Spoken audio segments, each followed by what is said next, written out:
Yo! What up, everyone? How are we all doing today? It is I, Freedom Pulse, and today I have with me on comms... Jon Berry, hello. I'm an avid speedrunner of SMT games, and I'm here today with Freedom Pulse to run through neutral ending of SMT 4. Yeah, so this is Shin Megami Tensei 4, released in 2013 by Atlas, and we will be doing the neutral ending, which is the most complete ending of the game. And time starts as soon as I hit new game, so we will get started on go in 3, 2, 1, go. So yeah, this was the...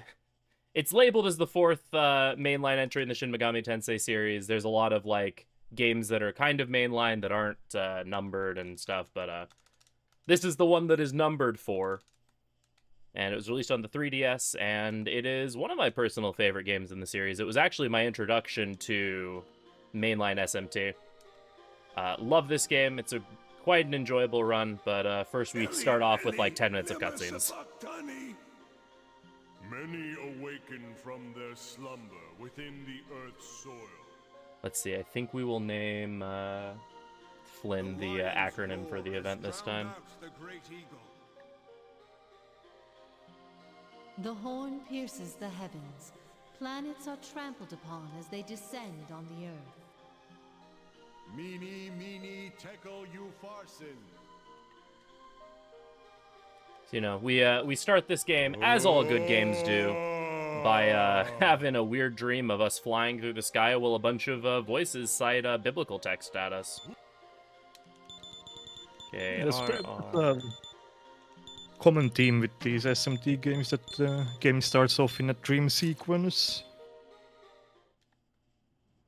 Not all of them, but about half of the mainline games, I think, start in a dream sequence. Trying to think which ones. 2's not a dream sequence, right? Yeah, it's not, and 4A is not. 4A is, because it's you sleeping and remembering the well, yeah, the past. I think, so it's like, yeah, sort of. Right. Okay, well then almost all of the mainline games start off in a dream sequence. Yeah, this was generally regarded as a bad idea, and people have been complaining about it ever since. Love that quote.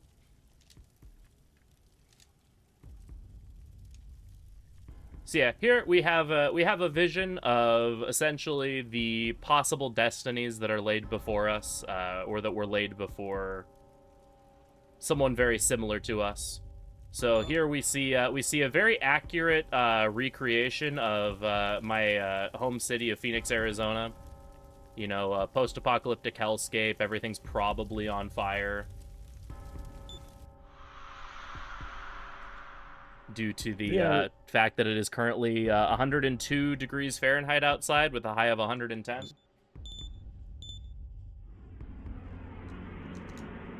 But here we meet this young man whose name is Walter, who's like, hey, the world that we live in is unjust and corrupt. We should, like, change that, and that'd be pretty cool. And we're like, yeah, you know, that makes sense.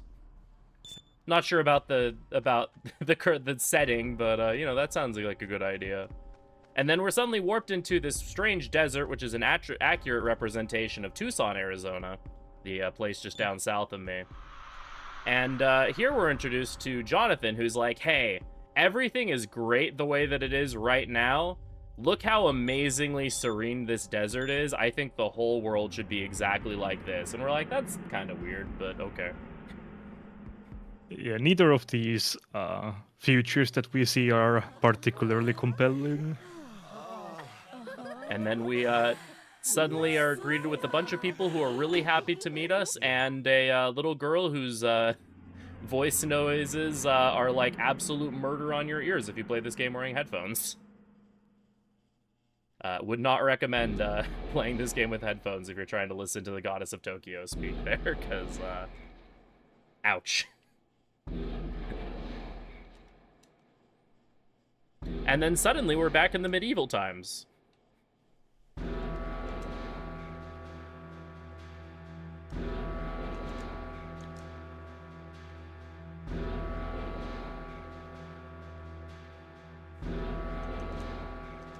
And I will say, when I first played this game when it came out 12 years ago, which is absolutely wild to think, this opening had me pretty hooked immediately. Just the sudden zoom out of the of this kingdom here. Also, because the E3 trailers were really, really vague when this game was being announced, I thought there was like some sort of time travel involved with this game. So a later twist definitely threw me off as well. I played this game for the first time a couple of years ago, and I was going into it kind of blind, not knowing what to expect, and I was definitely a bit confused by the beginning of the game. Didn't really know what to think. Yeah, especially because were you coming to this game right after playing 5, or had you played? I had Nocturne played 5 and Nocturne before playing this one. This was my third Megaten installment that I played. Okay, so yeah, that would be very weird to be like, oh yeah, you know, modern post-apocalypse and suddenly Middle Ages.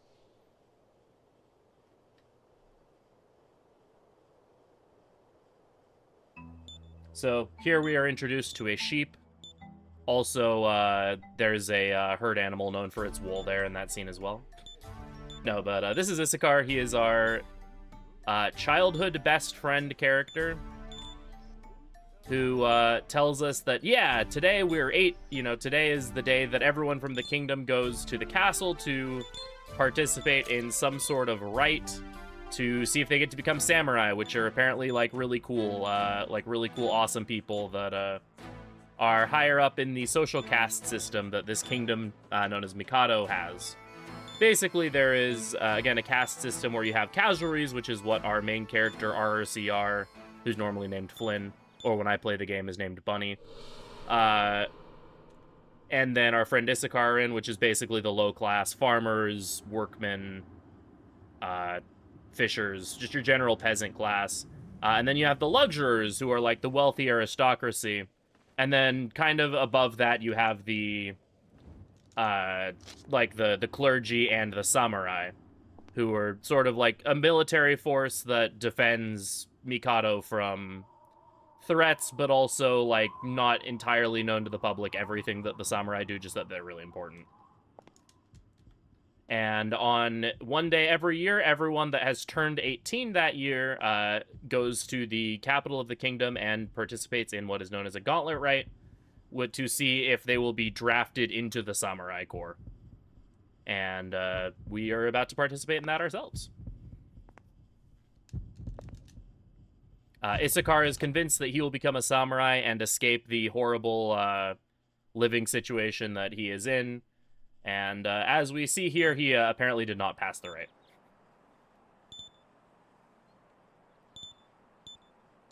And the way the rite works is that we stick our hand into this weird futuristic gauntlet-looking thing that will decide for us if we qualify to be a samurai or not. Yeah, and now it's time for the only required use of touchscreen in the entire game. Because this was on a DS line system, the devs had to figure out some way to be like, oh, there's a touchscreen. And so, well, you can do menuing with the touchscreen if you really want to. The only time you're actually required to use the touchscreen is right there, where you have to press the button to engage the gauntlet. Engaged! Yeah, thanks everyone for the good lucks. Appreciate it. The mystic script has appeared on the gauntlet.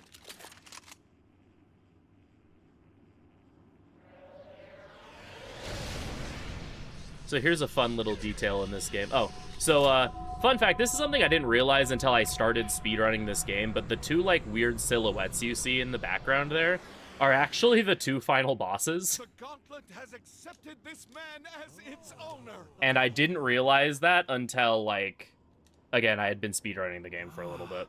The birth of a new samurai. But fun fact about Mikado is that apparently the people in Mikado, like, the text that they read and write in is English, whereas Japanese is their mystic script that all their like important books are written in. Yeah, there's a lot of details in the early game that are quite easy to glance over when playing for the first time. But we become a samurai, and we are awakened the next morning by a strange man in our bedroom. as one does. Important books like BL manga. The most important books are the BL manga. But that is Walter. He also just became a samurai like ourselves and is also a cavalry. And here we are introduced to the other people that passed the gauntlet right. There are currently 5 of us. There is us. There's Walter, who we just met. We also have Jonathan here with the scarf. Isabe, Isabeau, who is Bae and the best character. And also this dude named Navarre, who's kind of an ass.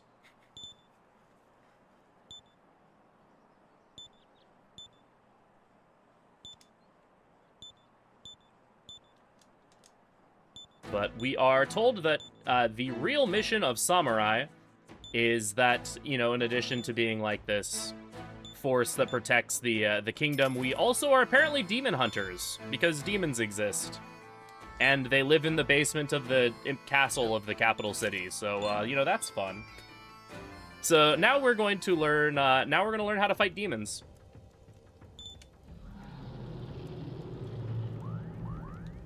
And welcome to the tutorial where all SMT runs go to die.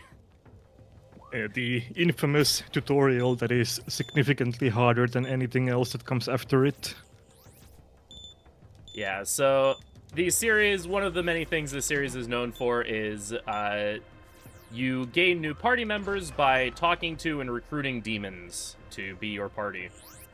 And if anyone has played these games, they know that demon recruits are very interesting sometimes. There's a lot of screenshots of just wacky and wild demon conversations. And this game is no different, so we, our first step, first we're going to be introduced to the battle system, but then after that we're going to have to do some recruiting, and oh boy, is recruiting in this game quite something. Thankfully, we only do 4 recruits over the course of the entire game.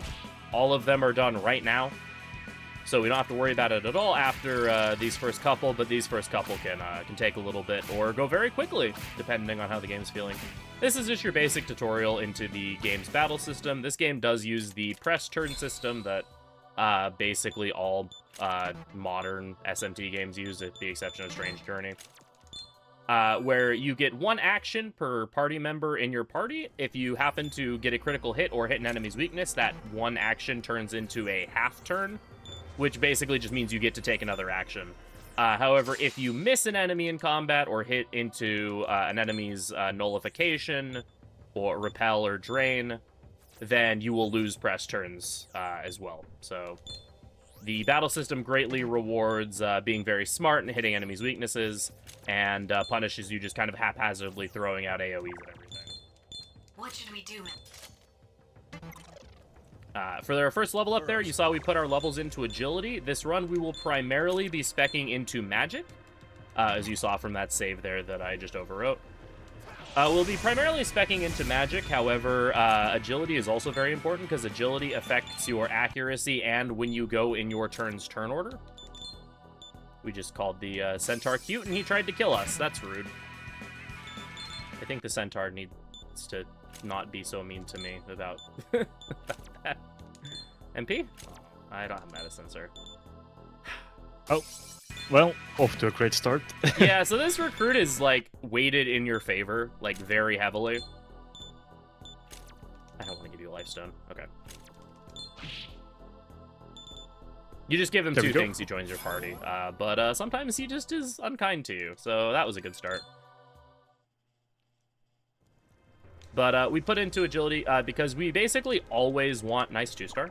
We always want the main character to be going first.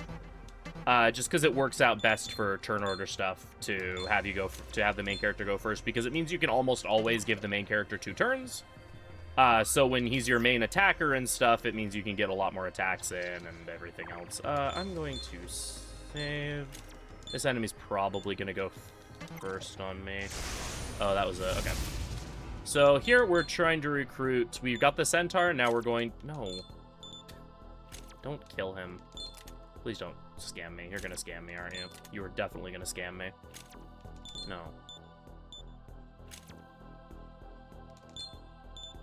Okay, cool.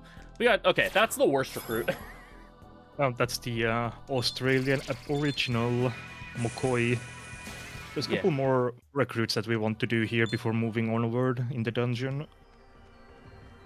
Yeah, so notably, we had to recruit that McCoy there. We also need to recruit Lam Durg, who is that dude we saw earlier with, like, all the swords poking out of him. And we need to recruit Fushi, who is, like, this old man, this, like, bird with an old man head. Once we get those recruits, and there's Fushi right there, then we will be done with recruits for the rest of the run, thankfully. Previous versions of this route, we recruited things a little bit more throughout the early game, but I was hoping to kill that McCoy, but whatever. Damn it. I think mountains. Oh, that's so unfortunate, man.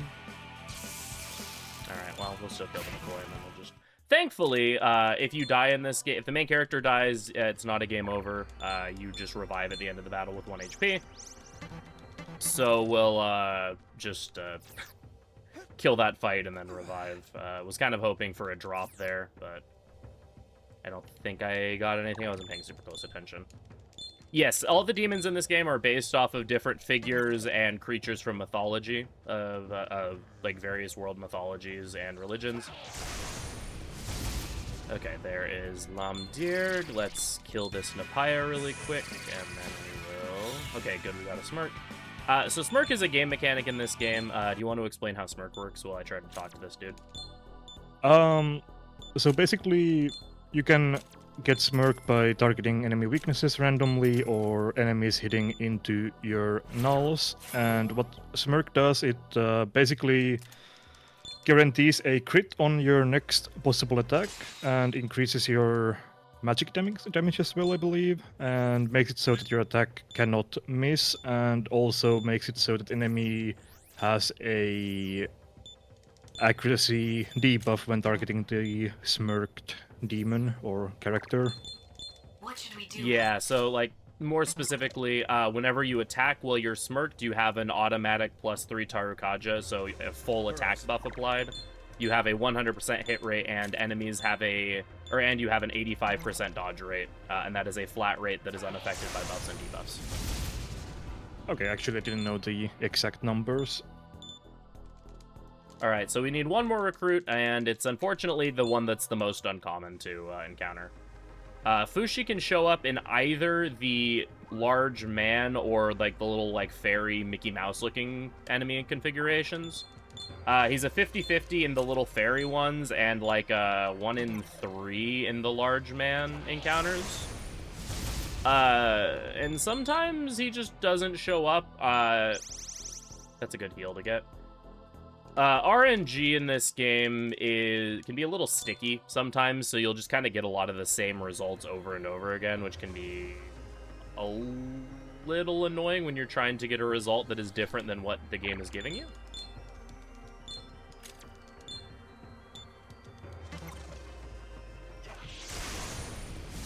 Yeah, and if anyone's familiar with For Apocalypse at all, Smirk in that game works completely differently than it does in this game. It's still incredibly powerful, almost more powerful in some ways, but oh good, I got the freebie. Maybe not. Okay, cool, we got him. Alright, recruits are done. That was actually not terrible. No, that's actually pretty good, I would say. Yeah. For a marathon run, I think 18 minutes might be the best recruits I've ever had in a marathon run. Yeah. Which... for reference, my PB in this game had like a 1730 recruits, and that was like, at the time, almost bad enough for me to just completely reset the run. But generally, like, unless you're specifically going for world record, 18-minute recruits is quite good. I'm just super picky when it comes to recruits. We'll move onward in the Naraku dungeon. We have been tasked with acquiring a ring as a test of our samurai skills, so we are looking for a ring that the commander Hope planted inside the dungeon. Yeah, the last test was to kind of test our, like, charisma and ability to communicate with demons, and and all that stuff, and also test our abilities in combat. This will be a further test of our combat, but also a test of, like, our ingenuity, our ability to, like, thoroughly search an area. Also, you'll see as I'm going through here, I'm picking up a couple random items. These are items that are required for a quest a little bit later, so I'm just grabbing them now because it's convenient. There is a fight here. Something worth noting is throughout this entire game, I basically have to have the main character survive almost every single fight in the game. This is thankfully one of the few cases where the MC can die and I don't have to immediately reset. Because at MC's current HP value, the Wild Hunt Horde here will actually just straight up kill me if he targets MC. That's a bit of an unfortunate miss. Let's see, let's have Fushi attack here. Hope I get a smirk. Didn't get a smirk. Okay, that was really cool game. Thank you, I appreciate that. And if Lamjur could wake up, thank you. Alright, good fight.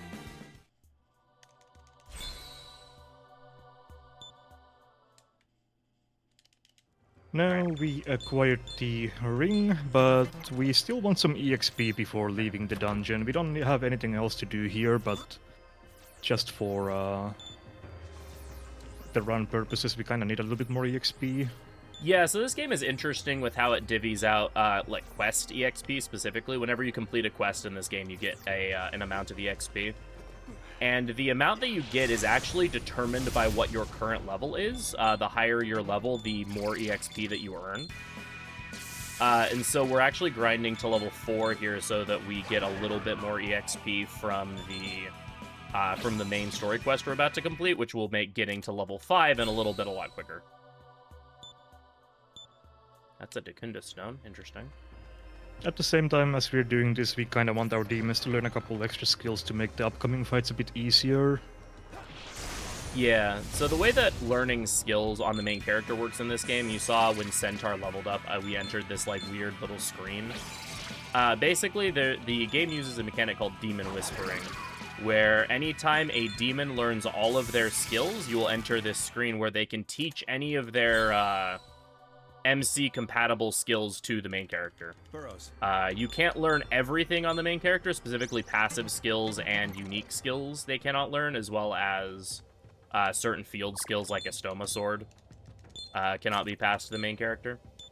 But other than that, basically anything is free game, so we want to learn basically the full collection of magic skills on our main character here.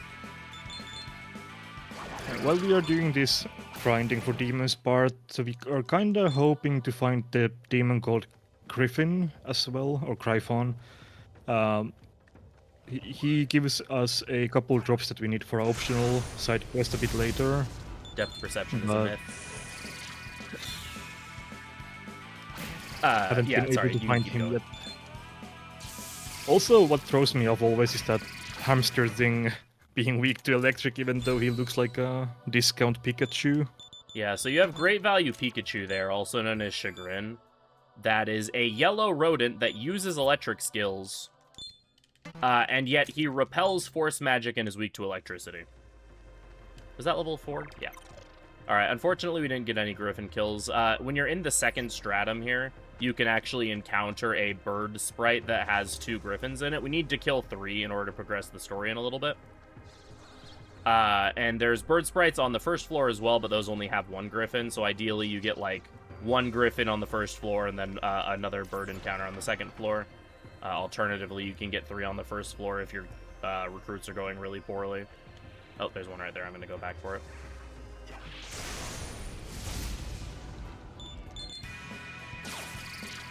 Yeah, that's nice.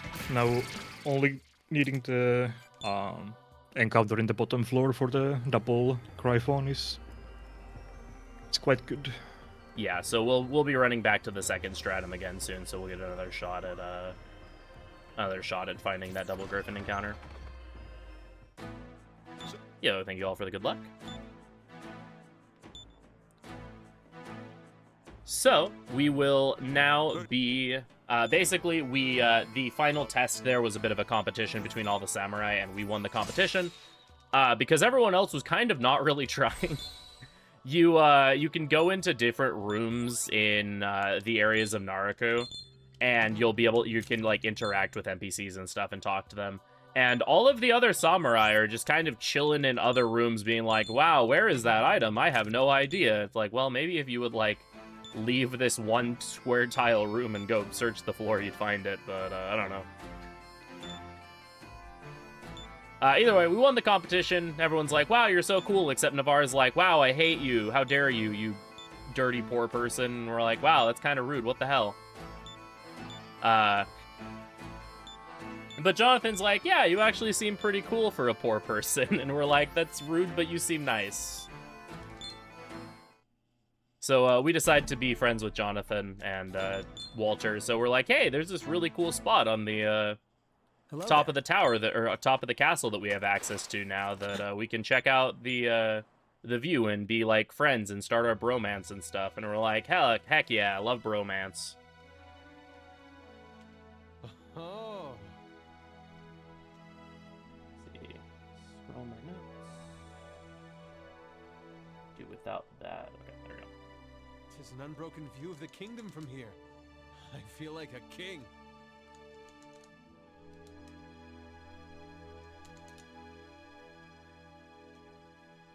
Yeah, we successfully survived the tutorial of Shin Megami Tensei 4.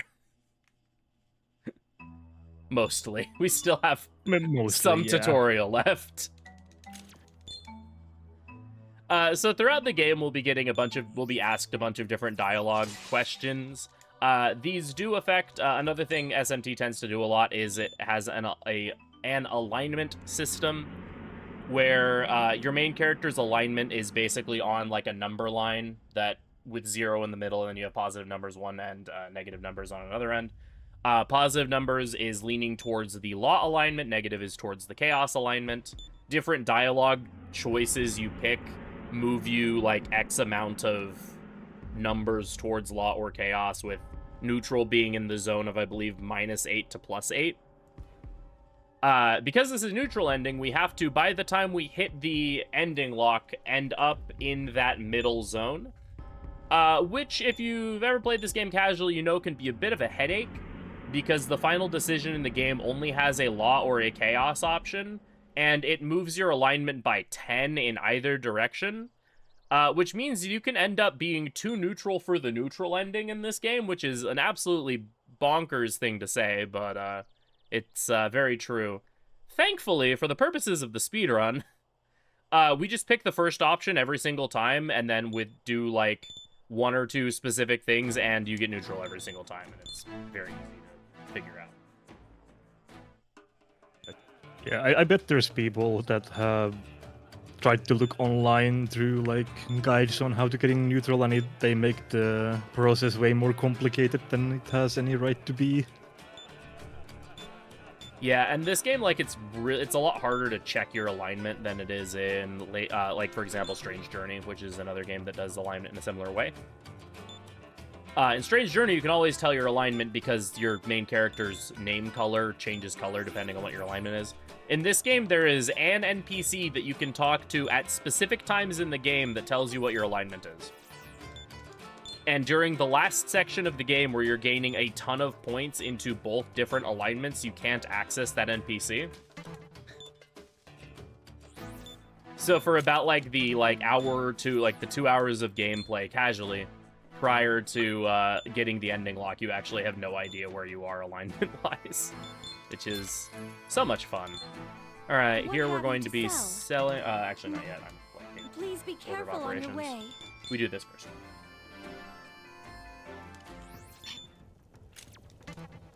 All right, so here Burroughs tells us that there is a demon fusion app.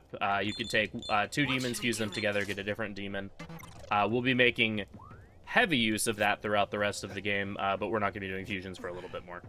I believe this is the one game where your minimap icon does not spin with your alignment. Yeah, I'm pretty sure there's no... That mechanic is present in most SMT games, but not in this one, I believe. Yeah, I believe, like, Nocturne obviously doesn't matter because there's no alignment, but I believe in this game and 4A, there is no alignment spinning. Alright, keeping my eyes open for a griffin. Enemy dodging in this game is a little bit not great sometimes. So you'll occasionally see me like open my menu, save the game, and then reload just to despawn enemies, because it tends to be a lot more consistent than actually dodging enemies. Enemies in this game have roughly like 3 different types of movement, and depending on what movement type I get and how quickly I'm able to identify that movement type determines if I can actually dodge the enemy or not. Yeah, and in some points it's impossible. Yeah. Just straight out. Yeah, there's one specific enemy movement type that in basically every case, unless you want to run backwards for a while, you just can't dodge. And then, let's see. Okay. So something you'll see me do that is anytime I'm in an enemy turn, you'll see me turn on auto battle, and this allows attack animations to be skipped, which unfortunately means it can be a little hard to keep track of what enemies are doing. I've played the game enough that I'm usually pretty good at keeping track of that, but just as a heads up, if you just see like auto battle popping on and then just like a bunch of portraits shaking, that's what's happening. So this is the Fortress mini boss station. Oh, Flynn goes down again. This fight gives like literally 3 XP, so Yeah. it was enough to level Centaur, funny enough. But yeah, Orthrus is a little annoying because he likes to throw out a lot of fire spells, and our main character is weak to fire. Well, he has one fire spell specifically, but it's a random targeting one that does a lot of damage. Okay, we're good. Hello, Fushi. So here we still need... This is where we need the 3 Griffin Talons. Basically, what's going on in the plot is that we were introduced to the quest system of the game, where you can accept side quests from any Hunters Association or Kay's Tavern, and completing these quests gives you items, EXP, money, etc. And Navarre, the resident jerkbag of the group, decided to challenge us and Walter to a competition to see who can complete the quests the fastest, since he's still kind of caught up on the whole classism thing. So we have to complete these 3 quests in order to progress the story. So this is where I need to get the Griffin Talons, because that is the 3rd quest. Killing that Orthrus was one of them, and then the deep green moss that I was picking up was the other one. I'm getting a couple Needle Orb drops, which is really nice.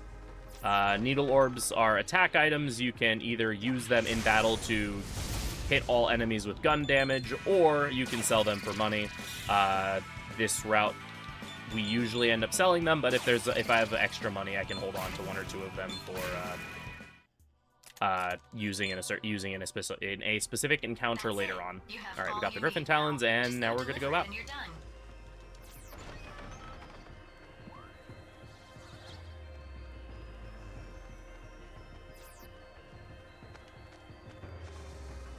Something you'll notice, though, is that I did die very quickly versus that Orthrus. This video game, I lovingly refer to this game as Nuclear Rocket Tag, because you take a lot of damage in this game.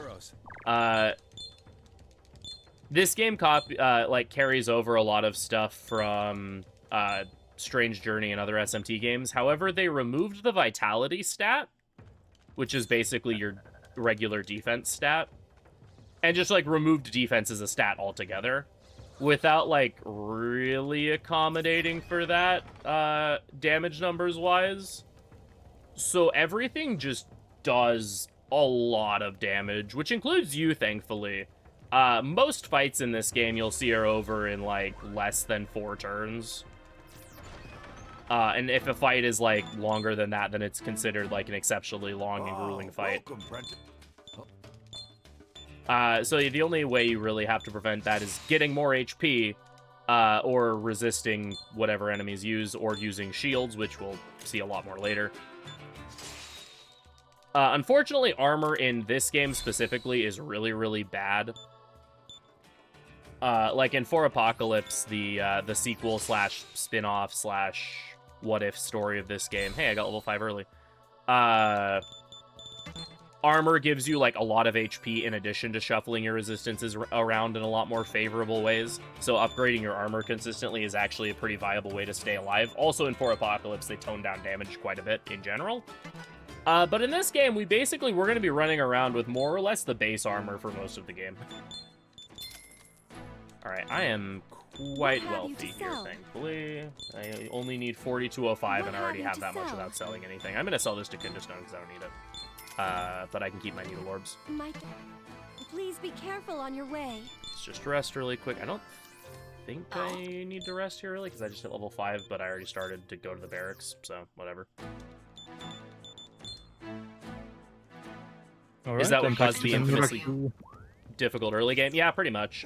You can, like, there is a defensive buff called Rakukaja that you can use, and when you buff up with Rakukaja fully, you take, I believe it's something like 0.7 times damage, which, you know, is a pretty decent defensive increase, but, like, if things are still hitting you for multiple hundreds and you only have, like, a couple hundred, it's still pretty scary. You know, thanks so much for the good luck. Yeah, most of the time you're better off just going full offense and hoping for the best than investing in defense, except for a couple specific fights. Yeah, we'll either be just going full-on offense, or, like, later on in the game we'll get access to shields, which I alluded to earlier, which allows you to repel physical or magic attacks. And we'll be using quite a few of those on later game fights that would normally just absolutely destroy us with how low level we are. Alright, so here I grab Demon's Skill 1. What should we do? Every time you level up in this game, you get 10 app points, which basically allow you to purchase, like, special different passive abilities, new skill slots, fuse higher level demons, etc. So there I bought one that gives my demons all one more skill slot, and here we're going to be doing our first fusions of the game. Alright, just change some stuff in my fusion menu. Alright, we're using Angels, Hunter Fushi, giving her everything.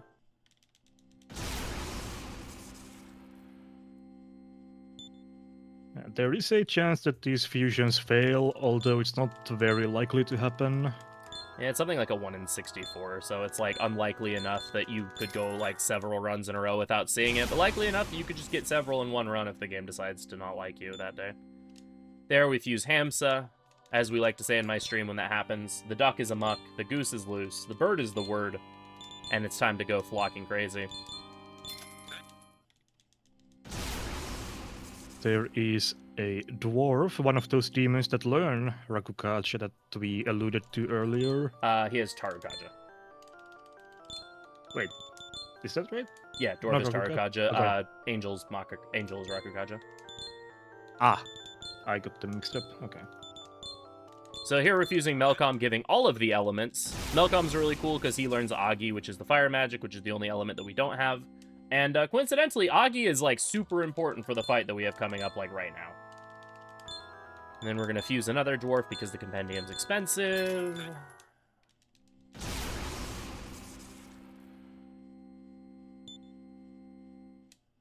Yeah, so Tarukaja is just an attack buff. In some SMT games, attack buffs are split between Tarukaja and Makakaja, or physical attack buff and magic attack buff. In this game, however, it's just Tarukaja covers both. Buffs and debuffs in this game stack up to 3 times, each one, I believe, being a 0.1 boost to damage, or for debuffs, a 0.1 decrease to damage or whatever. So here these are Nagas. They are weak to fire, and we don't really have fire on anyone except Melcom. And Melcom just missed. That's really cool. Thank you, Melcom. I appreciate you. Yeah, these Nagas hit pretty damn hard, so not being able to kill one of them on the first turn... This might just be a death. Yeah. No, my duck! Oh, and yeah, that's a reload.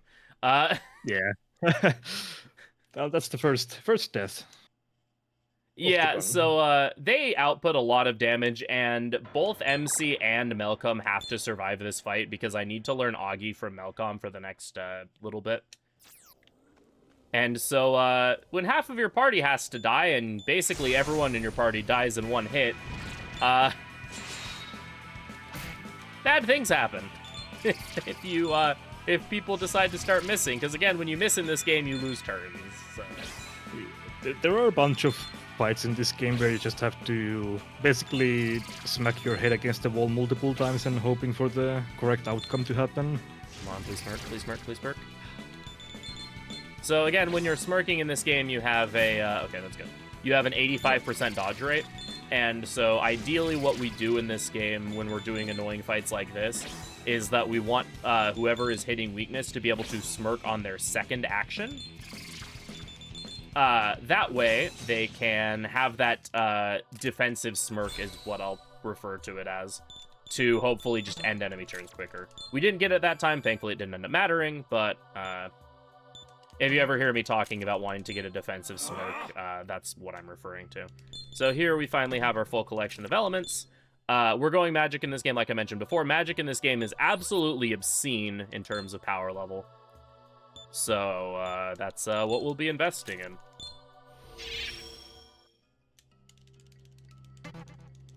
We have learned the secrets of Duck. It's pretty quacktacular.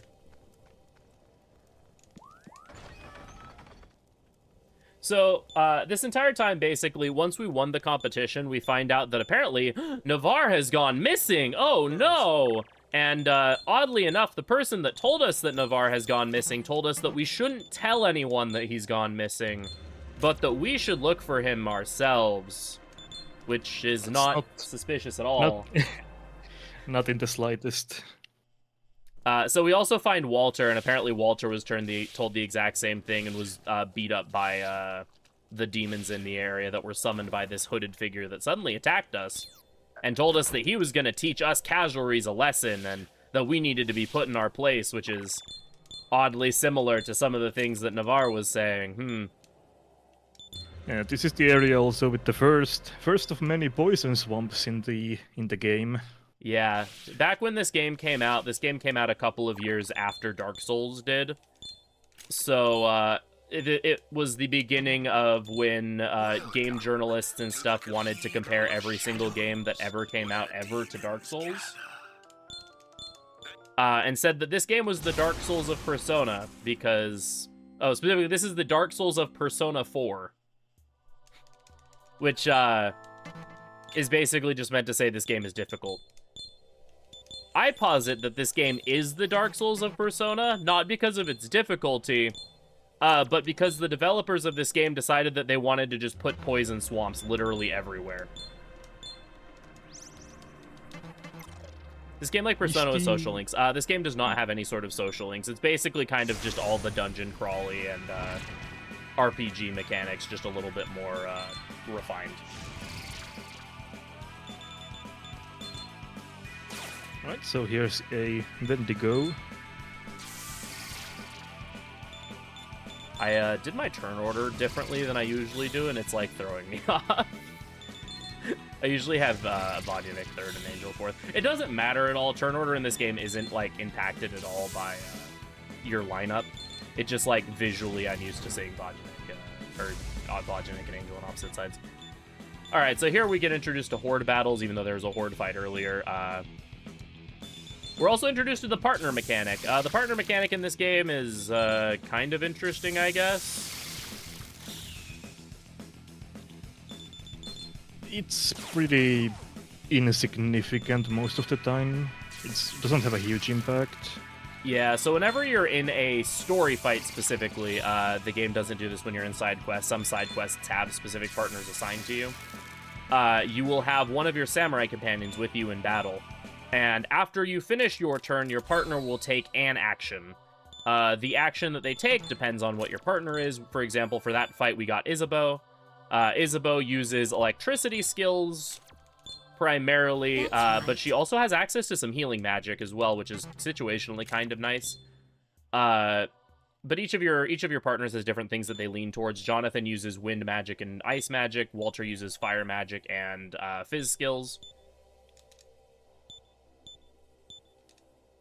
Yeah, Walter is everyone's favorite partner in the game. Yeah, so unfortunately you can't pick your partner for any fights, and again, usually you just don't care what your partner does. There's one fight where we need our partner to hit the enemy at least once, and then there's another fight where we kind of just hope we don't get one specific partner, and if we do get them, we just hope that they don't use a specific skill, otherwise it can cause problems.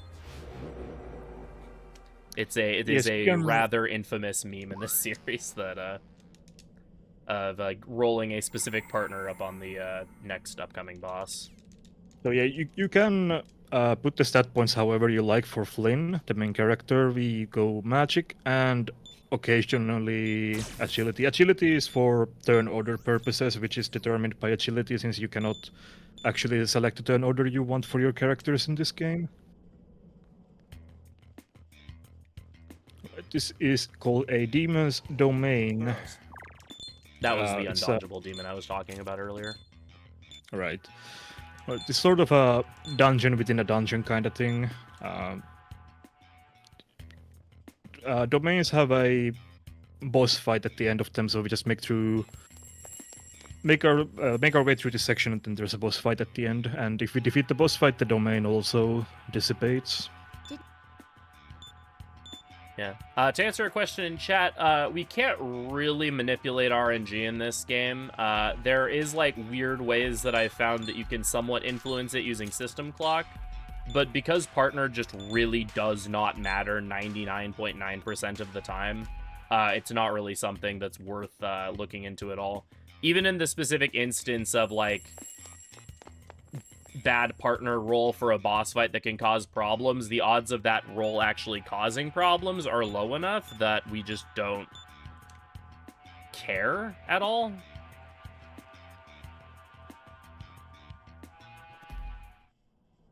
It's funny if it happens that they cause problems, but it's not worth worrying about in a run. Yeah. Again, there's literally one fight where it there's other fringe cases where it could potentially do things, but there's really only one fight where it actively can cause problems. And even then, it only, if you happen to roll the 1 in 3 for the bad partner, that partner only has, a 1 in 3 of actually doing the bad thing. So it's, just not something we really care to even, consider. And also, if the partner does the bad thing, it doesn't necessarily mean that there's going to be problems anyway. So Yeah. the chances are, kinda low at the end of the day. Oh yeah, so we found out that apparently Navarre set up this ambush to try to teach us a lesson, and then he ended up getting captured by this Alrane. So now we have to rescue Navarre from his own plot. And the demon made of flowers is weak to fire, who would have guessed? Yeah, so here for this fight, we actually do have access to that defensive buff that we talked about earlier, Rakukaja. I will be using it on Angel's turns, one, because she doesn't really have anything else better to do, but also because some of our party members, when she uses her next attack, it's a bit of a damage range, whether we die or not. So using the 2 Rakukajas can help kind of influence that damage range to not kill us. Or she can just miss, that also works. So there you saw something rather unfortunate. So the defensive benefits that we mentioned are associated with Smirk don't actually apply to ailments. Ailments can hit through Smirk at a regular rate, and if you are inflicted with an ailment, then you are incapable of smirking. So you saw Malcolm there was smirking and then got hit by poison and then lost said smirk, which is a little unfortunate, but it doesn't matter. That fight is... hello. That fight is always a 2-turn, unless things just go incredibly poorly, so... And no one needs to survive that fight except for the main character. It's nice if Vodyanik here survives the fight, because Vodyanik living the fight means that we're guaranteed to learn the Mazio skill off of him after the next boss.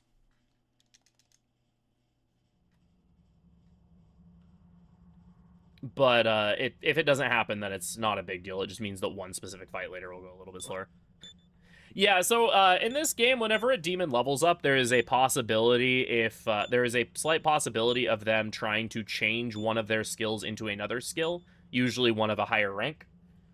We can't really ever take skill changes in this run because it throws off things with our fusions.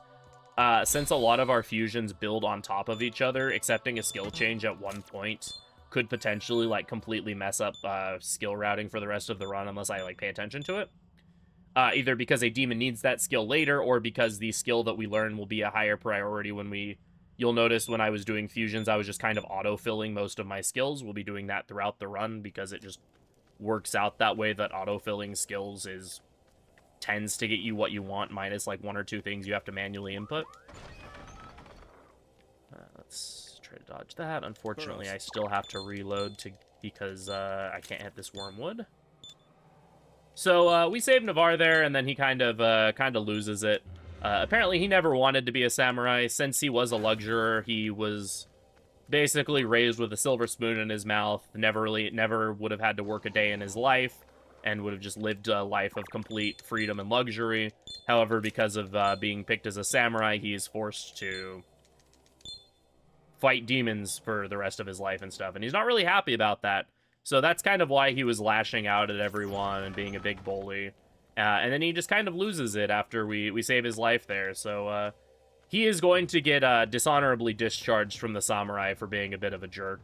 So he has that going for him. But we have saved him, and we have now strengthened our bonds with Walter and Jonathan, and we have earned Isabeau's respect for being willing to jump into danger to save one of our comrades, even when they were being a bit of a... even when they were being unkind to us. But now we get to walk out of Naraku, because this game does not have any sort of Triesto sort of mechanic to let you escape from dungeons. Thankfully, most of the time in this game, whenever you finish a dungeon, you just get teleported outside of it. This is one of the few cases where after completing a dungeon, you have to just walk all the way out. But yeah, we complete that day. Are you ready for Most bosses do have a weakness for the chatter asking.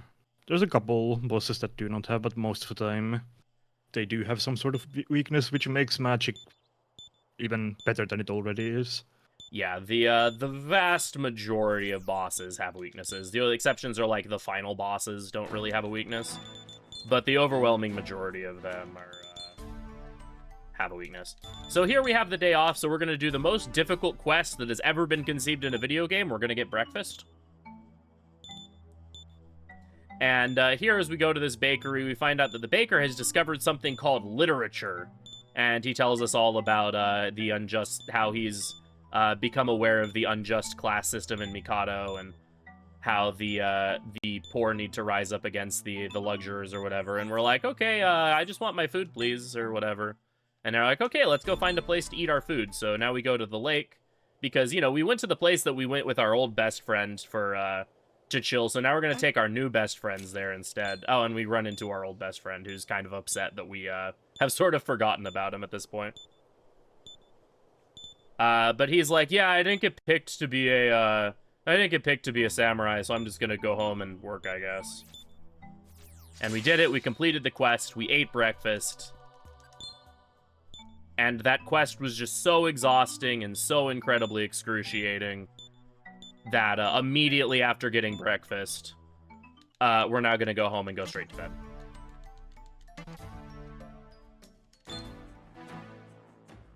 Are you ready for bed? Alright, anyone who is subscribed to my Twitch channel or has channel points in my channel, you know what to do in this next point. I have a specific emote that matches a facial expression that a character is going to make here. And I would love it if all of you who have access to that emote were to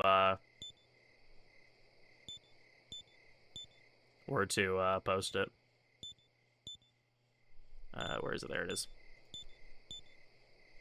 Oh, this is... So Isabeau, as it turns out, is a bit of a weeb.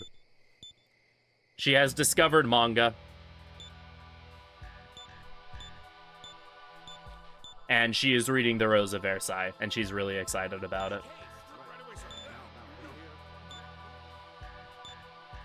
Oh, also our hometown's on fire now. That happened.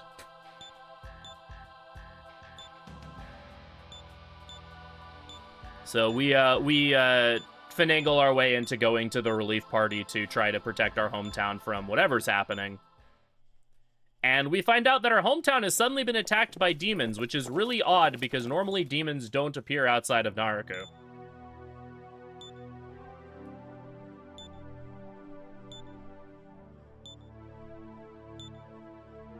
And it turns out that when Issachar came back to town, he brought literature with him, and in sharing the literature with some of the other youths in the town, they became really, really upset and turned into demons and started attacking people.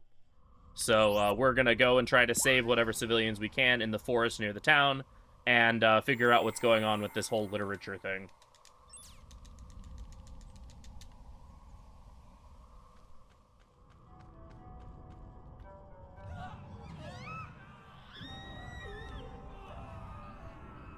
This is a pretty short dungeon with a couple fights.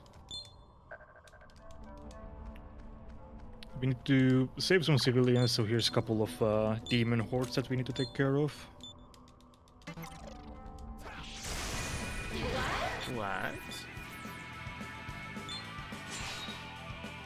Okay, cool.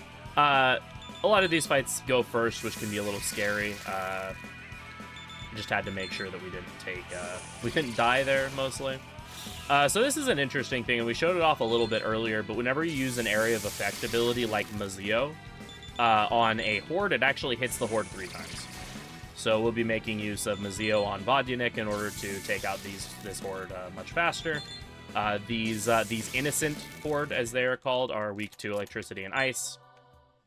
So we'll be taking them out, then we'll be going and rescuing these civilians here. But yeah, as we find out, we have become a true JRPG protagonist and are now orphaned. As that little kid just told us. Burrows. Alright, heal to full here. This next fight's kind of obnoxious. This is the fight that I mentioned before, that getting the needle orbs and being able to hold on to them would be really helpful. This is an element horde. It is a horde of all of the elements, of which we will be seeing quite a bit of throughout the game. And they resist all magic because they're elements, so yeah. Also, crit wave! Wow, crit wave kind of did work there. I'm gonna heal Vodyanik. Yeah, this fight usually takes at least 2 turns. There's... Hey, Walter being helpful. Vodyanik dying, that's unfortunate. Yeah, that's pretty unfortunate. But yeah, if you happen to get a needle orb drop from the centaurs earlier, and it's okay, you can run back here and get a full heal at any point during this dungeon. If you happen to get a needle orb drop from the centaurs, they do not resist gun at all, even though we don't have any points into dexterity, which is the stat that determines the strength of our gun skills. Just being able to hit an enemy 3 times for something that they're neutral to is just a decent amount of damage, or is more damage than we would be doing with elemental skills, so it's still worth throwing them if you happen to have them.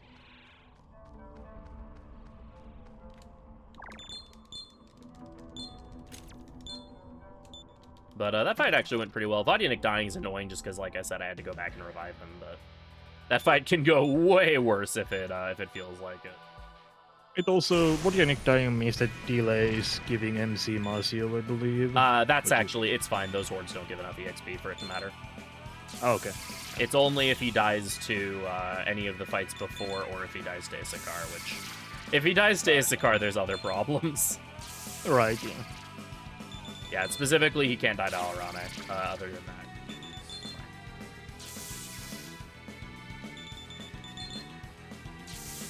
Alright, so this is Strix. This fight, you just throw out electric skills and gun skills, and she goes down in 1 turn.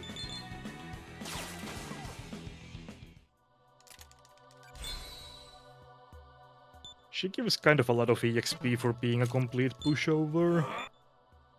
Funnily Yeah, I think enough. the game considers her to be like a boss. Yeah. Game, please.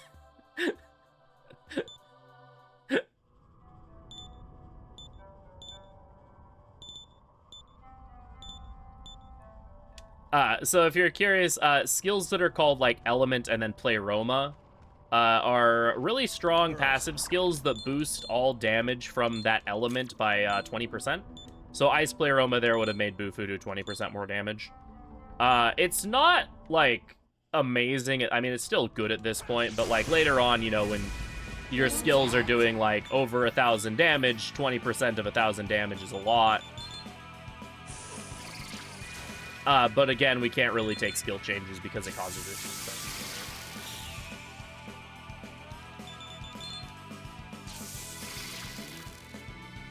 It's just really funny seeing some of the like wild skill change ideas the demons have.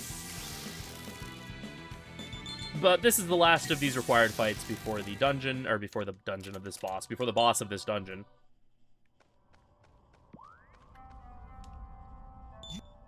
Yeah, this is where we find out that Issachar was the one that brought the books that have been turning people into demons. And so we're here to investigate that. We're going deeper into the forest to investigate that and try to find Issachar.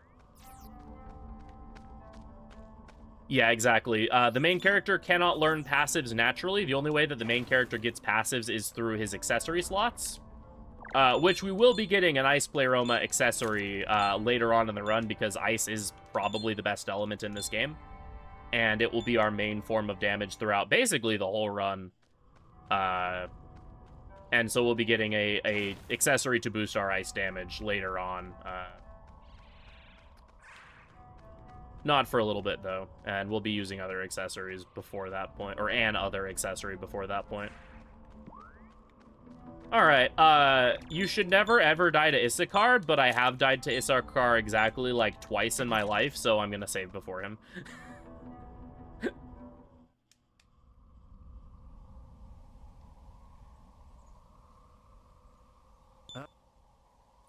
So here we find Issachar and find out that, a strange woman called the Black Samurai has been handing out the literature, and that, by reading the literature, now he's, like, very angry about the class system, and that anger has now turned him into a demon. As he says, he has embraced the demonic.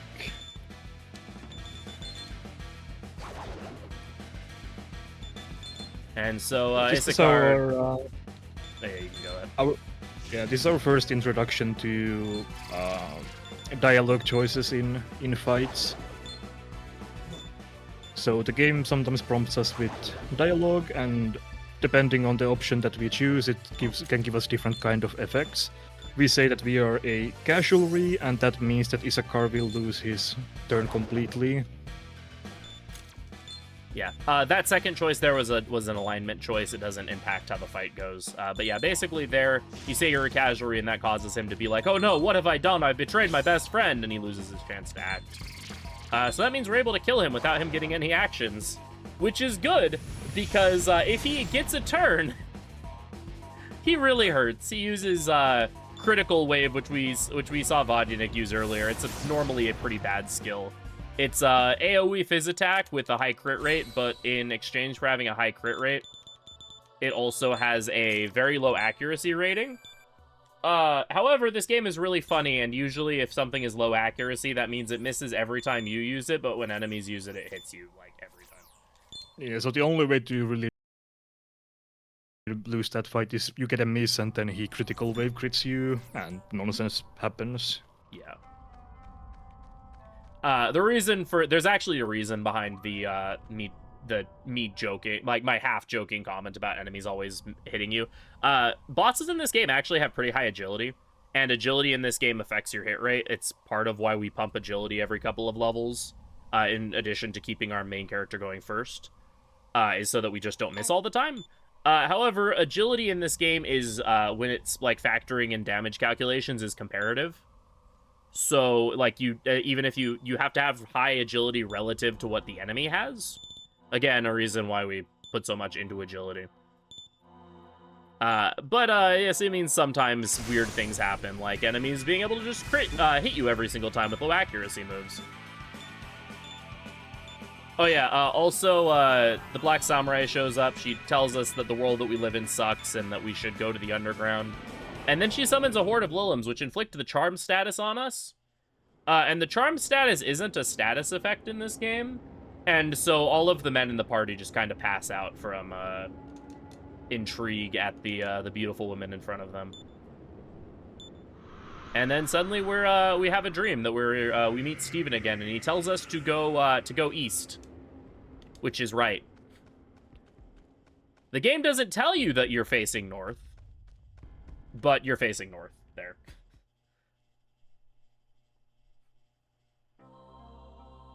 And we meet this person called the Goddess of Tokyo, who tells us that basically the way to save, the way to protect people, the way to stop, the horrible heartaches from happening, or like the horrible things that have been happening from continuing to happen, is to revive her and restore peace to her land.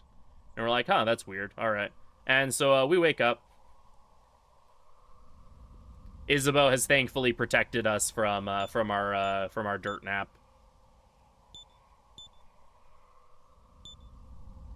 And now we report back to the commander about the Black Samurai and her invitation to come to the underground.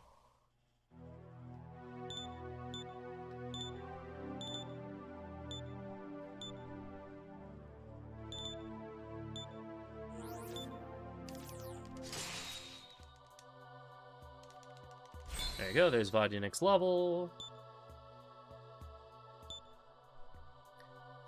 So here, like we mentioned, Vodyanik learns all of his skills, so now he will whisper his abilities to us so we can learn Mazio over Zio. Now we have an area of effect ability on our main character, and we will legitimately have that ability on us for like half the run. Even with like weak magic abilities, our stats are just so high that we will kill most things with that anyway. So here, we have another dream about our, about the homies. I mean, who doesn't have dreams about the homies, let's be real. Here, Walter's like, yeah, let's go to the underground. That sounds fun. That'll change things. And then Jonathan's like, no, you can't go to the underground. If you go to the underground, things will change, and that's horrible. How many skills can you have? You start off with only 4 skill slots. Using app points that you get from leveling up, you can increase your skill slot total to 8. We will be getting 2 MC skills, or 3 MC skill slots over the course of this run. So we'll get up to 7 skills.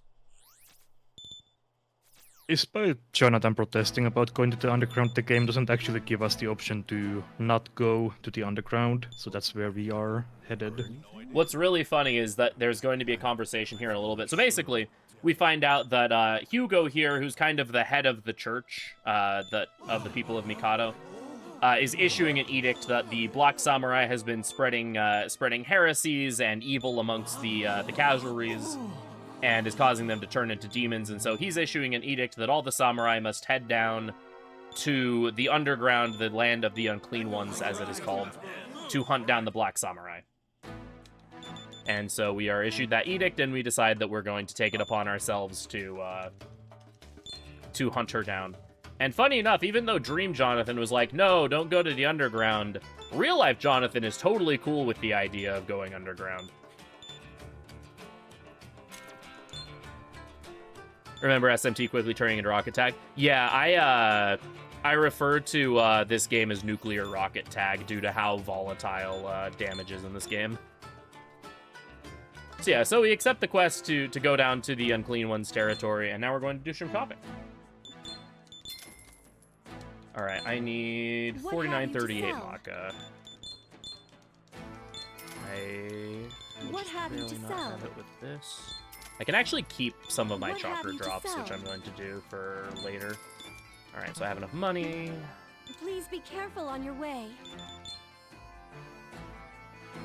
I have info for you. Alright, so we're going to do the one glitch in this entire run. So I hope you all are ready for it. Yeah, so the way the dungeon is constructed, it's built on top of each other, so there's multiple floors, and what we can do here is actually to sink through the floor to get to the lower section of the dungeon. Yeah, so they built shortcuts into this dungeon to allow you, so you don't have to run through every single stratum all over again every single time you want to go back. Also, yeah, we're just kind of sitting here in the void now. So they built a shortcut into Naraku in order to allow you to get back to the 4th stratum once you reach there. It's behind a locked door, though. However, utilizing a bit of a quirk with this game's physics engine, you're able to clip your leg out of bounds and then fall into the void.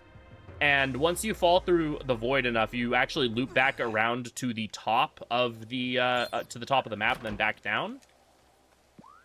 And that map is this map. The first floor map has the entirety of the floor loaded all at once, even the area behind the locked door. So you're able to actually clip to the other side of that locked door and then jump down to the secret passage to the 4th stratum. So now we're able to be down here in the 4th stratum without having to backtrack all the way through the 3rd stratum.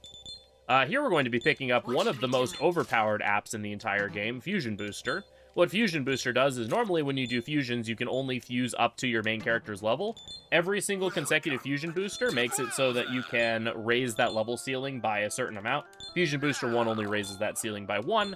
However, once we get to Fusion Booster 7, that ceiling will be raised by 15 levels. As you can imagine, being able to fuse things 15 levels higher than yourself is quite overpowered. So we will be making huge use of fusion boosters throughout the run. Here we're going to be doing some fusions, making use of said fusion boosters. Also because the next boss is really difficult, and we need a lot of strong skills in order to deal with him. We also want a lot of demons with high HP. For this next boss fight, you ideally want demons that either resist Fizz or have high base natural HP. The only demon at this level range that has... Harpy, Center. The only demons in this level range that actually resist physical are Lamb. That is a circle. Yeah. Oh, level 19 though. That would actually be good for a casual playthrough. That would be really good for casual, but I really need that Harpy. Yeah, that's like a 9-level upgrade. Or actually 10-level upgrade. Sorry. I have this. Yeah. Yeah, that's actually a really good accident, but unfortunately we can't really use it in a run. All these squares make a circle. Builders, McCoy. Yeah, so the only demons with, like, Fizz resistance in this level range is Lam Derek, who's level 1, so, like, that's not happening. And Spridgen, who I believe is level 11, so that's also not really happening. Also, neither of them have particularly good MP, which is also a problem. So we opt for a bunch of demons that just have high HP values, like Gremlin here. We'll also be fusing Apsaris, because Apsaris has access to Medea, which is an area of effect healing skill, which is really, really useful for the upcoming fight. Sorry, Harpy. Getting a little ahead of myself. It's the issue with when you get a fusion accident, you have to start a fusion chain over again. Is, like, it is your brain kind of is like, wait, where in the chain was I? Yeah, it's especially a bigger problem for Apocalypse, the speedruns for that game, because in that game you do an obscene amount of fusions. It's very easy to get confused. In this game, luckily, the fusion chains are relatively short. Yeah, this is actually one of the longer fusion chains, funny enough. And it's like 5 steps. Yeah, we just had a fusion accident, which meant we had to reload. So here, this is Piggy. Piggy is Best Boy. We all love Piggy here. Piggy Knoll's gun, and also has 180 HP. Both of those attributes are going to be incredibly valuable for the next 2 bosses. Alright, Gremlin, Zatinsha, Apsaris, and then we equip the red earring that we picked up. Red earring is an accessory that, in addition to giving us some more MP, also has the passive ability Life bonus on it. Life bonus increases your max HP by 10%, which, while not a amazingly large number, is enough HP that it can help us survive some damage ranges. It's also, like, there, so might as well take it. Right. Yeah, don't forget to heal, since you equip the earring, you actually need to heal to get the HP. Yeah, thank you for reminding me. I was gonna do that right when I saved for Minotaur. Right. Thank you for the reminder.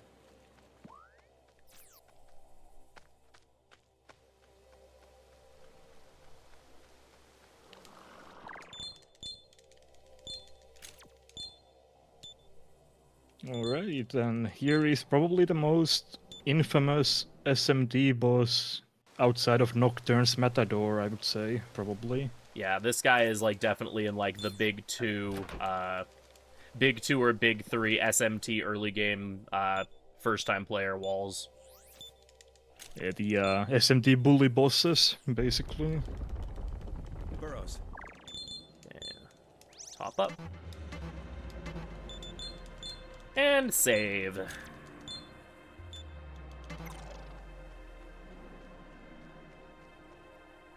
Yeah, the awkward thing in this game with Fizz is that the stats in this game are kind of messed up, and in a way that you're not really told. where your strength stat's actually kind of useless because it only affects your basic attack. If you want to use physical skills, you have to upgrade dexterity instead, which is really weird, and yeah.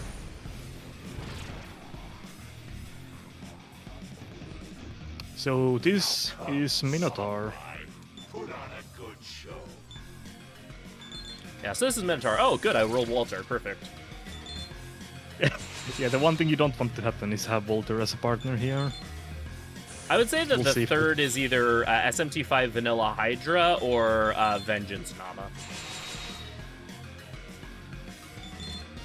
Yes, Fizz skills and gun skills both read dexterity. Strength only affects your basic attack damage in this game. And, like, slightly impacts your physical attack skills, but not as much as dexterity does. 4A fixes it, though. 4A strength and dexterity do what you think that they would do. Most unlucky for you. Oh, good! Okay, we're good. Yeah. Okay. Thankfully, Dodged a that turn bullet didn't there. matter. If you do two Tarakajas and two Makakajas, or two Rakukajas rather, Minotaur there is scripted to do Warcry, Labra Strike, Warcry. So even if he had been smirked, he would have eaten his smirk on his first action.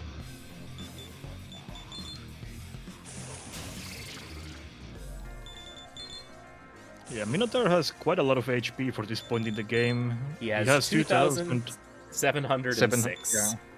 Almost 3,000, which is kind of crazy because late game bosses even, or like mid game bosses don't have as much HP as this guy does.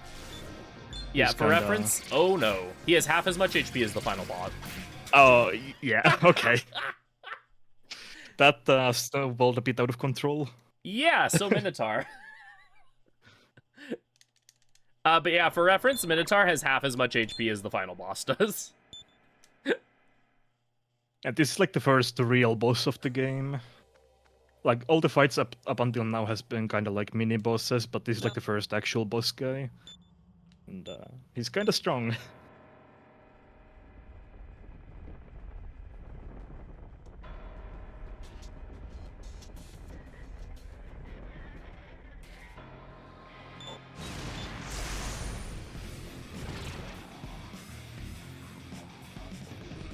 All right, let's try. Hey, we got Walter again. Oh goody.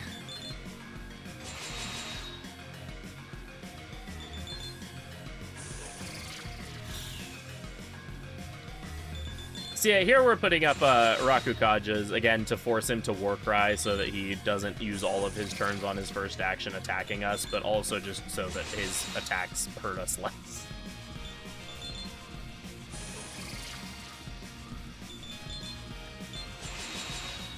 I hope you're prepared. Nice.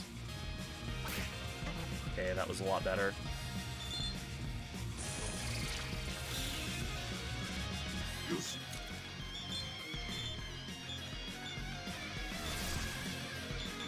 The Getting those- dialogue prompts you see happen every 25% HP, so that's kind of how I can keep track of how far we are through his health bar. So getting those defensive smirks that we talked about earlier is really quite good for this fight if we can get any. We'll see if we... Unfortunately, If I don't we seem do to get be them. getting any. Oh, there we go. Oh, yeah, that's one. Nice.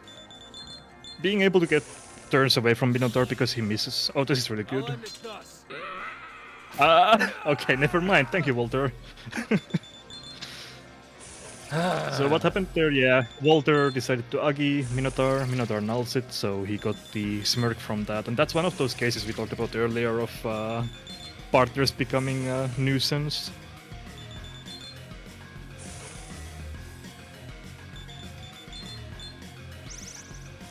This fight is still winnable, but we do need some luck, which we don't seem to be getting, so Sick. yeah. So fun Thank you, fact, Walter. his single target fizz ability is called Onikagura. It's one of those high crit rate, low accuracy skills I was talking about earlier. Notice that he did not miss it a single time. All right, third time's the charm. No.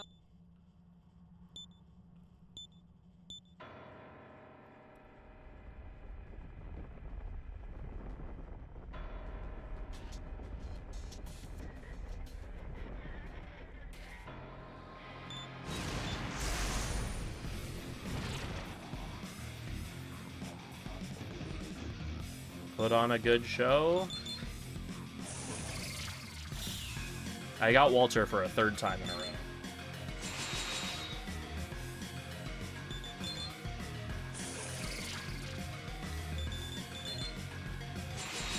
It's a 1 in 3 every single time, just by the way.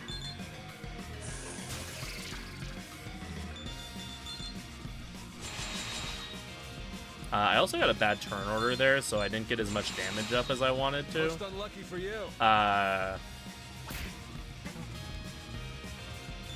It's fine, but just like turn order things.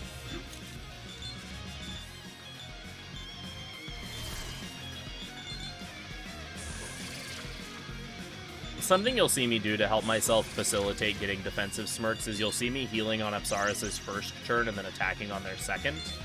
And that is so that, again, I can try to hopefully set up for a smirk on the second action. Smirk in this game only lasts 1 action.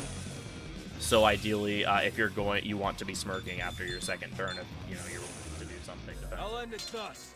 Oh, my... Walter. Okay, we didn't die. Oh, that's a good... Yeah, thankfully, start. Smirk doesn't guarantee that you crit all of your basic attacks, or all of your attacks. It just makes it very likely. So in that case there, you saw he smirked, but he did not crit me. Yeah, we talked about Walter, like, not coming into play in this fight that much, but, that's a commentary curse, I guess. More than I've seen him come into play in the last, several years of running this game, I'll be honest. I've seen him kill me before, obviously. We do have a defensive smirk on Flynn, so I can leave myself at not full HP here.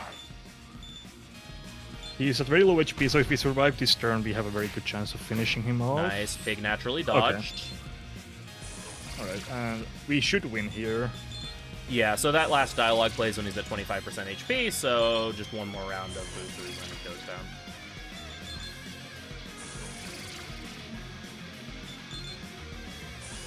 There we go. Hey, we did it. See, easy fight. This is Karma. The last time I ran this game at a really, really long-a-thon event, which was 3 or 4 years ago, I did Minotaur damage lists. And so I think this was just Minotaur getting revenge for me making an absolute fool out of him the last time I did this run at this event, or at a long-a-thon event. Burrows. And we are absolutely going to save, because I do not want to do that again. Yeah, I haven't seen that bad of Walter luck in maybe ever. That was... Yeah, that was, like I said, that was the worst Walter-related Minotaur luck that I've had in several years. I've had worse Minotaur luck of him just deciding to kill me over and over again, but usually Walter wasn't part of that equation.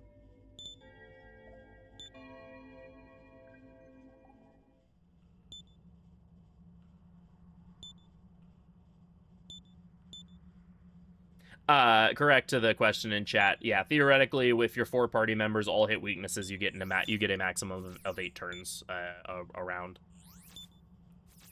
And in this game, there's no moves that use up multiple turns. In other games like Metaphor or the Digital Devil Saga games, you have access to combo abilities that use a number of turns equal to the people who are participating in the combo. No such things exist in this game.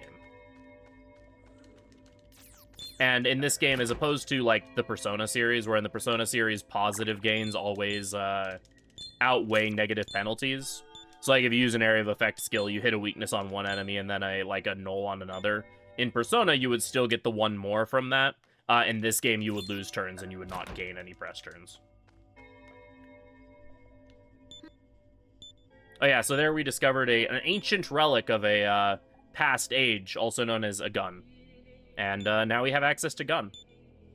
Here we find a terminal. This is how we will be warping around the map now, because the map in this game can be actually rather large once we get into Tokyo, or once we get into, Tokyo proper. So this is how we will warp between Mikado and Tokyo and through different parts of Tokyo. And we get to name the terminal ourselves. And so in honor of our friend, the absolute legend, we'll be naming the terminal Mothman. which is also appropriate because Mothman can show up in this part of the game.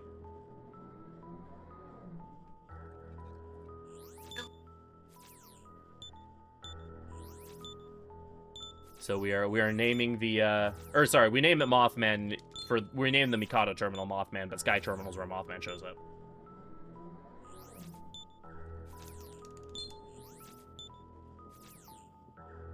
So we're going to warp back to the Mothman terminal so that I can heal for the next boss. Oh?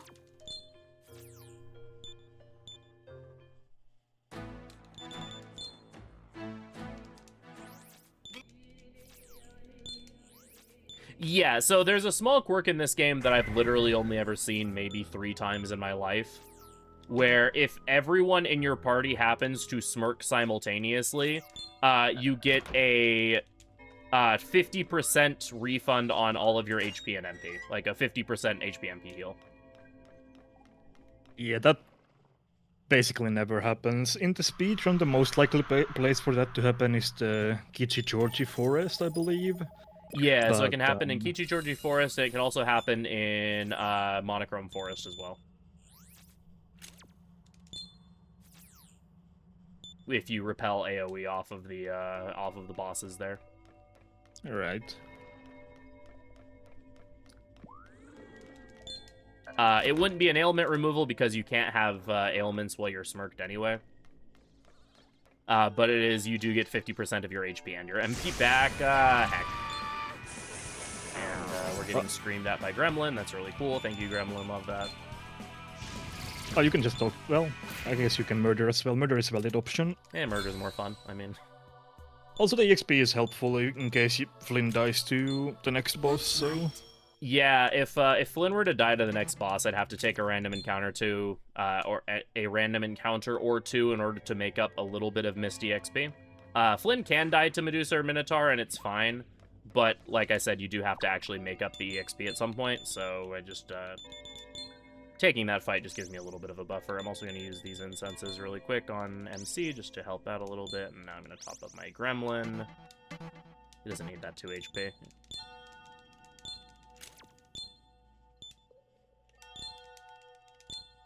Yeah, we defeated the first bully boss, but the next bully boss is coming right up. It's the difficulty balancing in this game is kind of weird, since the first 2 bosses are the most difficult bosses of the game by a quite large margin, and the bosses after these 2 bosses that we fight early in the game, they get like quite a bit easier after this. So we made our way through Naraku, and somehow we have been living on top of a modern city. Stars below us. It's lovely.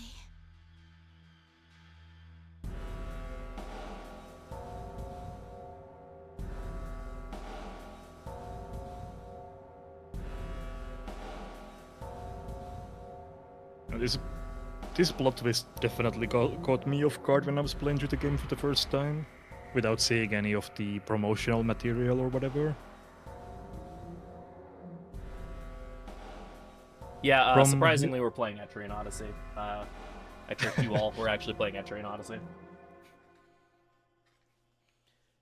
No, but yeah, when I first saw the trailers for this game, because, like, the way the Tokyo reveal was done in the promotional material, it shows the scene of, like, Flynn getting pulled into the void, and then it shows, like, the Tokyo, that, like, skyline shot. So I thought there was, like, time travel shenanigans or something going on in this game, and then I actually got to this point in-game, and I was like, oh, that's so cool.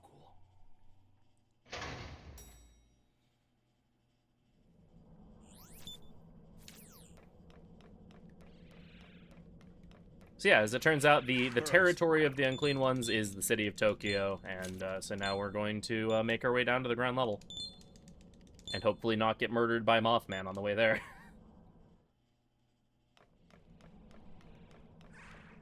That was Mothman. Well, it had a chance of being Mothman. Those bird sprites are either Mothman or Camazotz. We'll just choose to believe that that one is Mothman because Mothman's cuter. And Camazotz is kind of a jerk. My runs of DDS1 have conditioned me to hate Camazotz. Yes. My runs of DDS and my runs of Strange Journey.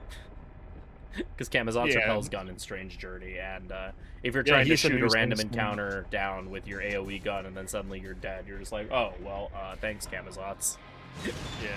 He shows up in the Delphinus dark areas, yeah. Yeah. Right, so this is Medusa, the second bully boss of the game, who is also infamous for being much more difficult than any other boss that the game has after this point.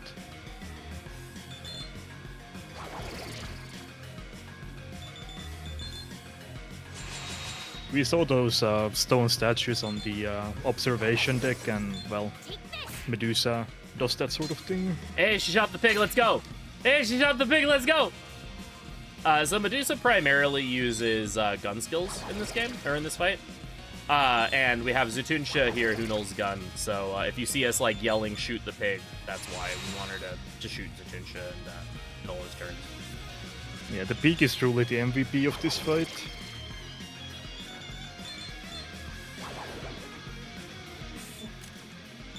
I've had multiple fights where all of my party dies except for the pig, and he solos the Medusa for like 10 turns and wins. Yeah.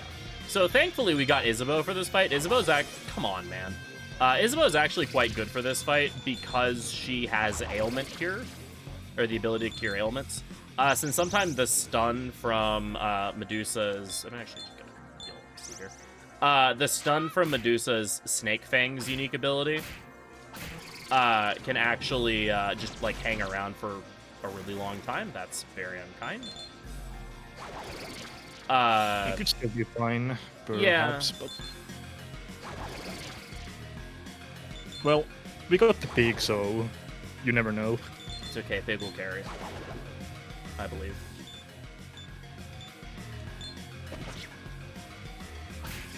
No, Isabeau. It's okay, pig's carrying. Let's go.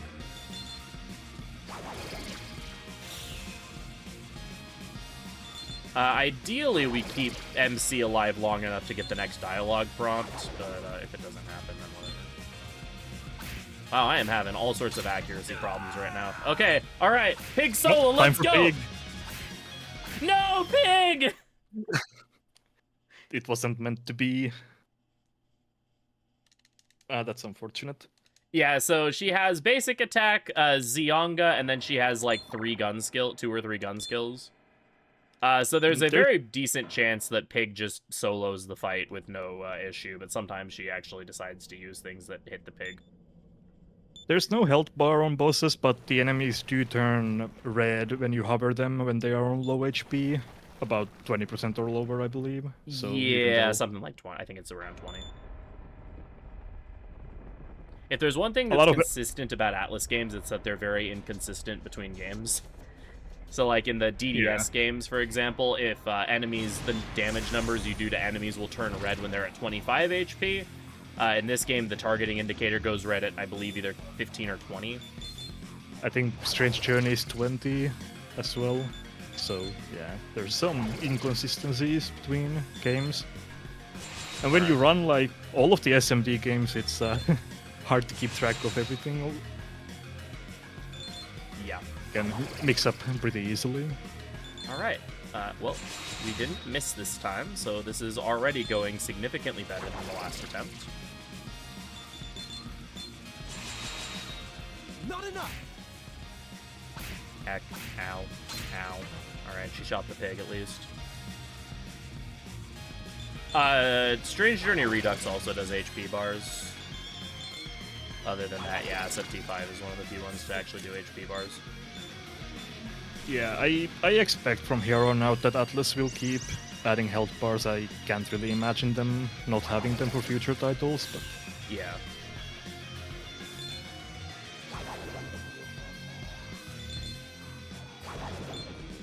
Alright, MC's smirking. Jonathan's also nice for this fight because he uses force magic, so he can actually hit weakness on Medusa.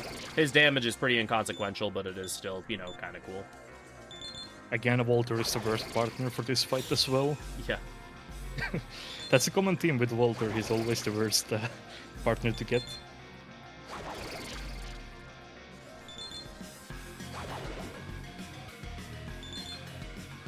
Alright, this should be dialogue prompt. We give her a side glance, don't look Medusa in the eyes. And that lowers her attack for the last bit of this fight. You know, I didn't realize Flynn was missing HP. Okay. Jonathan being a pro and face tanking all of that damage. And we should win. Yeah, pig for lethal, let's go! Yeah, so there's a pretty good example of how lopsided these attempts can be. The other time you miss everything and just end up dying, and the other time nothing scary happens for the entire fight.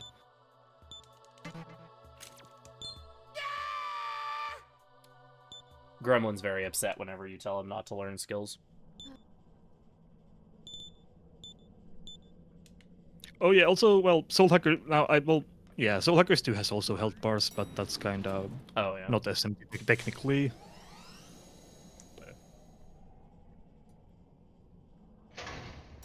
Alright, so we made it to Tokyo.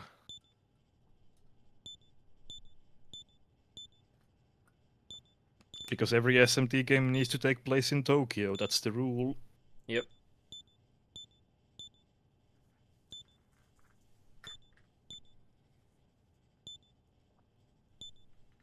So here we're introduced to some very gruff-looking men who then, when they find out we came from the ceiling, like, freak out and call us angels and, like, run away in a panic. We're not sure what that's about. But, yeah, we're now in Tokyo itself, and we are now, like, in, like, the actual, like, real game. I say as we're, like, a quarter of the way through the run.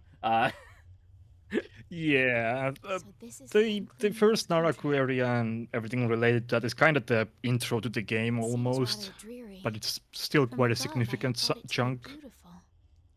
The game opens up a lot once you get out of the Naraku area, because now we can actually, like, it's kind of a semi-open world, I guess. You can kind of go where you want. Cemetery lined with great tombstones. Some areas are locked though, but Yeah, Tokyo is pretty sectioned off. One complaint that I do hear a lot with this game that I agree with is that the Tokyo world map is a bit of a mess to navigate. They fixed this a lot in 4 Apocalypse by, like, labeling towns and widening the roads and just making stuff easier to see. But definitely, Also, like, on a casual playthrough, navigating Tokyo can be a little bit of a nightmare. So thankfully, the map is pretty well sectioned off, so that you can't just, like, get absolutely lost on the overworld and run into, like, a late-game enemy that just completely destroys you. it's a bit difficult to find where to go if you're not familiar. In 4A you get quest markers, so it's easier to Yeah. go where you're supposed to. Welcome to Tokyo and the amazing Tokyo OST. Alright, so MC did not die to either Medusa or Minotaur, so I don't have to worry about taking an encounter out here. If MC had died to either of those fights, this would be where I would take that encounter to make up the experience, just on, because you almost always run into an encounter on the way over to Ueno here. So I would just, like, run into an encounter and kill it really quick to make up that EXP. But since MC didn't die at all to those fights, I can just avoid things. I do need to pick up this bead, though. Hopefully that enemy doesn't aggro on the way back. Yeah, we're good. And here we reach the first town, Ueno. Ueno.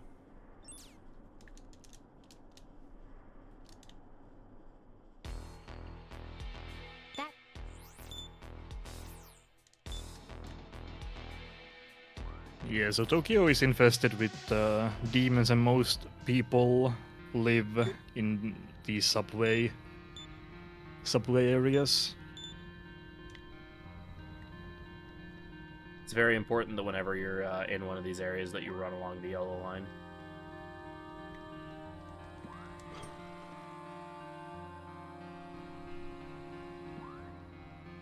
It doesn't actually matter, but when you're just doing all of these pathings over and over again, sometimes you're like, yeah, I'm just going to run along this line now.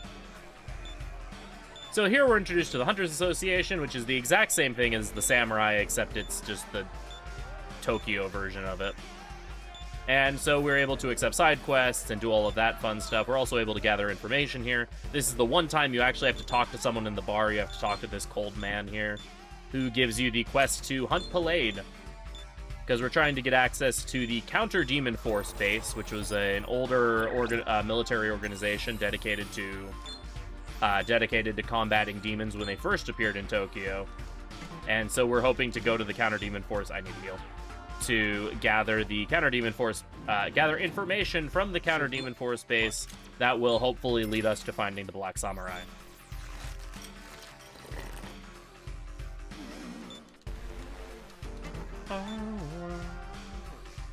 Yeah.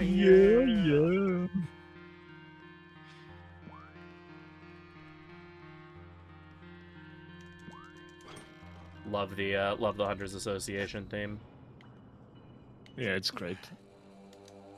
So we get to this pond area where Pelea is, so we're just gonna go and fight him real quick. Yeah, because we all know that the most terrifying demon in existence is a dude in a ghillie suit. What mythology is Pelea actually I related believe he's to? Celtic. Yes, he is, okay. Scottish fairy. Does not look like a fairy to me, but we'll roll with it. Usually my assumption is if the name is really hard to pronounce and has a lot of weird silent letters, it's probably Celtic. Yeah, see? That's a guy in fair ghillie suit. assessment. Scariest demon. Don't cleanse me, bro. So here we just Muzio this horde. This horde fight can be a little bit scary because they have access to Mudo, which is an insta-kill ability. And if they get that off and they hit the main character, then you're just kind of really sad. Okay, well, killing Apsaris is not great either, but at least it's not safe.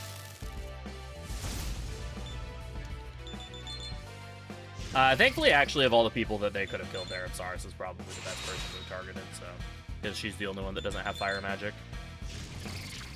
Yeah, you should still be able to finish this fight in 2 turns unless someone else dies. Well, Flynn's smirking, so we're definitely good because I have that Aguilau rock I can throw at him. Alright. Or he can land poison, and then I don't get to throw a smirked Aguilau rock. Very cool. We're still fine, though.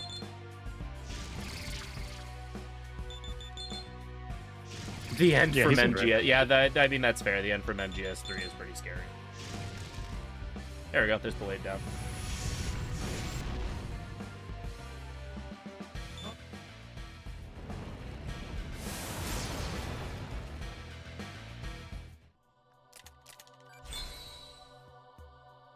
Oh, still... okay, no, yeah, you get EXP from when you return the quest, right? So it's enough, yeah. There's quest EXP. Yeah. Right here. Yeah.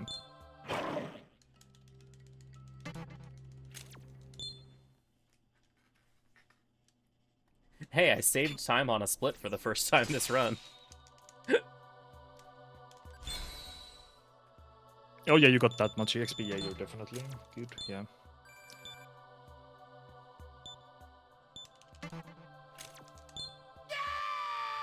Angry gremlin noises.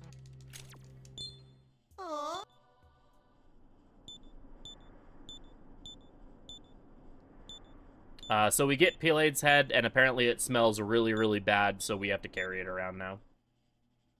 Apparently Flynn just has no sense of smell or something. Please delete Gremlin, thank you. Hey, we're gonna turn him into an Oni here really soon.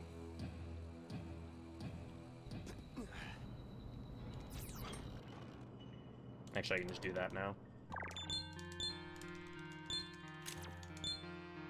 Saving before fusions, because always save before fusions. Especially considering we already have had 1 fusion accident this run. Yeah, even if you're doing only 1 fusion, it's a good habit to save.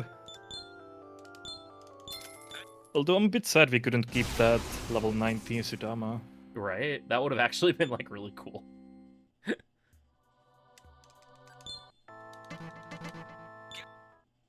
Like, if this was a casual playthrough, I would have kept that level 19 Sudama any day, but it would have done 100%, very yeah. weird things to the fusion route or to the money route to keep around. What's your... I don't know if Sudama actually learns anything super useful, but just like having a level 19 demon around is pretty valuable. Yeah, I don't think I ever used him in this game, so I have like no idea what he has. Probably some wind magic, because that's kinda his thing, but... I think I used him when I did like my friend-shaped demons playthrough, but I don't remember if he was any good or not, or if I just used him because I decided that circles were friend-shaped.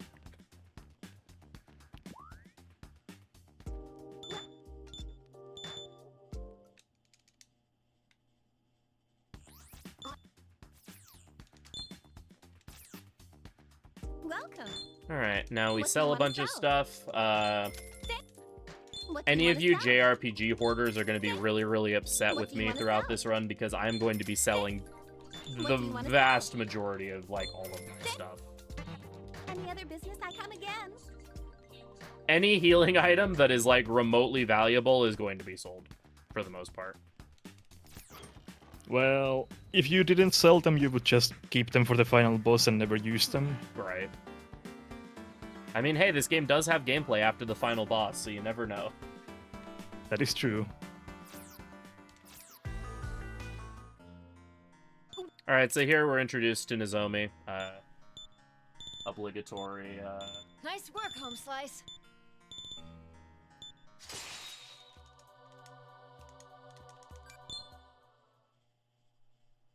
shock and resist force.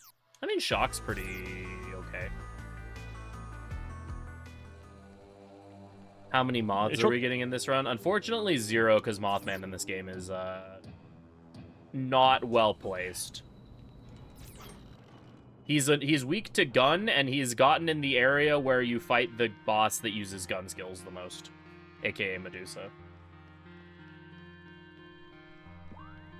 However, I am repping Mothman via my shirt, and I have a Mothman plush behind me, unfortunately, like right off camera.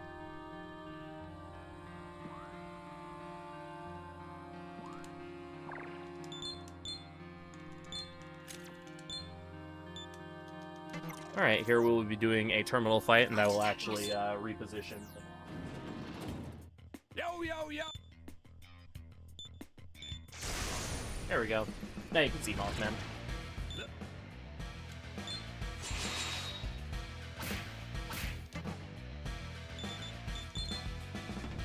Alright, so this is we're introduced here to the Terminal Guardian.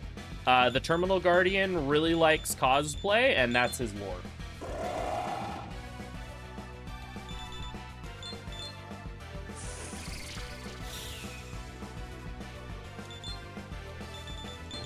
He's a mercenary that really enjoys cosplay, and he's been paid by the Ashurikai, which is like the mafia that runs Tokyo, to stop anyone from using the terminals.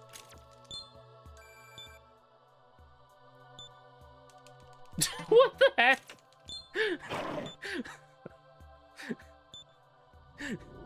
This is an interesting run, to say the least. What the heck? Yes, I would like to learn silent prayer, please. I would like to say no to buffs and debuffs. So, yeah, Terminal Guardian's great. Almost all of his fights give a lot of EXP, so great for leveling. Except, funny enough, the most obnoxious Terminal fight gives the least amount of EXP. Yes, Pig just tried to skill change Kaja into Silent Prayer. And So also, the, terminals, like we said before, let you warp between locations. So, sorry, what were you saying? Yeah, so we got the palais ahead, and we give it to these Celtic fairy horses known as Kelpie, and they let us get through the river that we otherwise could not get past. Yeah, the Haunts is like the smelly head, so they eat it, and then they're like, yeah, okay, we'll carry you across. Well, that opens another section of the Tokyo map, and we can make our way to Kasumigaseki, which is the counter demon force base. Ginza's also right there. Unfortunately, we can't get into Ginza right now. Nothing good ever happens in Ginza in this game. True. Ginza is just the source of, like, Pain and half suffering. of the suffering in this run by volume. If, like, recruits in Minotaur are probably, like, you know, 25 to 30%, and, Pluto's, like, 10%, the rest of it's Ginza. Oh, whoops. Default option there that makes you leave.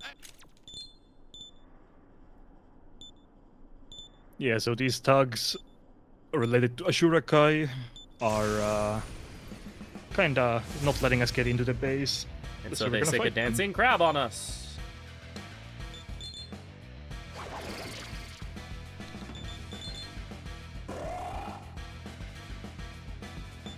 It's more like a spider, but it's fun to say it's a dancing crab. What happens in Ginza? Bad things.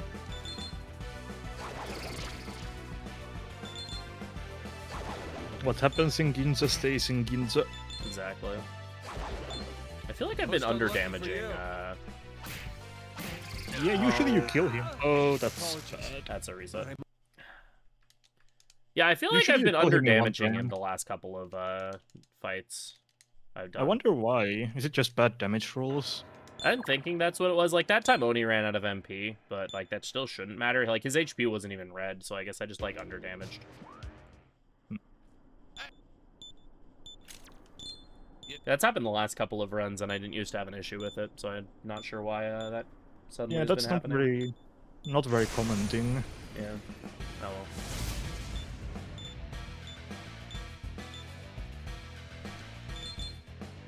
I'm even using, like, the Zan that has more stacks on it, too. Okay, well, that Smirk should help. Yeah, it could be just not getting smirks, I guess. No, I don't have any magic incenses yet. Yeah, because that way I get my, +3, Tarukaja hit. Then I get another Smirk here and it dies. Yeah, there we go. I guess I just, like, got no Smirks there or something. I don't know. Because that's usually what happens, is it just dies before getting an action. Or, like, worst case scenario, your partner hits it once and it gets cleaned up. Oh, well. Boing, boing, boing. Boing, boing, boing, boing.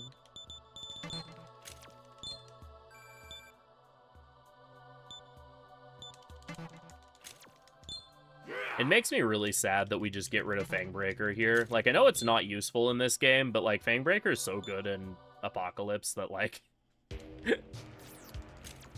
getting rid... And in Strange Journey, that getting rid of it here is always just like, oh. Burrows.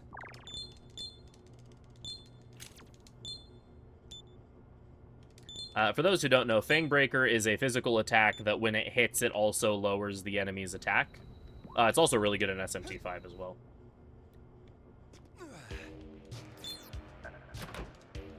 It's a really useful skill, but unfortunately, due to just the fact that everything does so much damage in this game anyway, and you'd rather be hitting weakness all the time, Fangbreaker is just not as useful in this game, even though I love it in every other game. Damn me! It's the Black Samurai! Is it? And here we get a Strange Journey reference. We get access to Demonicas.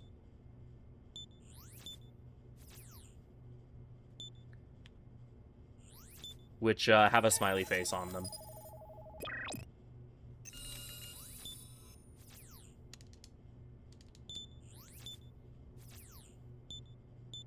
So now we get access to an armor upgrade in the form of the full Demonica set. We'll be equipping that later, and we'll basically be running the Demonica set for the rest of the game, except for the final bosses.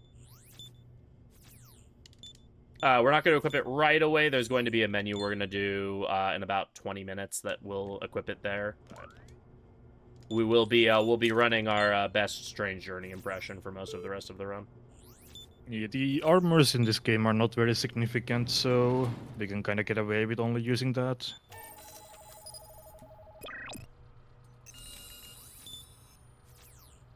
Alright, so we found the Counter Demon Force base. So we're going to get some lore on what's been happening in Tokyo, and we're going to find that there's a pretty big population hub nearby in the town of Shinjuku, that we should probably go there to try to figure out information on where the Black Samurai is hiding. Also, we agree with Jonathan there. I don't know what we're agreeing with him on, but we agreed with him. It was definitely about something. And we get to do another terminal battle.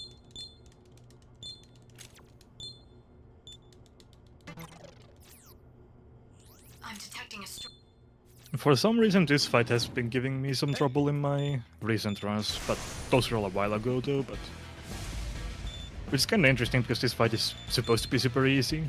Yeah, we have to fight like our greatest weakness in the world, pretty girls.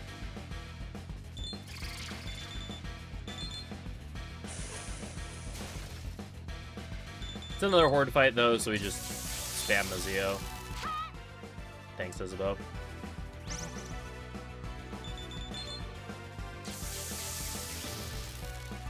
Occasionally you get an interesting turn order where Oni actually goes third. And in those instances where Oni goes third, we can, you could actually one-turn that fight. But with this party loadout, that's very unlikely, because Oni's quite a bit faster than both Zetinsha and Apsaras. Much older versions of the route, though, that was a consistent one-turn fight. Did the stream... Does the stream have some trouble, or is it just me? Everything's good on my end. Okay, well, it's probably my problem then. Okay, looks fine. Good. Yeah, for some reason it just froze for me for a bit. Huh. That's... Might have been an activity thing. Yeah, maybe.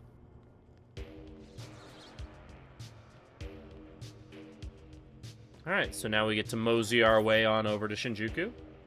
Unfortunately, this part is where some of the enemy spawns can get a little annoying.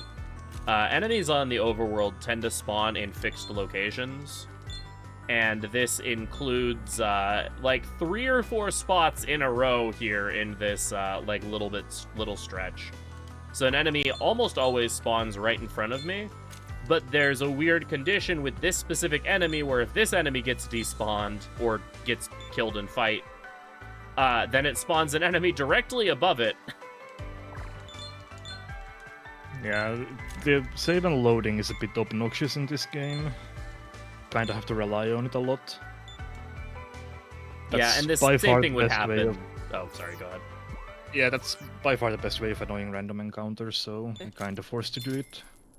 Yeah, and in that case, the same thing would happen even if you did take the fight. There would still, that Right. spawn would still happen. There are some cases where save loading will just, like, you avoid one spawn only to get another one to show up. That's why in Hey, it's certain another poison locations... swamp. Oh yeah, more poison swamps, woohoo. Yeah, in certain locations, enemy ambushes are scripted, and so if I know I'm coming to a point where there's going to be an enemy ambush, I will try to avoid save loading until I've hit the ambush spot and then do the load, because otherwise I would just get like 2 spawns back to back.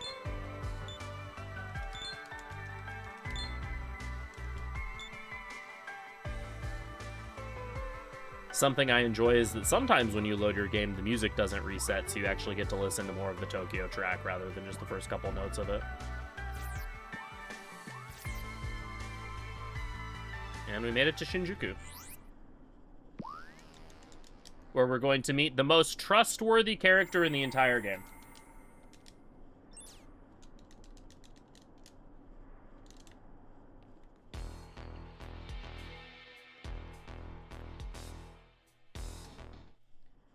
Here, in this post-apocalyptic hellscape, we're introduced to the very trustworthy, not at all suspiciously knowledgeable schoolgirl Hikaru.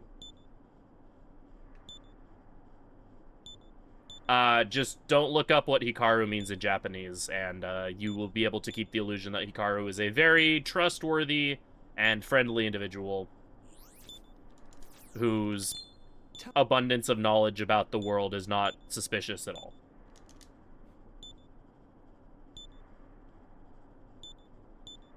Coincidentally, Hikaru happens to know exactly where the Black Samurai is, down to, like, the literal building that she is in. Which she tells us is a bookstore in Ikebukuro. But in order to get into Ikebukuro, we're going to need to do some questing first. Because Ikebukuro, if we were to go there now, is currently locked off by a giant barrier. In order to break that barrier, we need an item called the Jiraiya Talisman. And to get the Jiraiya Talisman, yes, Hikaru is Japanese for unassuming and non-threatening. Yeah, totally. In order to get the Jiraiya Talisman, we have to get it from a demon named Quebiko. In order to get to where Quebiko is, we have to get the trust of the Ashurikai. So, Not convoluted at all. Yeah. So we're gonna be just doing a couple bits of questioning here in Shinjuku. First of all, we're gonna go to the Hunters Association so we can get that quest that will allow us to. Did you miss the Minotaur fight? Yeah, you missed him by about 45 minutes. Or 40 minutes. Yo, Raito the 25th is currently winning the Hunters, the Hunter tournament. Very cool. Shoutouts to Raito the 25th. Sometimes it's fun. There's a lot of, like, really fun references or jokes or whatever in the tournament names. Or in the, like, the Hunter names, and so sometimes I like to just point them out because I think it's funny. Like Raito the 25th there. There are references to other SMT titles or at-list titles. Yeah, there's also a Hunter whose name is Mr. D, and I always like to make a big deal about when Mr. D is winning the competition. So here we accept the quest Corpse Disposal, which gives us access to this outside section of Shinjuku. And we're going to be doing a couple required fights, and thankfully these fights give a lot of EXP, so this will be our big opportunity for us to catch up in levels a little bit, because we are quite under-leveled at this point. So we're going to be taking these required battles. Hello? Hitboxes. Something depth perception. I'll also be taking 1 or 2 random encounters while I'm here as well, due to some EXP routing shenanigans. I don't quite end up with enough EXP by a certain point in the game to do some fusions. But just taking like 1 or 2 random encounters in Shinjuku always gives enough buffer EXP that I hit that threshold. Life drain, okay.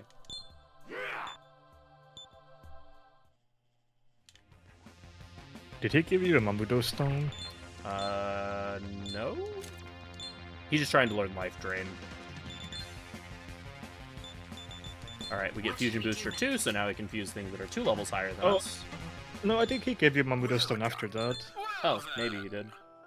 I was wondering if there's like any actual use for that. Probably not. I'm pretty sure no. Alright, so we fuse Archangel here, we get Medea, Possum Moody, and Zio.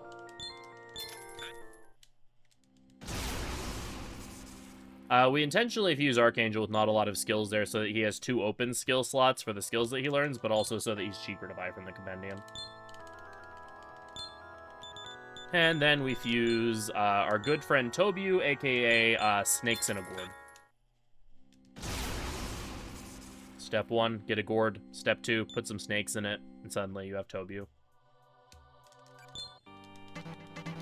So Tobu's really cool because he is our source of our first tier 2 magic spell, Zanma, which will be quite a nice damage upgrade for the next little bit.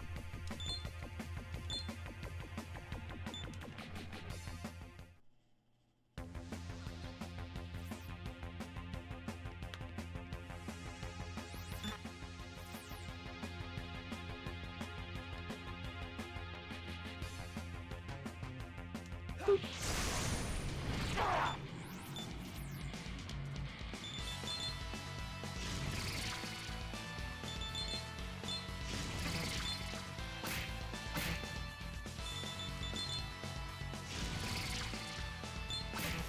I was like not actually sure about that turn order. That was kind of weird. 5 targets left. Nice, I got both of them at once there. Wormwoods in this game, which is those like little barriers, have to take some time to clear before they become available. So I hit to open those there, so that when I come back later, I can just walk past them. That right there was the first instance of a snare trap in this game. The snare traps in this game are super annoying. They hold you in place for a couple seconds, and any enemy that has spawned and is on screen will immediately aggro to you and run at you. And if you are in a snare trap, then enemies will almost always go first when they run into you. That's not great.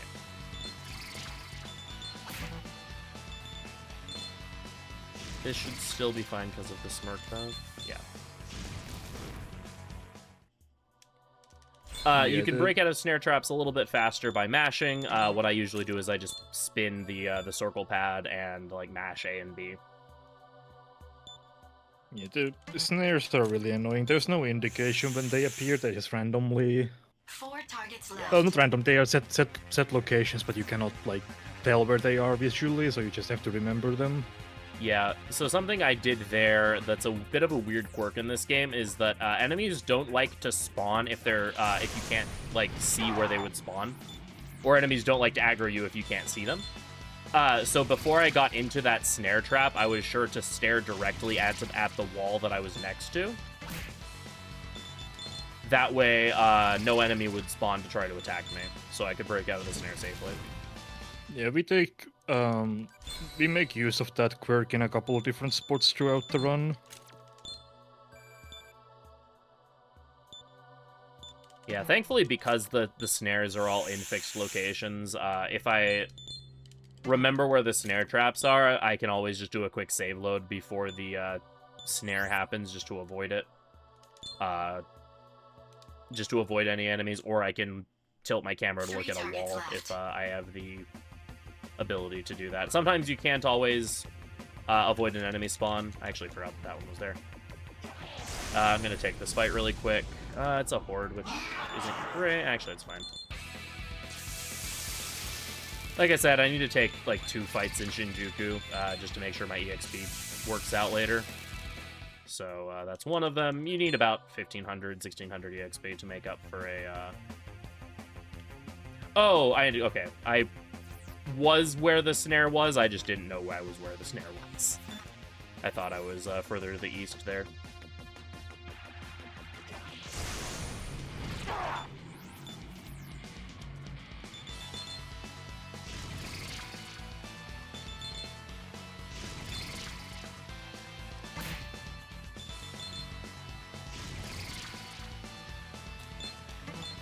Okay, I was really worried that wasn't going to kill. Archangel gained like 5 agility on that level up, and so now he's like definitively outspeeding Tobu, which isn't my favorite thing in the world, but oh well.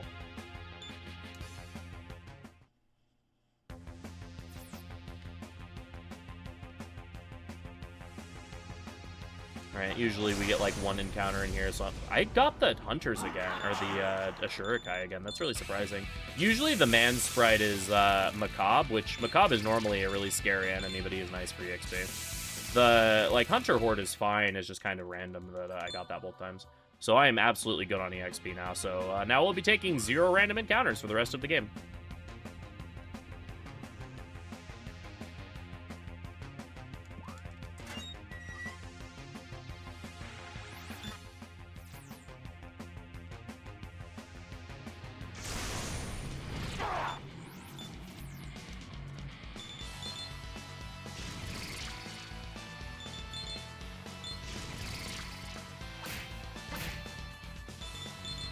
So we have 1 more corpse to kill after this fight, and then we will be sent directly into a boss afterwards.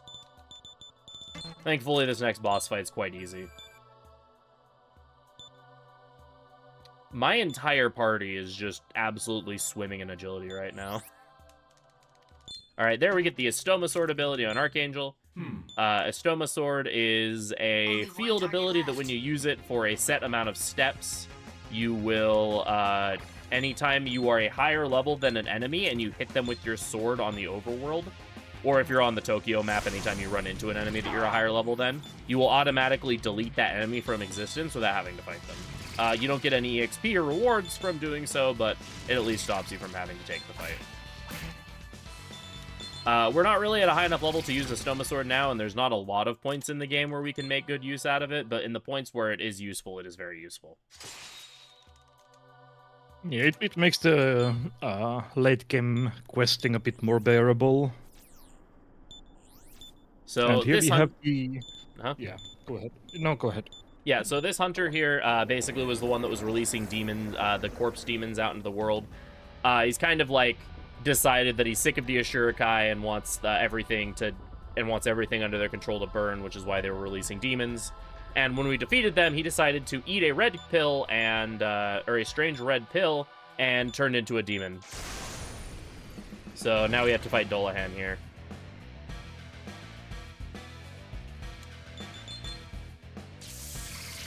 So Yeah, this fight, Dalahan is weak enough to go down in one turn, usually.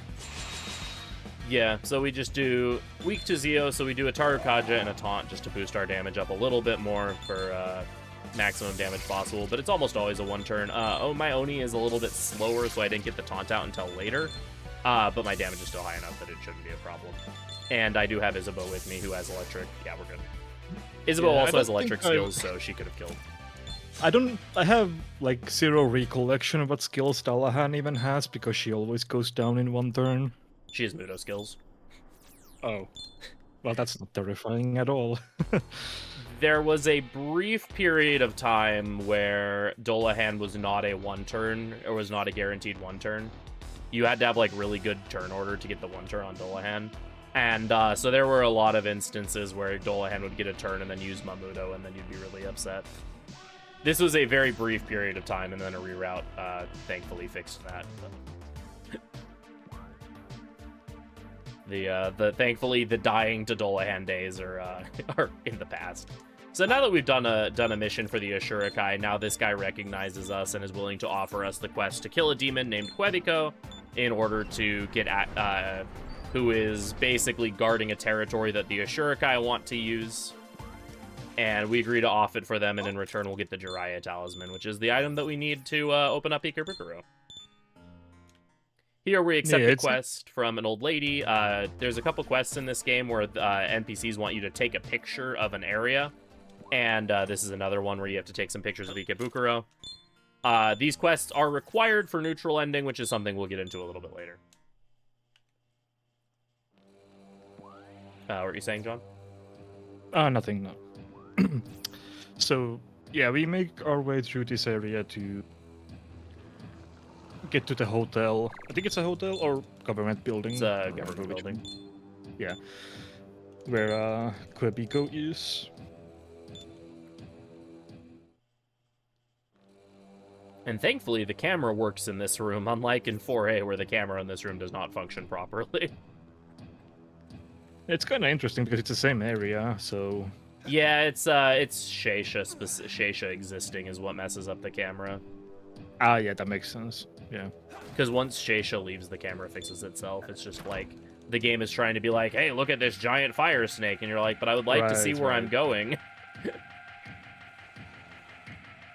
Yeah, that makes sense. So Quebico is a rather difficult fight. He uses a lot of really strong physical attacks, and he's weak to fire, which we don't really have a strong source of fire right now. Which would make this fight a bit of an issue for us. Thankfully, this is one of the few instances in the game where you can opt to just not fight the boss.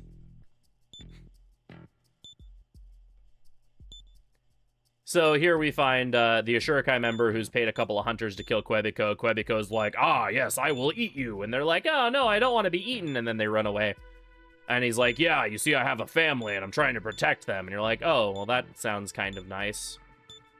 So we say we're not going to kill Quebico, and the Shurikai dude gets mad at us, and so he sends a group of horde of harpies after us. Unfortunately, doing this means that you don't get paid for killing Quebico, because there is actually a money reward you get for fighting the boss. We don't really care about the money reward. It's not that big of a deal, and we would rather just not fight Quebico. Yeah, the fight against Harpies is significantly easier, and we are already pretty well set up for it since we have Masio on everyone. I don't like that Toby just outsped me. Yeah, I might. Well, what thankfully else? we're at level 20, so I get my agility Yeah. here.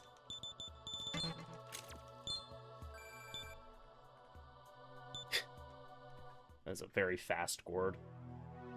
So yeah, Quebico's like, oh, well, thanks for the support, guys, but, you kind of just killed people in my home, so, I'm gonna leave now.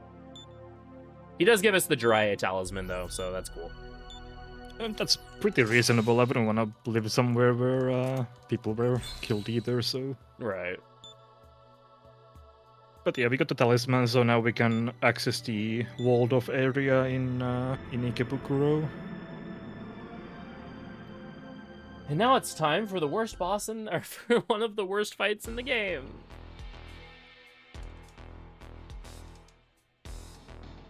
So we have another terminal fight coming up. It's pretty funny that the random terminal fight can be a lot more challenging than, like, actual boss fights. Yeah, so the next terminal fight, if you've looked into, like, SMT RTA or Shin Megami Tensei speedrunning much in the past, you'll know from pretty good experience that all of the all of the inconsistent fights in SMT are all the fights where the enemy goes first without you being able to do any sort of setup or anything. And that is the case here. So this next terminal fight is going to go first. And it is a familiar face to anyone who's familiar with other SMT games. We're going to be fighting an Osei. And Osei really, really hurts. He has a lot of very heavy-hitting physical attacks, and because it's a boss, he has high agility, so he doesn't miss any of them. And he has the potential to just completely murder us turn one, or put us into a situation where we'll be unable to win, even after turn one. Yeah, so this fight can either go very quickly, or we can die a lot. The record for number of times anyone has ever died to this Osei in a speedrun in a row is 10, and that's by me. I have died to Osei 10 times in a row before, so hopefully that's not what happens today, but we'll see. Oops, corners. As you were saying, John? No, I was just about to say that it is a fight where you can die multiple times in a row without anything you can do about it in the run, but you got that covered already. Cool. But yeah, we'll switch up to the Black Demonic armor here we talked about earlier. That gives us a little bit more survivability for this fight. And we use all of the agility instances and whatever not we have just to try to make this fight a bit easier on us, but... I'm detecting a... Yeah, this all depends on what he decides to do turn one. Basically, if he uses Blight turn one, then we're probably in bad shape.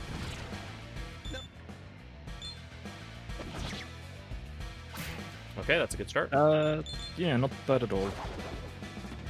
So here we're going to take advantage of a bit of an AI quirk that he has, where if he starts his turn and he detects that he has any sort of debuffs on him, he will use Dekunda to remove them. Which means he's wasting a turn not trying to kill us.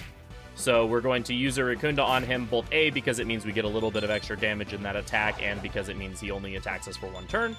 And then we're going to kill him on the second turn. That was actually a very, very good Osei fight. We're going to taunt him this second turn so that we do even more damage just to secure the kill. That way, even if I don't kill with this attack here, Isabeau would finish him off afterwards. But yeah, that was a really good Osei fight. Yeah, so the fight is really easy or really difficult, depending on what he does. Yeah. I always love it when I hype up a fight as being really hard and then I do it first try. And then there's other fights where I'm like, yeah, this fight's okay, and then I die like 5 times. Exactly, yeah.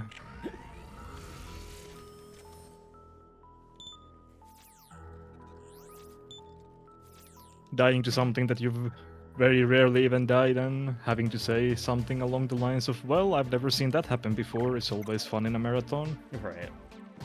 All right, I'm just gonna run and grab this grab this association heal, just because I did get kind of beat up a little bit. Normally it's not that big of a concern, but just in case. So something that Coolzo told me that he figured out, Coolzo being one of the other runners of this game and like the big router for these runs, is he figured out if you can actually just sell extra chakra pots and you don't have to pick up an annoying item over here. So I'm actually going to do that really quick, just so for John's benefit, so he's not like, no, why are you skipping the item? Freedom, go back. Just, it is intentional because I picked up that extra chakra pot so that I can make up the money for it. Right, that makes sense. Because bead chains sell for 5k, chakra pots each sell for 3k. And there's a point later in the run where we have a couple chakra pots that we don't sell. And so if we just sell those, then we have enough money. But I pick up that extra one just so to make sure that my money is rounded out for the one fusion chain we do before that point. I also pick up an extra bead over here that sells for about 750. That helps with that as well, because it's faster to pick up these two items than it is to go to get the one bead chain. Yeah, the bead chain is pretty far out of the way.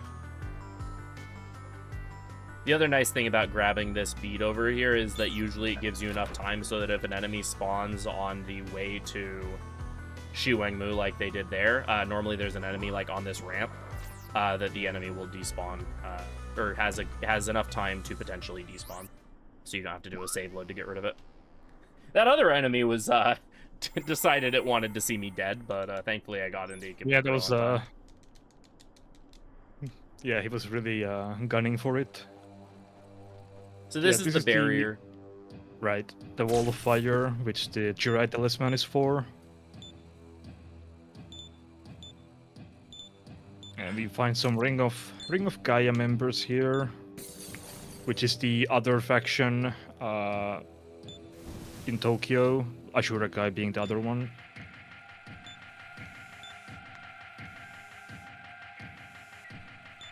Yeah, so the Ring of Gaia controls Ginza and some of the other areas. They're, rather than a Shurikai, which is very much like, you know, control, it rules their section of Tokyo with an iron fist, and seeks to control demons using the red pills to keep them away from humanity. The Ring of Gaia embraces more of a coexistence principle between humans and demons. And believe that the strong are the ones who should rule, so if humans can rule over demons with their strength, then that is how things should be. But they also allow demons to exist within their ranks, provided they are also strong enough to do so. It's a bit of an annoying spawn, but thankfully I had enough time to get over that swamp.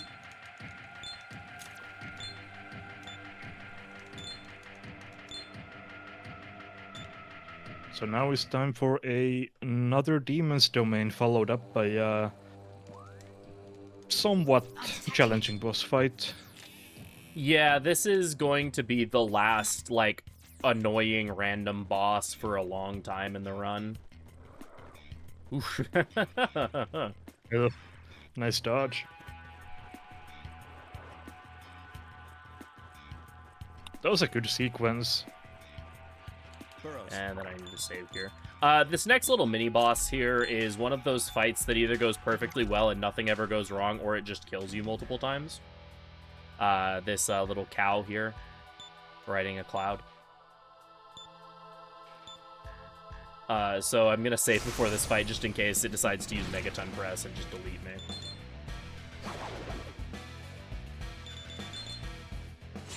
And then after that, we have the Shiwangmu fight, which is the fight that I alluded to earlier as the last obnoxious fight for a while.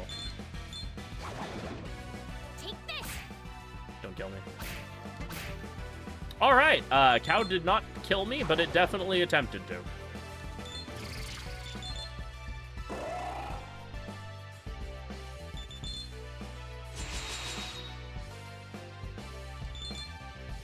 moo, moo.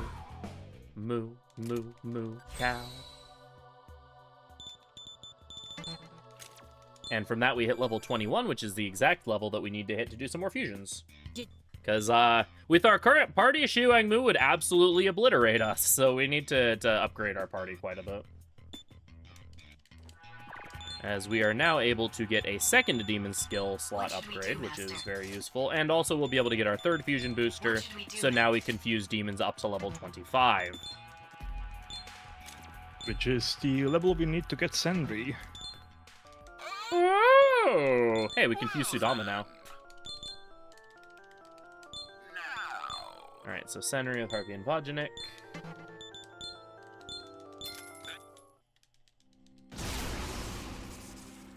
Very good Force Demon also learns the Mazanma skill later, which will be a, one of our final skills, actually. One of the skills that we will keep for the rest of the game.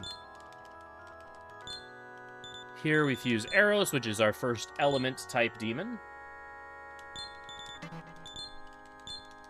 Elements in this game are a special family of demons that upfuse demons within their own demon family. They also all have the pleroma of their respective element, which again enhances the spells of said element. So we take this Eros, this Oni, and we fuse the next highest brute above Oni, which is Azumi. And then we pass Force Pleroma to Azumi, so now Azumi will do more damage with Force skills.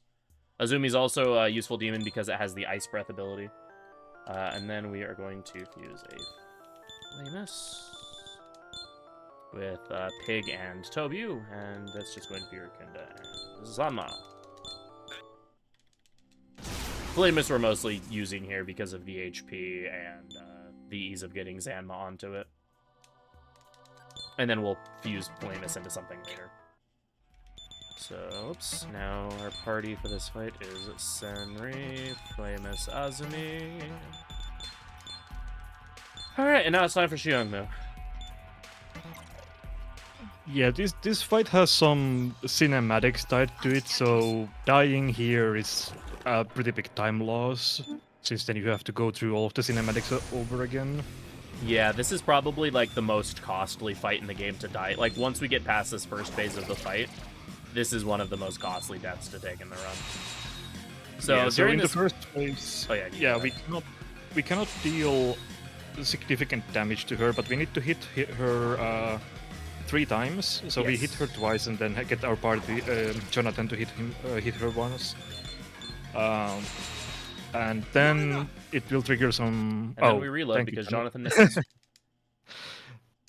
Yeah, the partner lock, we kind of downplayed it, but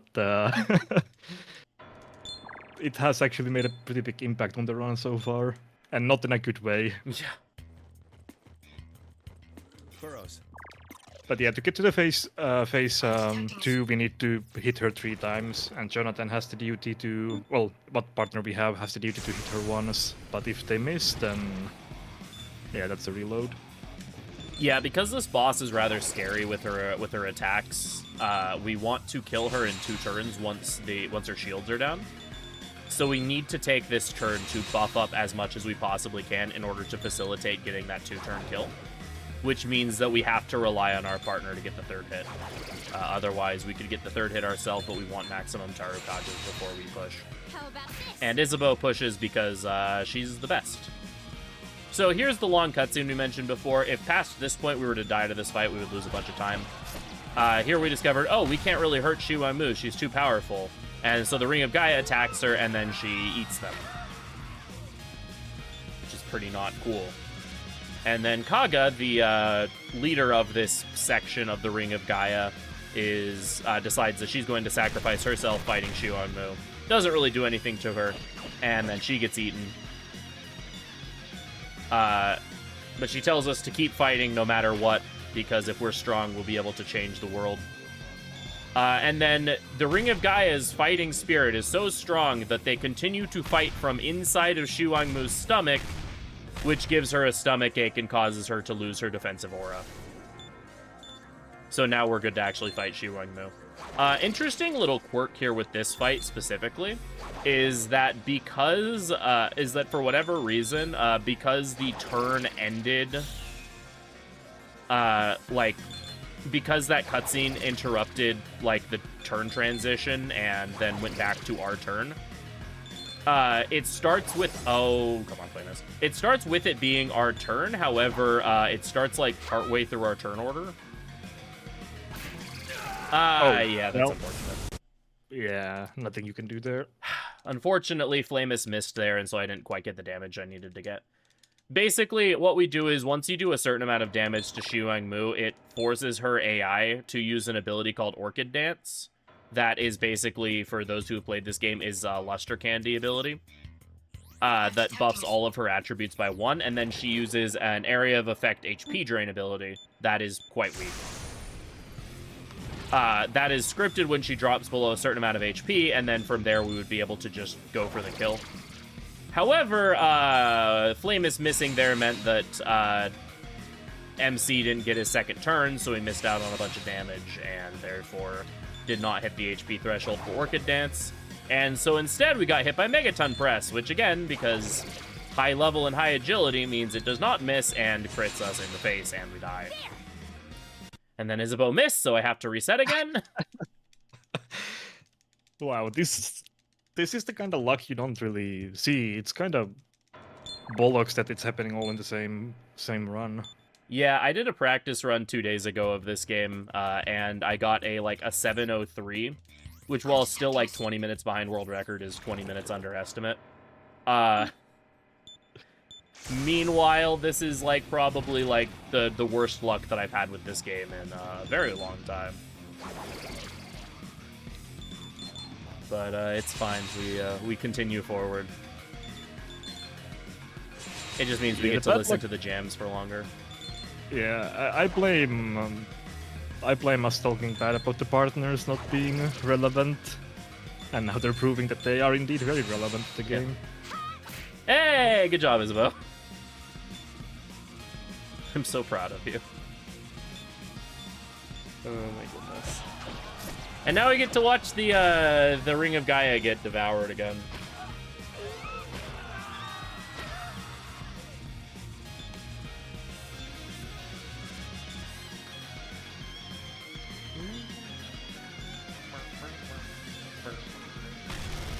Who knows, maybe this means I'm just absorbing all of the bad luck for Shiner's run. Yeah, I hope so. Or maybe I'm absorbing the bad luck for my Vengeance run later in the week. That'd be cool. Yeah. Yeah, right after this is I believe it's right after this is the Nocturne run. Yeah.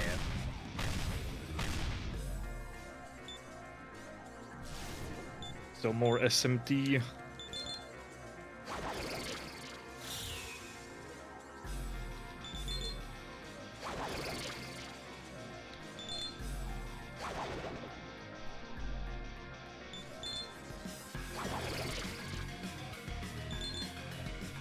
I love seeing smirks because it means that I can't miss.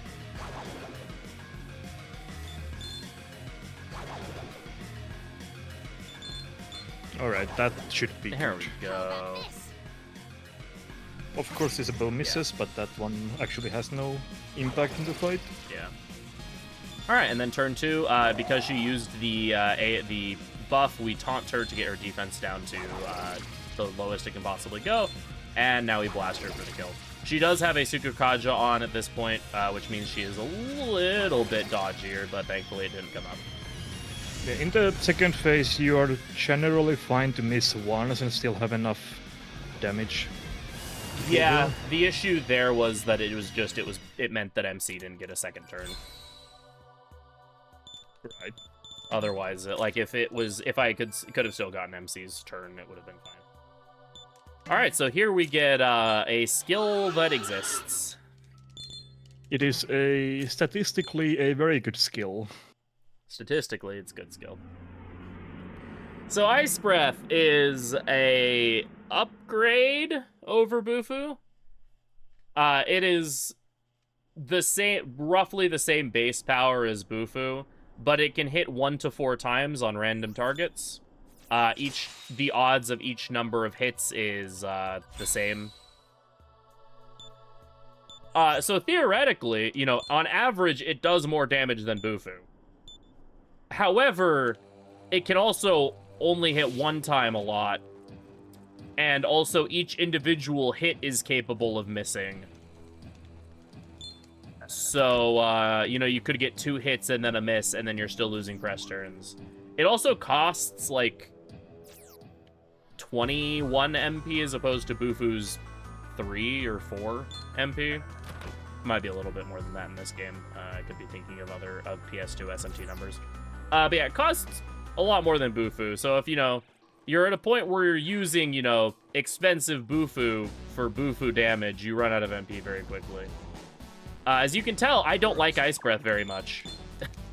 To the point that I intentionally did some rerouting so that for a couple of fights later on, I don't even have to use Ice Breath. I override it with Bufula, which is statistically a little weaker than Ice Breath, but the damage is way more consistent, and I vastly prefer it because Ice Breath makes me upset. So yeah, that gets rid of those unlucky situations where you only hit once or twice or end up missing a hit or whatever case might be. Mabufu costs 12 MP. I'm detecting a... But Ma skills are weaker than their single target equivalents in this game. Yeah, Ma skills are only really useful for horde fights and, you know, fights with multiple enemies. Like, well, yeah. Like this, But- specifically. Yeah. They're actually really good for horde fights, which is kind of nice because in a lot of games, Ma skills are just not very useful overall. But this game, they actually do have their uses.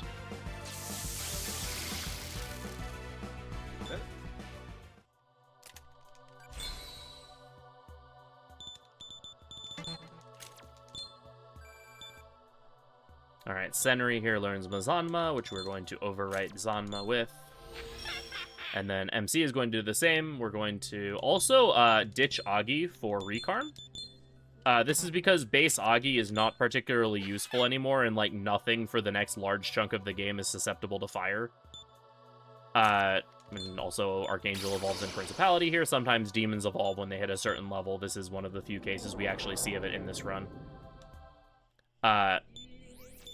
But yeah, because we're not really going to be running into anything weak to fire for a long time, we're actually going to overwrite Agi with Recarm so that we can save our the revival beads that or revival items that we do have for later in the run when we don't need when we don't have that skill slot open to us. I did take a picture of the car, right? Pretty sure I did. Yeah, you did. Okay. Like, I was just like having this moment where like I've played this game so much that I muscle memory through a lot of it, and so I was like, wait, I did that, right? Yeah, so these photos, like we mentioned before, are tied to the quests related to the neutral ending, so we need to do those, but they're not that relevant yet, but there are like things we will do, since we're gonna go past the areas anyway, so might as well get them. Yeah, But since yeah, we have a we are moment. arriving... Oh, Yeah, we are arriving to the bookstore now, which we did that convoluted questing stuff earlier, and turns out the bookstore is another demon's domain, and supposedly the Black Samurai is here.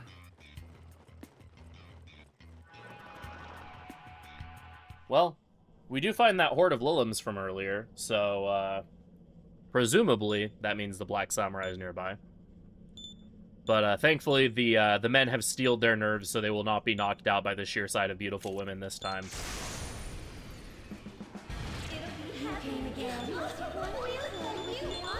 And we'll be using Mazanma immediately just for that increased damage. These Lilims are weak to ice, but there's not really a good way to deal ice damage to them quickly at this point, so it's better to just do Mazanma for raw damage. And, well, they're weak enough to die in one turn anyway, so there's no reason to... Lame.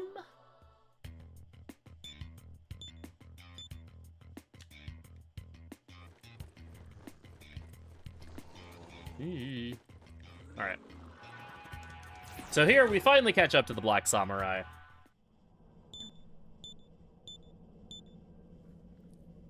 And she commits the most devious and horrible act known to man. She tries to spoil manga for Isabeau. I'm afraid I can't hear you. So now that she Truly has done this despicable. horrible, unpardonable thing, we're going to arrest her.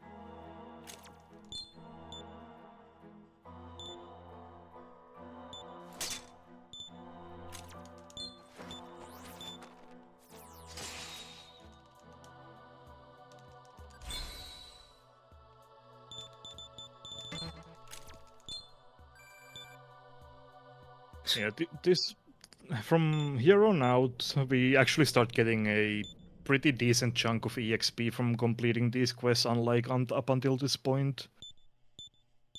Yeah, thankfully, So- because we're going to need a lot of levels. Yeah, so that kind of increases the gain of app points that we get from here on out as well, and makes us get those level boosters we need for fusions a bit quicker. Yeah, for reference, we're a little under halfway through the run, and we're level 24 now. And we finished the run at, like, level 57, so we're going to be getting a lot more levels pretty soon here.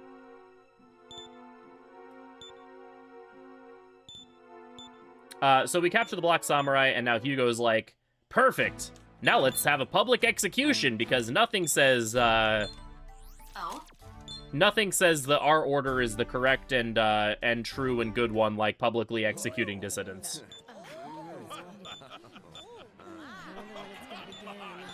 And this scene features one of my favorite touches about this game, which is hilarious ensemble noises. As soon as, you know, all this boring plot stuff happens, people will start to freak out. What a cretin!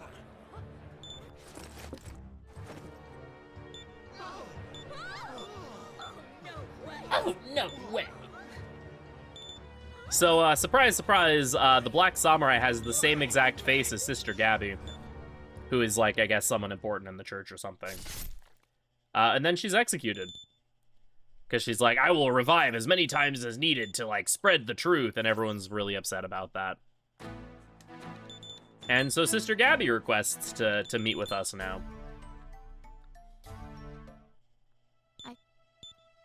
So she calls all of us together now that we've kind of, like, proven ourselves as some of the most capable samurai in the kingdom, to tell us that there are 3 individuals who are being held captive in Tokyo, whose retrieval is essential for the future of the kingdom. And we're like, huh, okay, well, Sister Gabby seems like a trustworthy person, so let's do that. So now we're going back to Shinjuku to go to the national park in order to rescue said important people.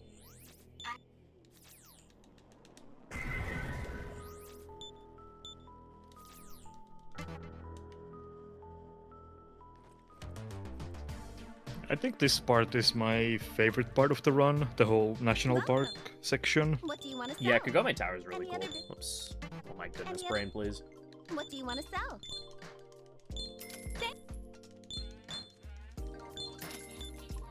What do you want to sell? What do you want to sell? What do you want to sell? Oh, I did get him a Mudo Stone, you're right. What do you I'll want to just sell it. sell?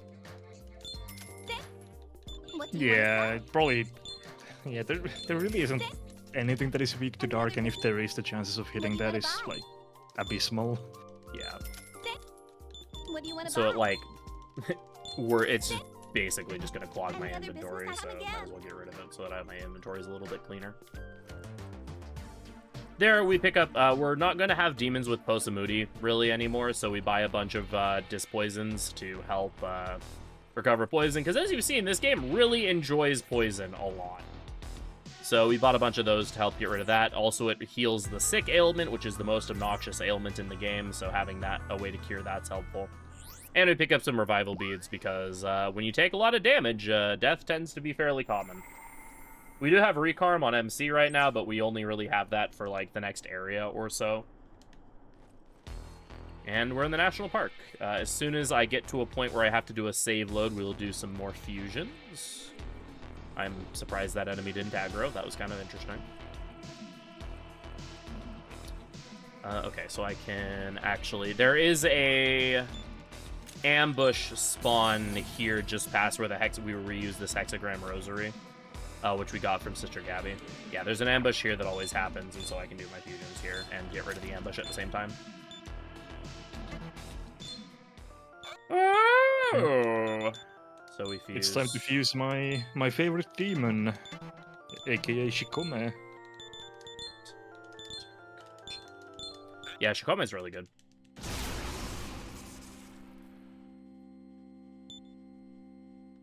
Fuse Shikome. Well then. Now we fuse Pixie with Dwarf McCoy. Doesn't matter.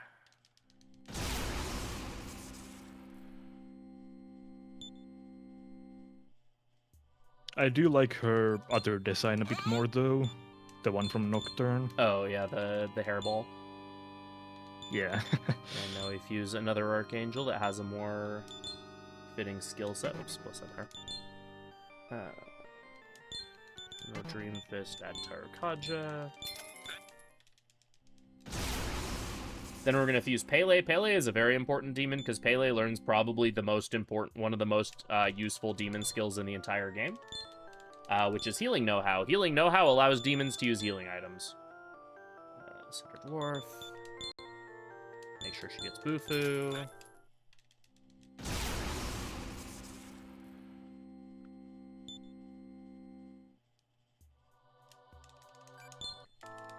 we fuse a Huapo Angel Oni. Taunt Bufuzan. Shouts to Huapo being weak to electricity in this game for some reason. Normally she's null fire, null resist fire, weak ice, but you know, sometimes the game's just gotta be different. Now we turn Huapo into Arias. And Kinda with Media, Bufu, and Zan. So Arias is very important because he repels fire, or nulls fire, one of the two. Basically, his fire immunity is such that if something were to use fire on us, it would end their turn immediately. He also upfuses into one of the best demons in the entire run.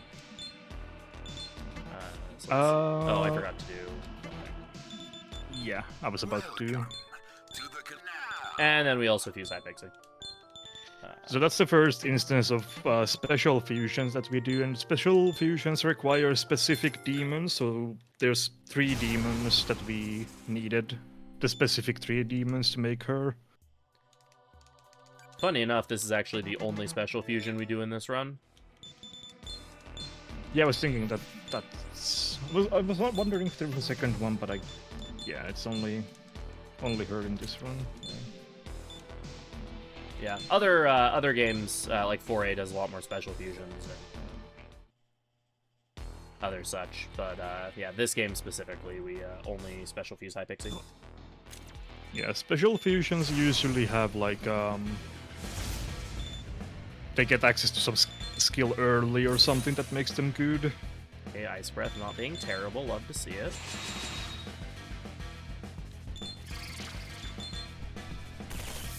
Stun Needles being a little disappointing though. Stun Needles is similar to Ice... Oh, goodness. Okay. Stun Needles is similar to Ice Breath in that it's a multi-hit skill, except Stun Needles is a 1 in 3. Either it hits 1 times, 2 times, or 3 times. And so since the odds are just a little bit better on hitting with it, or on hitting multiple times with it, Stun Needles ends up being a lot more useful. Well, Ice Breath was kinda bad, but it's enough. Yeah, it was adequate. Alright, so that's a Valor, and now we have access to the Kagome Tower. Also, I think that's the best the Valor has gone in all of my practice. Not bad. The one thing that actually went poorly in practice is the one thing that's gone well today. Oh well. And then here I have this... Technically, the Ose fight went well as well. Oh yeah, true, which also went poorly in practice, so that checks out. So here, I picked up that agility incense. I can just throw it on MC to heal his MP. He doesn't have quite enough MP to get through this whole area without needing a heal, so... Ah! Wasn't expecting to get jumped that early. So you get ambushed a lot in this tower. There's a lot of save loading throughout here. Normally it's not that immediate. Yeah, that was strange. That was like the rushing pattern as well, which makes it like a really fast jump. Oh, greed. Got punished for greed there. And, alright. 60% of the time every time? Hey, 60% of the time every time! And, well, remember when I said we didn't have very much MP on the main character? Yeah, we now no longer have MP on the main character. Oh well.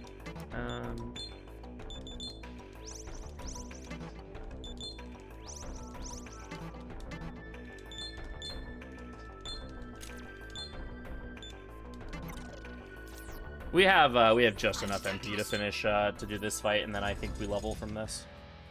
If not, I can just throw out Chakra Drop. So this is Murmur. Murmur's one of my favorite demon designs in this entire game.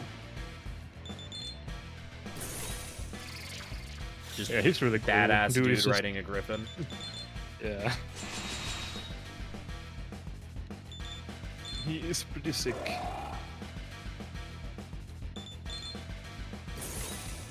But he's weak to ice, so that means that he's not in for a good time against the party that is set up to do ice damage.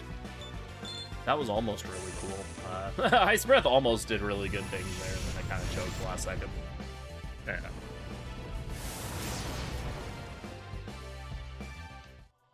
Okay, we leveled there, so it's fine. Yeah, level ups in this game recover HP and MP to full, unlike in 4A. Unless you get the apps for that in that game. Yeah, very, very useful when you're mostly just boss rushing. And since this point in the game actually gives a lot of EXP, then leveling up during dungeons is pretty common as well. So it works well for recovering MP.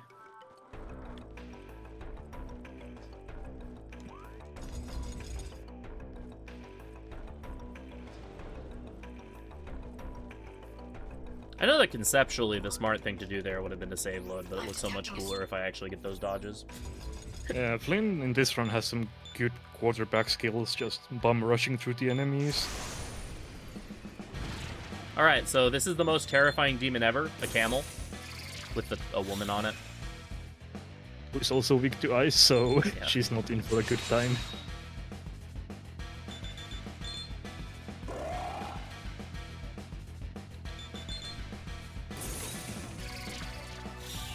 Hey, Ice Breath's actually, like, in rare form today.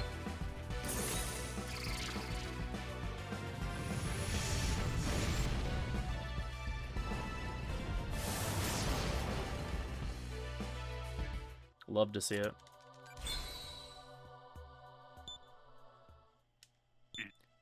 And Pele's just getting levels in the background. They don't really matter. We just needed her to get, like, a level or two to get healing know-how, and then she's going to be a fusion ingredient in a bit. It's just, it's more convenient to fuse her when we did, because we were already doing a fusion chain at that point.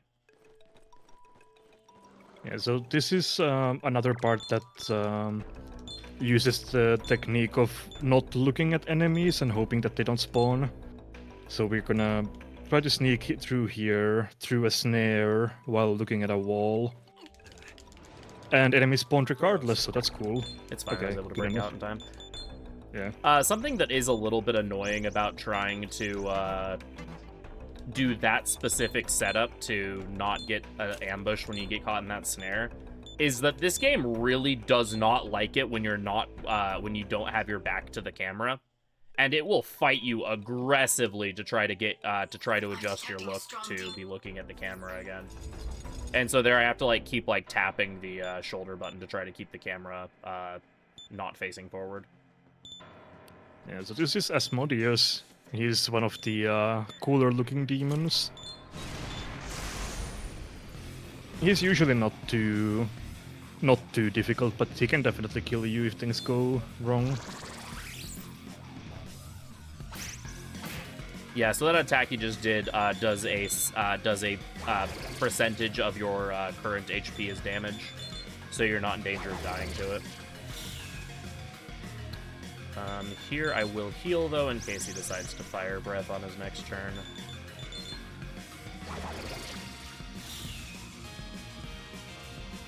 And yeah, also something unique about this boss is that you can actually kill him with Hama. I'm not going to go for it here because damage is really tight, so you kind of need all the damage you can get.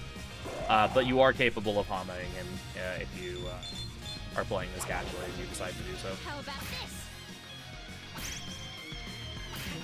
That was rude. Well, how much is that? I need the XP. Yeah, that's what I was thinking as well.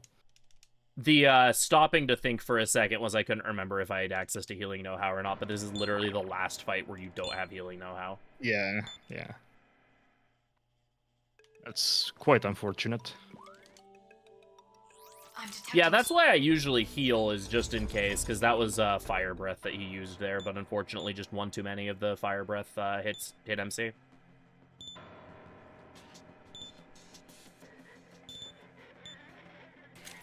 Oh, heck. That's also another case of where the default option is to not go into and fight him Yeah, for there's some literally reason. 2 instances of it in the entire game. It's before Tsuchigumo and then here, and it's kind of annoying.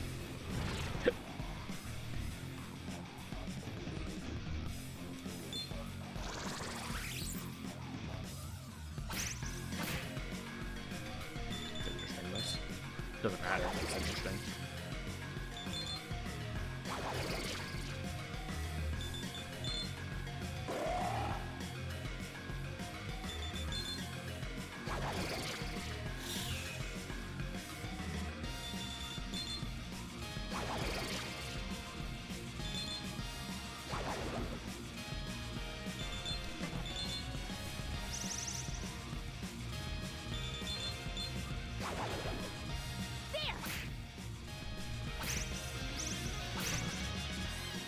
Alright, there he just... Yeah, so when he does the spirit drain, then the fight becomes pretty trivial. Well, Flynn is kinda low on MP, but he should still be dead here. Yeah.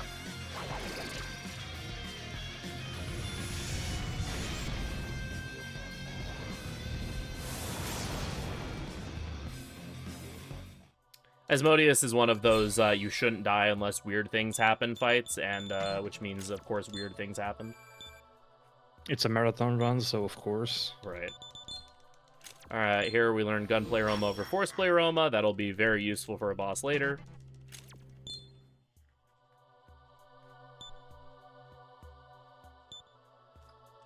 No, stop.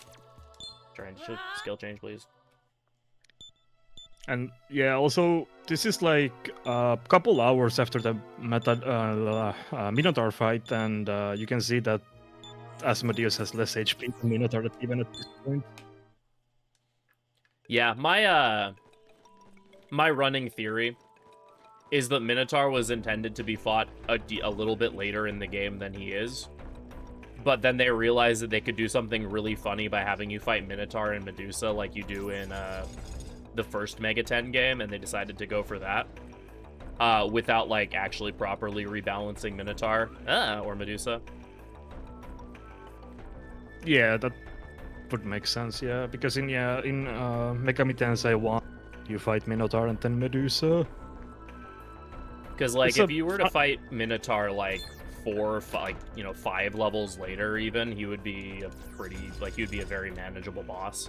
Because you would have access to Bufula by that point from Jack Frost.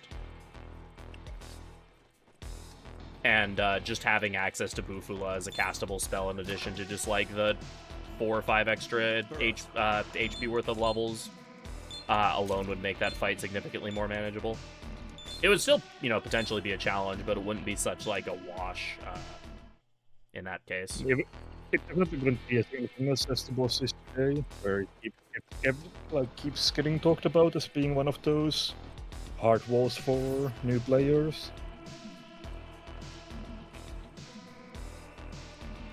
But anyway, that was the national park. Yeah, and surely we didn't do something that definitely isn't going to doom the world. Surely not.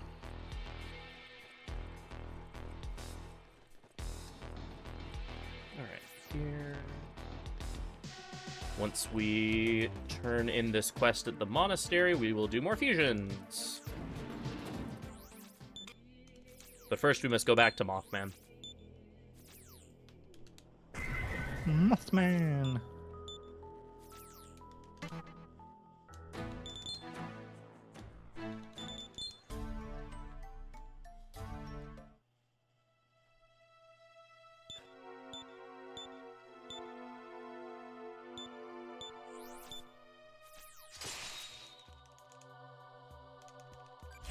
Here's Hypixie's level.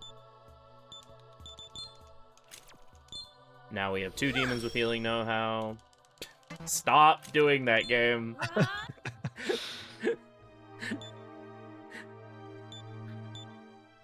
This is such a weird run. This is a very strange run. I kinda love it. Yeah, it's like, it's at least entertaining. That's... If nothing else, it's being entertaining.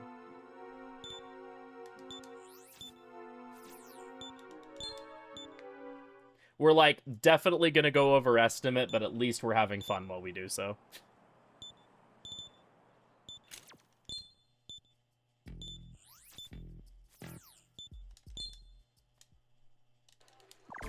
Alright. Use this.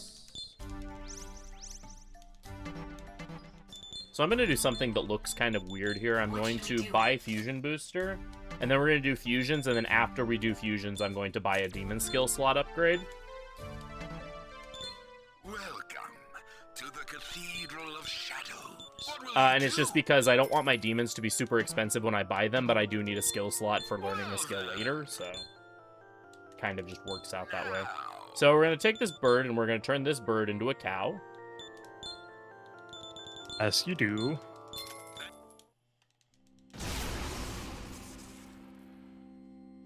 Moo. And we're gonna take our cow, and we're gonna turn this cow into a monkey.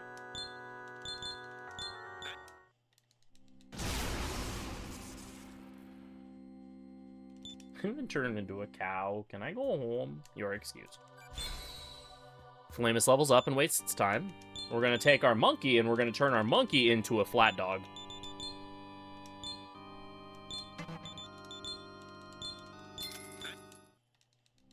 And this is Megami. He's one of the best demons in the game. The thing with Megami is that he's a really good demon in like a lot of SMT games. And then we're gonna take this Flamus and this Arias, and we're gonna make one of the other best demons in the game. Yeah, Dandelion is the earliest source of Tetrakarn. So is Megami. Ah, they're both here. Okay, yeah. Dantalion gets Makarakarn though, and has more MP. Right. So Tetrakarn and Makarakarn are those defensive skills we mentioned earlier, where they shield your entire party from either physical or magical damage, depending on which one you use. So Tetrakarn for physical and Makarakarn for magical damage. Yeah. And without those 2 skills, the run would be much more difficult than it already is. And funny thing about those skills is that they can stack. So you can apply Tetrakarn and Makarakarn at the same time, and that will protect you from both physical and magical damage for 1 turn. So you're basically invulnerable to everything except for ailments and almighty magic. For reference, Shiner, it is this game where Megami learns Megiddo. That's the other good thing about Megami, is he's one of the earliest sources of Megiddo.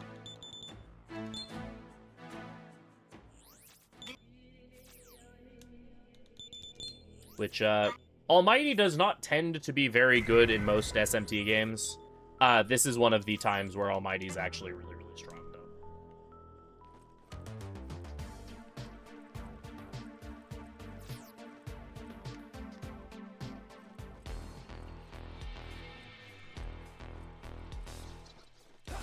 So this is our first usage of a Stoma Sword. We are now a high enough level. Does it get whispered? Yes, it does. We whisper Megiddo and Tetrakarn from Megami onto MC. This is the first instance of a Stoma Sword because we're finally a high enough level to actually repel enemies. And now we're going over to Shibuya, which is the headquarters area of the Ashurikai, because we were told that the leader of the Ashurikai wants to meet with us. Also, the Black Samurai came back to life. She got beheaded, but she got better, and now we have to... We were told instead of capturing her, now Sister Gabby wants us to just kill her. But, you know, a nun of the church, sending us to commit murder is, you know, a very normal and okay thing to happen.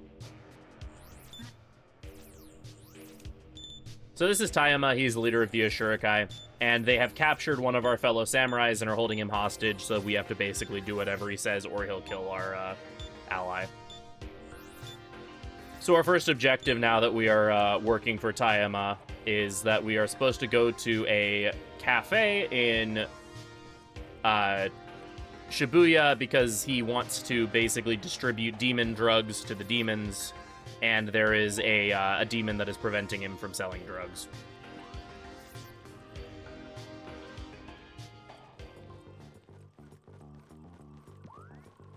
Yeah, we put Tetrakarn on the main character for specifically one fight where MC isn't doing anything. So we put Tetrakarn on him because we need the Tetrakarn anyway, and since MC's not helping with damage in that fight, it works to have him be our Tetrakarn person. So we use the secret passcode, which is Era 1, and now we get access to this store, which sells the ice pleroma earring that we mentioned before, so we'll give that to Flynn. This is real, right? Here. Oh, I didn't actually equip it. Make sure you bring more Maka next time. It's specifically for the Lilith fight, because Lilith resists all magic. Except for electricity, which she drains.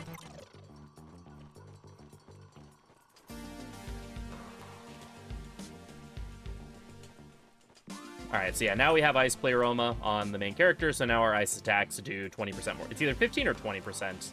That's one of those things that, like, changes between games. Some games it's 15, some games it's 20, others it's 25. You better bring more Maka next time.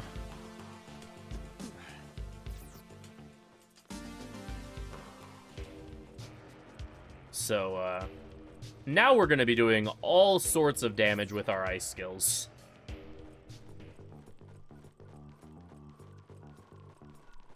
Coincidentally, the next boss happens to be weak to ice.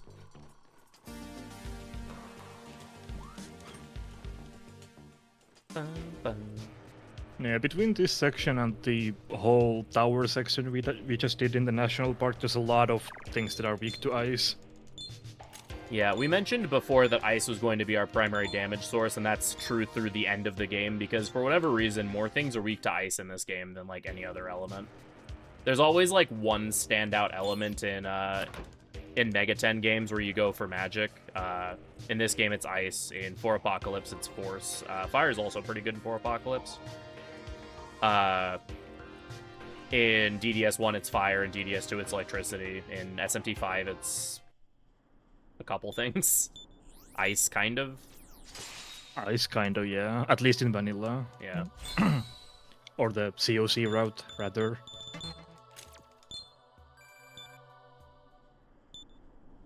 In Nocturne, it's force. Yeah. Mainly because a lot of things don't null it, even though they're not weak to it. Because Nocturne decided that bosses can't have any weaknesses. Yeah. The force thing in Nocturne is more also just a side effect of the whole Demi-Fiend doesn't have wings, so they decided to give him a heavy force skill at level 17.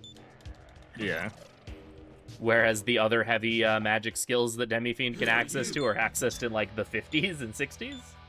Yeah, it's kind of ridiculous. You get Tornado at, like, level 17, and other stuff is, like, 53. Yeah, it's like 52 and 61, I think. Alright, so this is Kogasaburo. He just killed Isabeau. That's rude.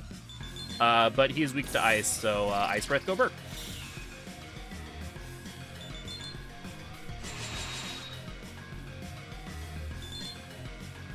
This is also the last fight I'm going to be using Ice Breath, because at this point I intentionally swap out Ice Breath for Bufula just for the consistency.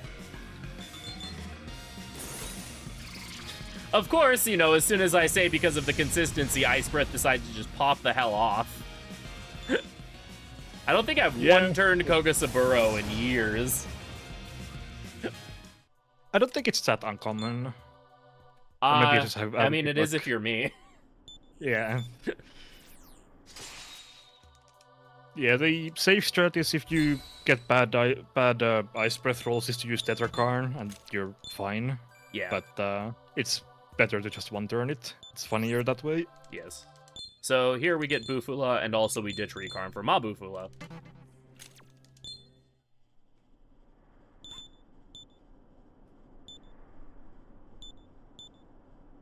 Yeah, Hellfire is only medium damage instead of heavy damage, so... Yeah, Prominence is the Tornado equivalent. Well, Prominence is stronger than Tornado. Prominence is the equivalent of, like, Wind Cutter, except it can hit multiple times. Right. Right. Prominence is just really dumb. Yeah, that makes sense. Like, Nocturne is a bit weird with like the magic skills, which because like Wind Cutter, but Wind Cutter only hits once. yeah. You get Tornado early, but Tornado hits like I don't... Yeah, I'd say Prominence is, like, probably the strongest magic skill in the game, because it can hit multiple times and it has the strength of Wind Cutter and Ragnarok. Yeah.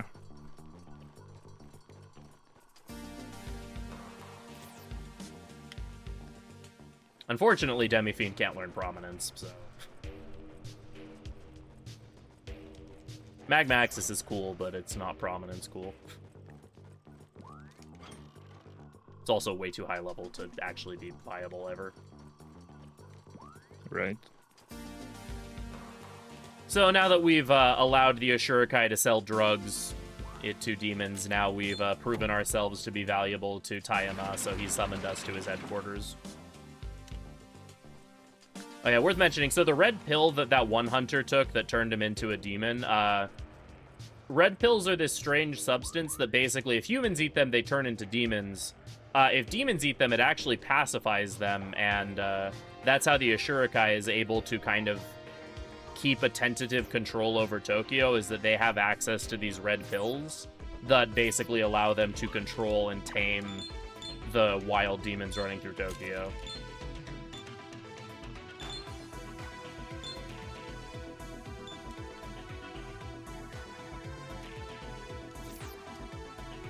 Tentarafu is also, like, not super easy to get, though, unfortunately. I don't remember what level you have to be for Tentarafu, but you have to fight Mara to get it, so that makes it kind of out of the way. It's also, like, a bit buried into Muspel, I think?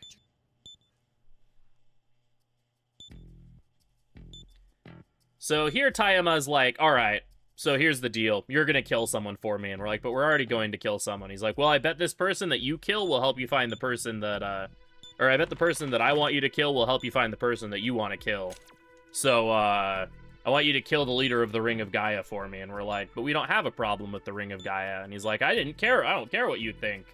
You're going to do it because I'm actually a scumbag and I've kidnapped all of the children. I've kidnapped a group of children in Tokyo. Because you need to see how evil I am. And we're like, damn, that's pretty evil. All right, I guess we'll help.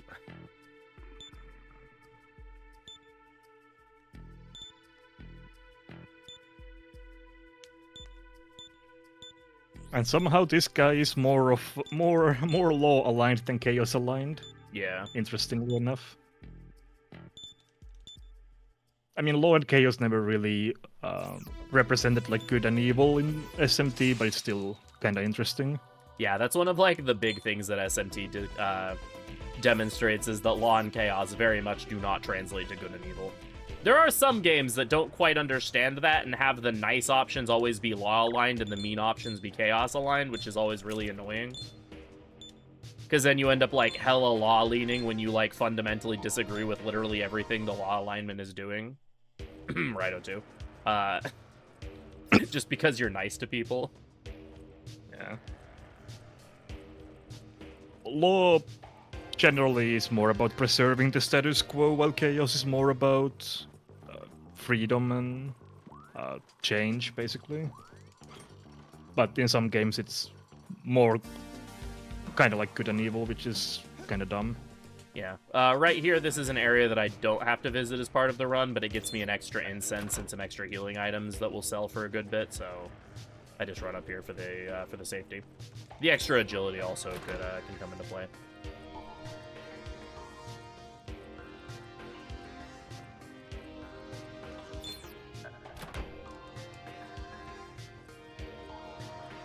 All right, that was also a really good item run too. Sometimes you have to avoid an encounter here, but. And then we get to do another terminal fight, which will be the last time. Oh, that reminds me.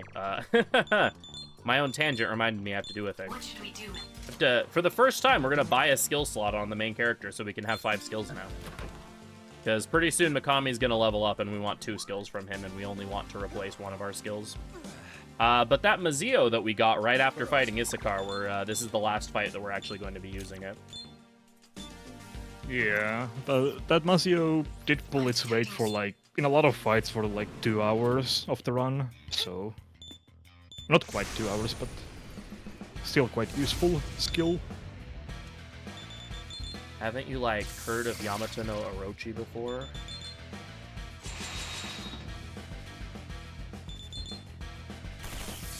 Alright, so Orochi nulls fire and ice, but is weak to electricity. You can also use gun on them, so MC will be using Mazio, while Yukijuro will be using stun heals. On Orochi's first turn, they will always use Warcry, and they only have 1 action, so we don't need to worry about guarding. If something really weird happens and we can't kill Orochi in 2 turns, you can use Tetracard to block whatever they would do their second turn.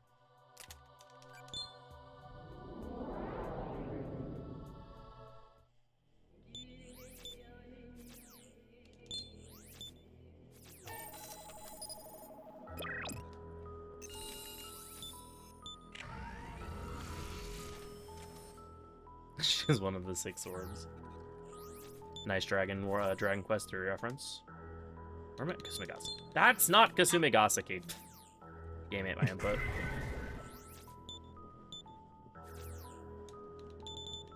Kasumigaseki, there it is.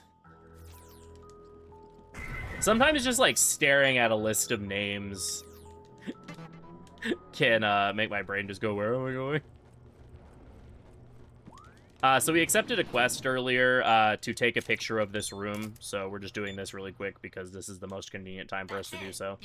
There's another opportunity later if we were to forget, but it's better to just do it now. And Kasumigaseki is right next to Ginza, so we're taking this as a shortcut because, like we mentioned before, or we maybe mentioned it before, the Ginza is the location of the headquarters of the Ring of Gaia. So since we're going to go try to infiltrate the Ring of Gaia to attempt to assassinate their leader, we gotta head over there.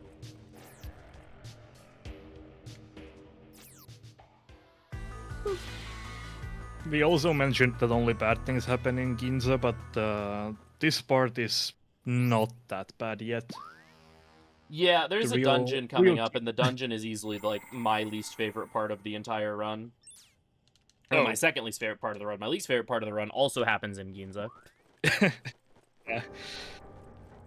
I don't like this part, but I don't hate it quite that much. So here we accept a quest from a woman to take a picture of the Louis Vuitton shop. The legally distinct Louis Vuitton shop. And save because this fight got weird in practice. And why is that important to the neutral ending? Well, it just is, so... Yeah, the justification for that one is specifically that she is supposed to be the black card holder, and since you need the black card later, that's supposed to be your hint that you need it. Oh, well, that makes sense.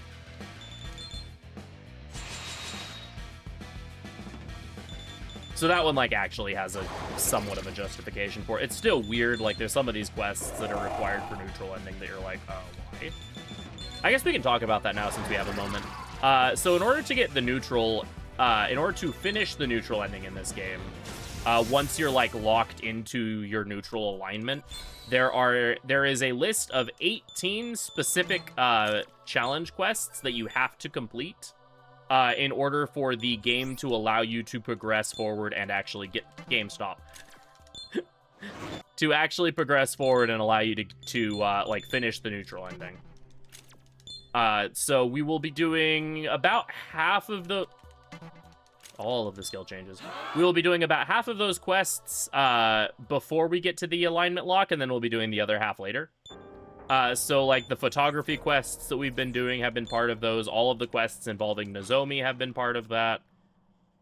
And then there's a couple very specific quests later that also are part of that list. And then there's a few that are, like, super, super arbitrary that don't really make sense why they're required that are required.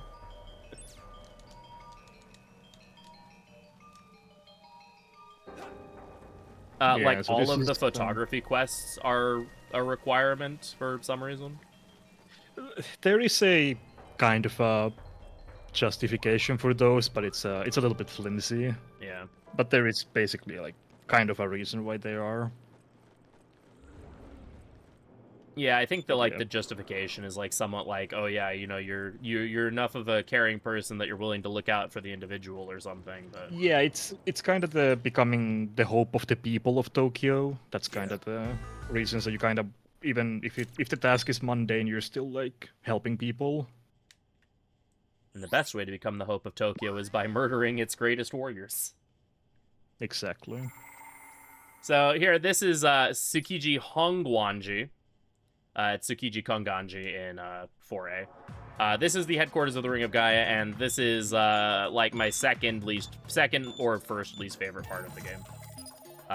The other section in Ginza kind of goes back and forth with this one as to which one I like least. But here we have to, in order to get access to the leader of the Ring of Gaia, we have to basically prove that we are worthy to be members of the Ring of Gaia and take the initiation test. The initiation test, basically, we're given this candle, and we're told that we have to proceed through the dungeon and reach their inner sanctum, and over time, the candle will slowly burn out, and we have to reach the sanctum before the candle burns out. What that basically means is that every turn that passes in battle, the candle will get weaker, and sometimes enemies can attack the candle to weaken its HP further.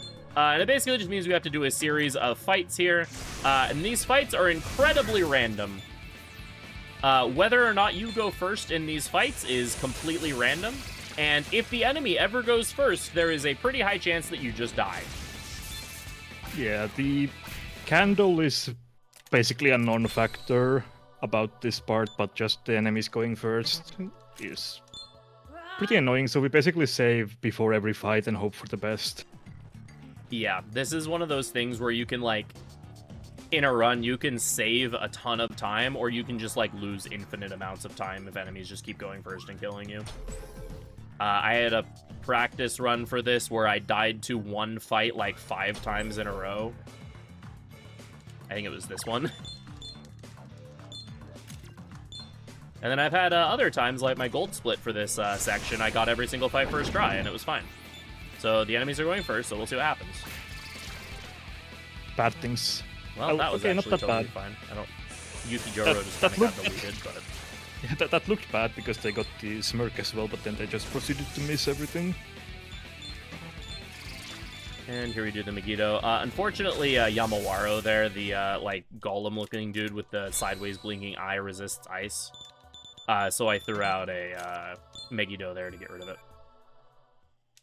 Yeah, so there are a couple enemies here that either null, force, or ice, which are our main elements at this point. Nothing so... nulls ice, but that one specific enemy resists it. Ah, right. Pisacha being at least another one that nulls force. Yes, Pisaka and Kingu both null force. Right, Kingu as well, yeah.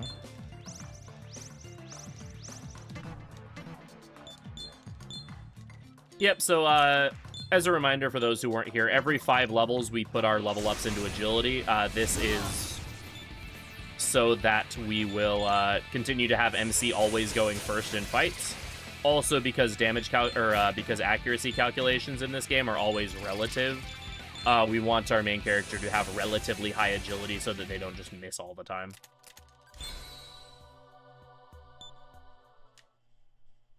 And you want the main character going first because that means you're basically always guaranteed to get 2 turns in. So that means either 2 attacks, which attacking twice with your strongest attacker is always good. Or it means that later on when we get a setup move like Concentrate, that buffs the next attack you do by 2.5 times, you're able to concentrate and then attack in the same turn. This could potentially be bad. My MB, no. Yep, that's, yep. Yep. Ginza.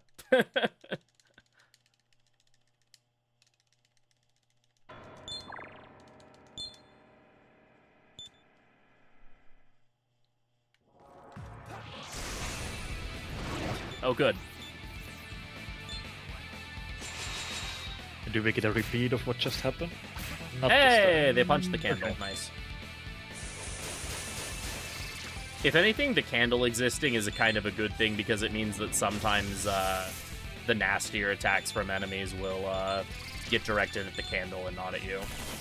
Yeah, the candle has enough HP so it really doesn't matter if it takes damage. It can basically never run out in the speed run. I shouldn't say this mid-run, but I have literally never had the candle go out while I was doing this.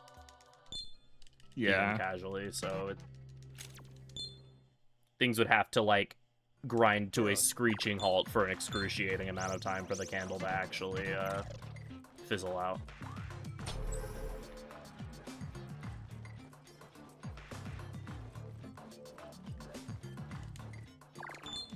Alright, I believe we have 2 more fights before we get to the boss. Got depth perception. Alright, we're going first, which is good.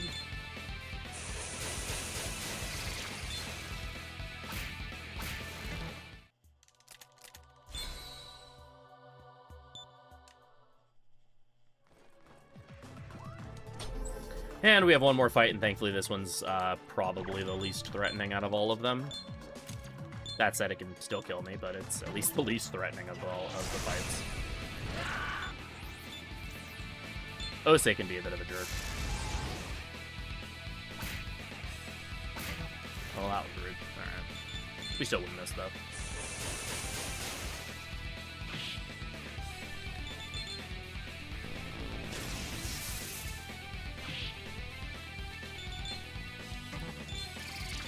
I probably would have been fine to stun needle there, but I would rather just make sure I was good with Megiddo.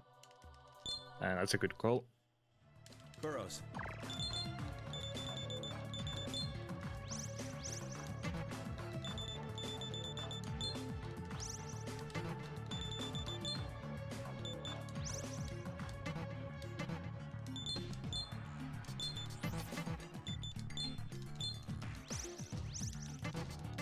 Good, I have enough for 3 Tetrakarns.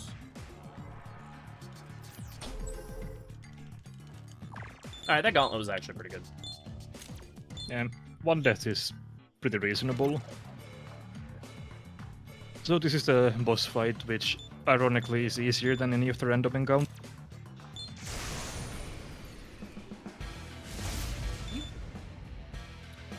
Yeah, so Taraka here mostly just uses Fizz, so as long as we keep up a Tetrakarn every single turn, we're fine.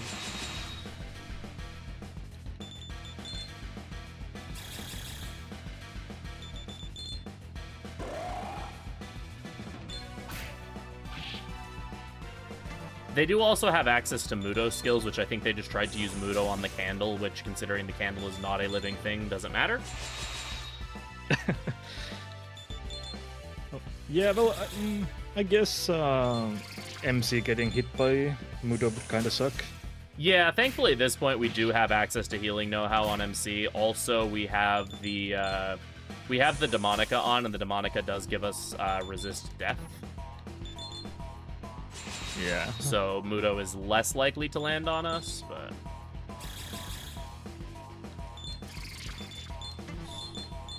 I think that's one more turn.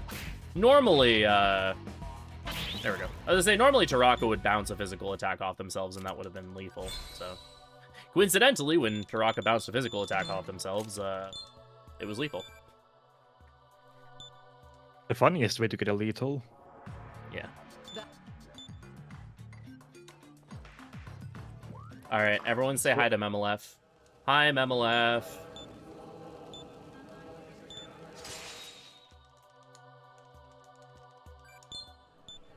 And then we get dropped down a hole. Bye, MMLF.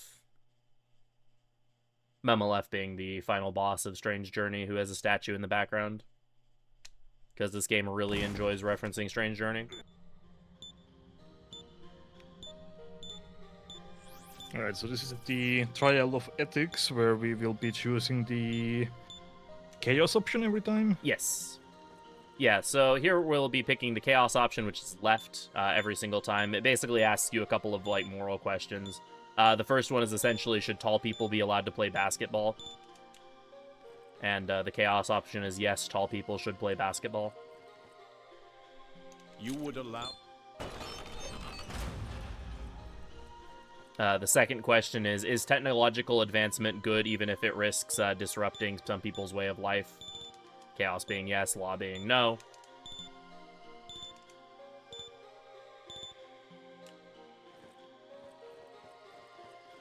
Yeah, the dialogue here is pretty ham-fisted, with Walter being like, yeah, I'm gonna go left, and Jonathan saying, oh, I'm gonna go right, and Isabeau being the neutral rep who says, I don't know what to decide. Yeah. And this final question is basically, if you had a family member or loved one who is terminally ill, would you allow them to die peacefully or keep them alive as long as possible? Which is actually one that neither Jonathan nor Walter is able to answer.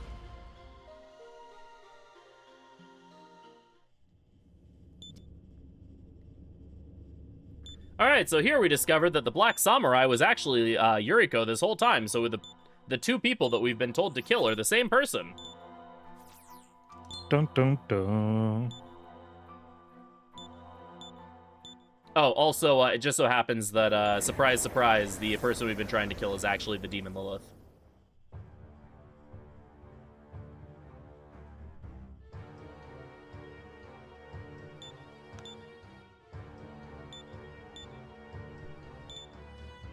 So here Lilith is like, hey, you've seen how absolutely screwed up both your world and Tokyo are, but I actually have a plan to fix everything, you know? I want to release more demons into the world to help humanity become stronger so that they can overcome their limitations and destroy the order that binds them. And Jonathan's like, that's hideous, how dare you? And Walter's like, wait, hold up.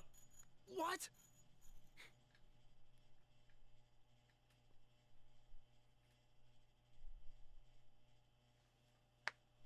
So we're at a bit of an impasse, but Lilith tells us, like, hey, I'm not the evil guy. I'm not the evil person here. Like, sure, I may be a demon, but if you want to see someone who's really messed up, you need to go to the secret facility that the Ashurakai is running, and you'll see someone who's really just completely messed up.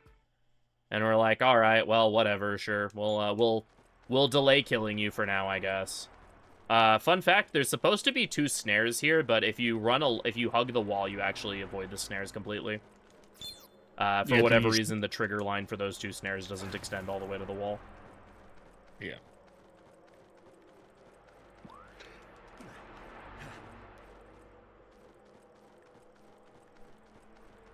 And since Flynn doesn't have a free will of his own, we're just gonna keep doing what anybody tells us. So we're gonna head over to the secret facility. Yeah. First, we have to figure out how to get to the secret facility. Yeah. This is also where we're going to be doing... I mentioned before that for neutral ending, there's 18 specific quests you have to complete. We're going to be knocking out a couple of those right now, just because now is a good time for us to do those quests. Since a lot of these quests are prerequisites to do other ones. So we're going to knock out a lot of these prerequisites at this time where it's somewhat convenient for us to do so. Hi, MMLF, bye, MMLF. So that later on when we're doing quest cleanup, we don't have to repeatedly revisit different Hunters Associations to pick up the quests that we've done the prereqs for. We can just visit each association once, grab the quests we need, and move on. So there's 4 quests here that we're going... about 7 quests here that we're actually going to be wrapping up now. Also, I think the EXP we get from them is helpful for fusions along the way as well. Yeah, the EXP is pretty minor, but all of the EXP combined ends up being just enough to get us a level up when we need one. So here, you know, Ginza, the place that's closed off to anyone that's not a member of the Ring of Gaia, who are people who are incredibly powerful. Hikaru's here, as one does, and she tells us, hey, if you want to get into Reverse Hills, that super secret facility that no one's supposed to know about, you need to talk to Fujiwara and Skins, who are the, like, leaders of the Hunters Association. They'll know where to go. But by the way, they're in an exclusive club that only members can get into. Oh, by the way, here, take this matchbox. It's the key you need to get into said exclusive club that that people aren't supposed to be able to get into. How convenient and not at all suspicious. Alright, so we're gonna go back to Ueno here. The club is in Shinjuku. We will be going to Shinjuku soon enough, but there's a couple, there's 3 quests here in the Ueno area that we want to take care of right now.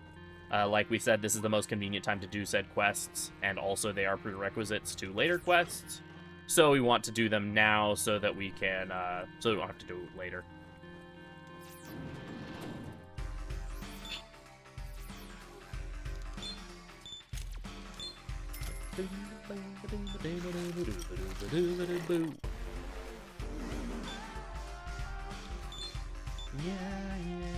Alright, Rido the 25th is still just completely cleaning up here.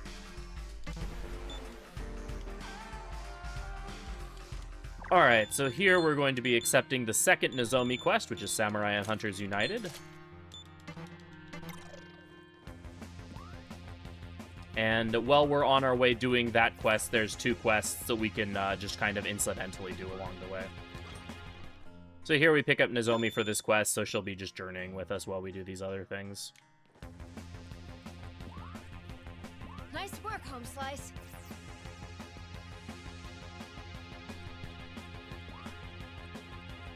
So here is a hidden demons domain that we're gonna do, and this is one of the multiple demon domains in the game that are completely randomly generated. Yeah, any optional demons domain in this game just has a random map. Yeah, well, it's not randomly generated, but it's a random layout that the game picks from to be more clear. Yeah. And I actually got a really good layout there. Sometimes you can get really annoying layouts, but that one was really good. Have you actually memorized, like, some of them? I just hug the right wall until I find it. Oh, that's yeah. Reasonable approach. There's so many, like, different layouts that, yeah, okay. That and makes since sense, this yeah. is, like, a, 30-second part of the run, it's just... If I hug the right wall, I generally find it sooner rather than later. Yeah. So there we obtain an LED light bulb, which is one of the neutral ending required items. You have all you need now. Just Go deliver it and you're done. There's a bunch of these domains, and for some reason that one's the only one that's actually required. Which, is fine, because more of those domains would be annoying, but it's still weird that that one specifically is required. And then along our way, we are also going to stop by the Sky Tower again, because there is a fight against a Rook we need to do for a quest.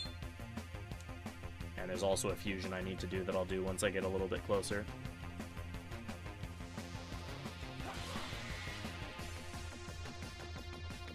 Yeah, this is the part of the run where our money situation is going to be very tight after these fusions. Welcome to the Cathedral of Shadow. What will you do? We should have enough money, but it's gonna be, like, very close. Well then. Yeah, I sold an extra thing, so our money is fine. Now.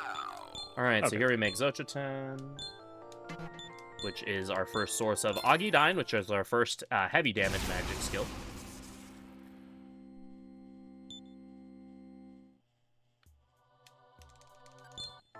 And then we're going to turn Yukijaro into a worm.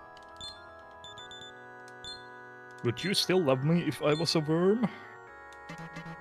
Honestly, we probably love her even more as a worm. Because Yearlinger's a good boy. Oh yeah, Oh yeah, you have way more money than I normally would have at this point. At this point, I would have like less than 1k left. Yeah, I have about 6k extra, so. Yeah, that makes sense. Switcherton, Dentalian Yearlinger.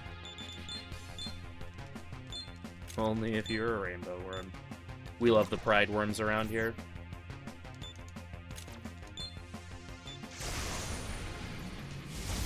Alright, so this is Rook. Repels electricity and gun, or not electricity, force and gun. Weak to fire, so, well, that's unfortunate. Here goes.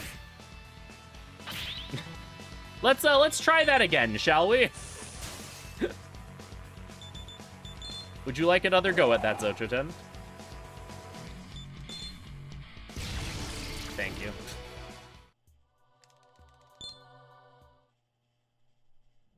What is Zochoten doing? His best. Alright, so that's eggs for 1,000, which, you know, makes sense. We're wanting to help feed the people of Tokyo by killing a Rook and stealing its eggs. And now we'll actually go and finish this Nozomi quest. Something kind of scary about doing the Nozomi quest there with, or doing that quest with Nozomi in your party, is that, like I mentioned, Rook repels gun, and Nozomi is very likely to use gun skills. So, you know, there's a good chance that she, like, just bounces a gun attack off of herself, and then, the Rook smirks, and, yeah, bad things. Going to refresh the Astoma Sword here, because it's about to run out.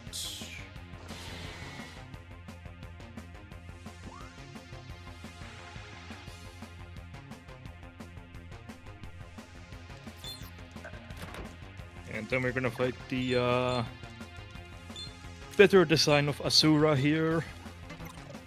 Yeah, I like don't know this if that's design a more hot than pick. the other one. Yeah. Thankfully, Sadly, Zochoten pulls fire. Sadly, he has been relegated to side quest content in this game. It's okay. I don't think anyone misses getting Rogud. That's true.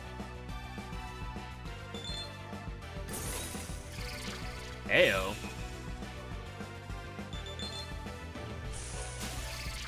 Alright, go to Sura fight.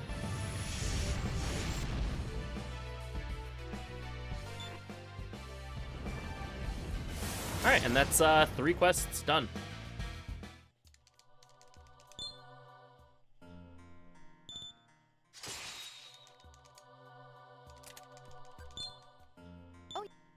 Like I said before, I spent so much time shit-talking Ice Breath that now the game is determined to just prove me wrong. Yeah, well, the thing about Ice Breath here is even if you had it on Flynn, it wouldn't really make these fights, like, faster, because you can still kill them in one turn pretty easily with Bufula. Yeah. So even if you high rolled with Ice Breath, you're still, like, finishing on the same turn. Yeah. Like I said, the big thing is it's just removing a worst-case scenario. Yeah. Because, like, if you were to only single hit with Ice Breath, then you wouldn't be able to one turn, and then you would have to Karn up, which also takes longer, because then you're taking turns to Karn up. As opposed to there, where I just, like, know that with Bufula I can one turn it.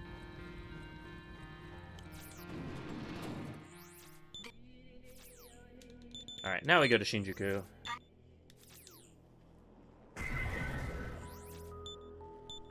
Now we do some selling to get us to make sure that we have enough money to do our fusions for the next, like, few hours of the run. Welcome.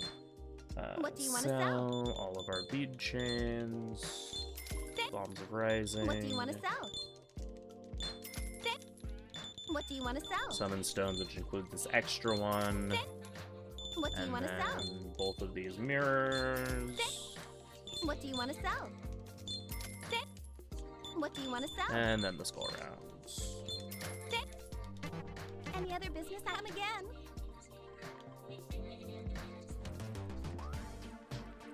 So now we're going to turn in those quests for some extra EXP, the gather quests for some extra EXP, and then accept some more quests, and we'll do one of them here.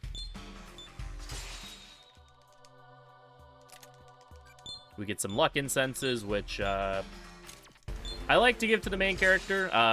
Some runners like to just use them as convenient heals. I like to throw them onto the MC just because it kind of... Whoops, I need to heal. Because it kind of helps with smirk odds, which is nice. What's your...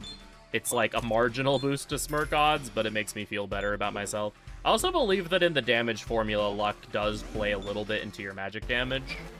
Not nearly as much as your actual magic stat does, but it's still an amount that makes me be like, ooh, I should just give those to the MC. Because I am a simple man. I see something that makes number go up, and I'm happy.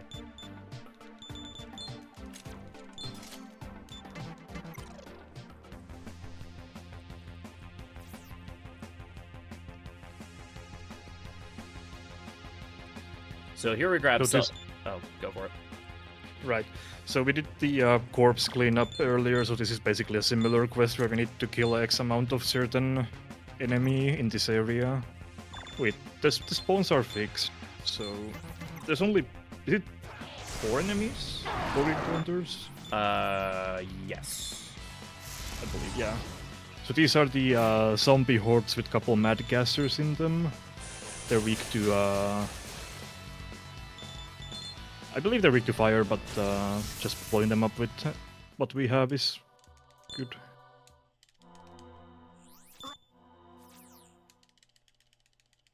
And then, of course, they love to inflict poison and sick, so we kind of... Unless we can go first, which, again, is completely random against mobs like this, we'll probably end up having to heal that. Oh, that's unfortunate. That's... Well, it's fine. I was gonna reload anyway.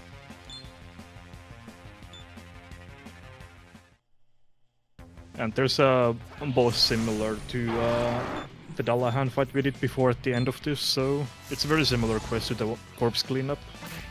Yeah, there's 3 quests that are all required for neutral ending, and all of them are run around Shinjuku area and kill a group of hordes and then fight a boss at the end. Yeah, this typical MMORPG quest where go to X place and kill X amount of this enemy and you're done. Which is the most uninspiring side quest areas. Yeah.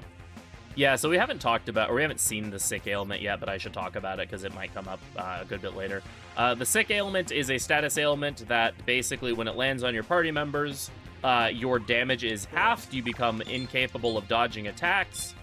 Because you have an ailment on you, you are no longer able to smirk. And the sick ailment has the quirk of spreading between party members.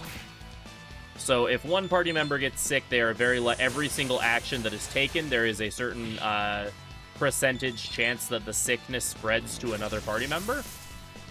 And there's also the possibility that if you have 2 party members who are sick and you cure one of them, that immediately after curing the sickness, that the sickness will spread from that party member directly back onto the person you just cured. Yeah, it's a really annoying ailment. And of There course, isn't like... Sorry. Sorry, yeah, go ahead. Oh, and of course, you know, having your damage halved is never a good thing when in a game where you're trying to just output as much damage as possible so you don't die. Right. There isn't, like, that many fights in this game that inflict sick, at least, like, main quest ones, from what I remember. Oh, that's a book, okay. Main quest, I don't know if there's any, but there's, like, 5 required side quests that can all inflict sick. Okay, yeah. I'm just thinking to 4A where you have to fight certain boss that, like main quest boss that uses sick very often, which is annoying. Yeah, this game, for the side quests, you have this quest, Serial Kidnapping and Arson, Story of Tenozu, Multi-Human Fusion, and I think one of the Hunter tournaments that can all inflict sick. Yeah, that sounds about right, yeah. Wow. Ow. Rude. Wait, did he just Bamudo you? Yep. Okay. That's the thing he's much less likely to do. Yeah, I was just thinking that I haven't seen him, like, really ever do that, or at least hit that. when I've been playing. Okay. Yeah. It's a thing that he can do, but he's significantly more likely to use Fizz skills, so, like, you don't really think about it until it happens, and suddenly you're like, wait, what? Yeah, and on the way out, we're gonna take a picture for the old lady that the quest we accepted, like, a while back. Yeah, this lady wanted a picture of the bar that she used to go to, and so we got a picture of the rundown bar so that she can relive her memories of her glory days. Also something about her daughter that's actually rather touching, despite my very sarcastic description of what happens in that quest. Right, and now we got to the Cafe Florida, which is the place where the hunter boss Kins and Fujiwara are. So that's right next to the area where we did the quests and side quest stuff now. So they will help us to get into the hills area. And hey, what do you know? Hikaru's here too.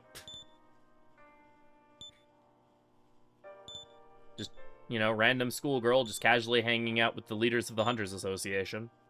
No big deal.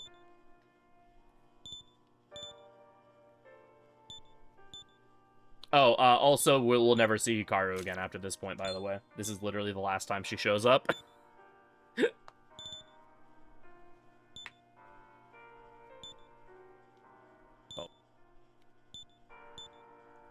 Yeah, she just appears in like 3 different parts to guide the samurais where she wants them to go, basically. Yeah, if you get Chaos ending, you learn who Hikaru actually is. But if you're going for any of the other endings, that's the last time you see Hikaru, and then she literally never shows up again. Burrows. Yeah, I can imagine someone getting neutral or most likely law in their first playthrough and being like, well, that was weird. I wonder what happened to Hikaru. Yeah, as radiant as the morning star.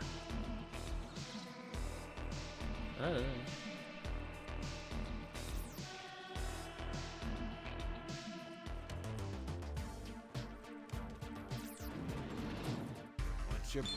What? Heal because half of my team is dead. That's reasonable.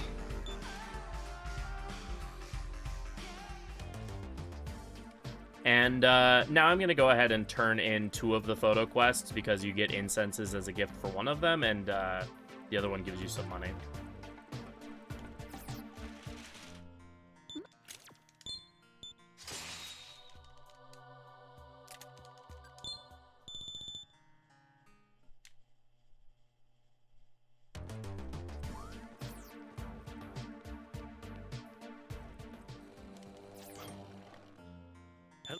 Be right back. All right.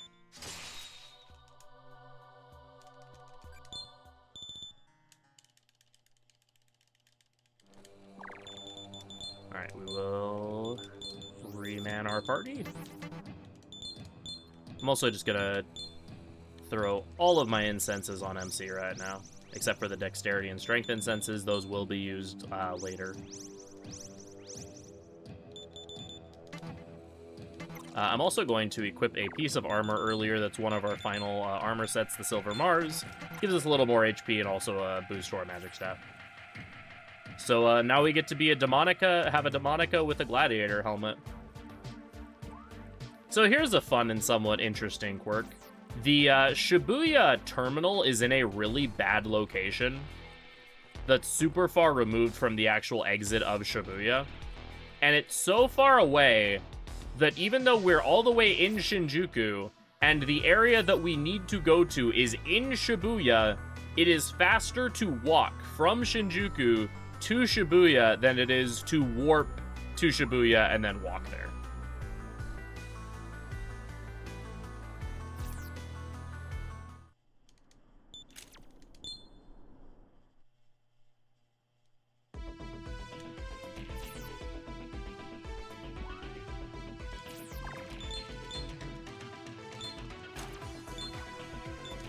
Alright, and now time for the Tenkai fight.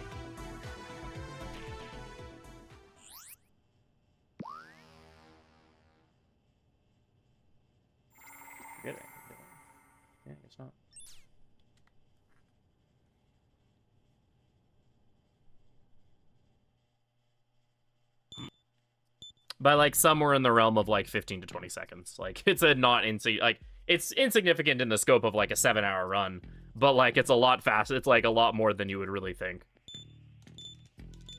Okay, just back in time for Tenkai. Alright, so Tenkai resists literally everything, and so we're going to be hitting him with Megiddo, because he doesn't resist Almighty. So this is kind of your, like, checkpoint in the game to like, where the game kind of gives you a peek at, like, hey, by the way, this is sort of what alignment you're leaning towards. So at this point in time, we're actually leaning slightly into Chaos. So we're going to give the Chaos answer, and that's actually going to give us a buff to our attack. And this will just allow us to kill the boss a little bit faster. That's a really good miss, and because he did not rock Rakaja, I can actually go for the 2-turn kill here. This fight is either over in 2 turns or 3 turns, depending on if he is able to use a defensive buff during this during the turn that he gets.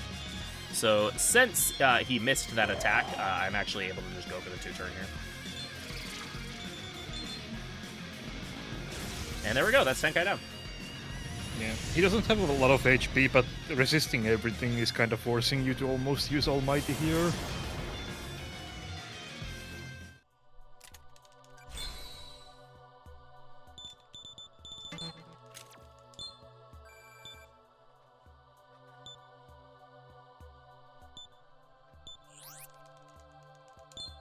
No! And we don't need Megiddo thinking. anymore, so we're going to learn Truffery so we can actually escape from fights. And I just golded Tenkai, by the way. Oh, that's pretty good. I would have golded it by more if Pie Pixie didn't decide she wanted to mutate a skill. Ooh. Yeah, that quest section actually went, like, really well. Wee woo, wee woo. Yeah, Midtown has a fantastic theme. Hopefully we get to actually hear it for longer than, like, 5-second intervals, and I don't have to, like, save load away from encounters a bunch. Since I do have Truffery now, I could get into a fight and then just Truffery out. RRSCR stands for Really, Really Support Civil Rights.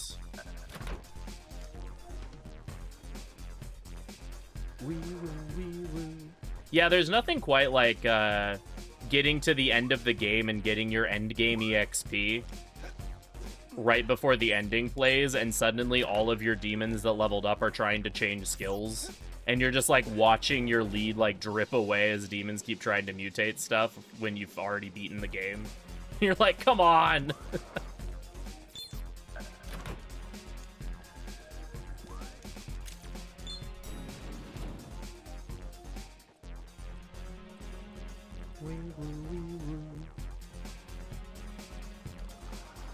And for reference, for those who are curious as to why I'm opting to save load instead of warping out, it takes exactly the same amount of time to save load away an encounter as it does to hit the encounter and then Truffery out, if you go first.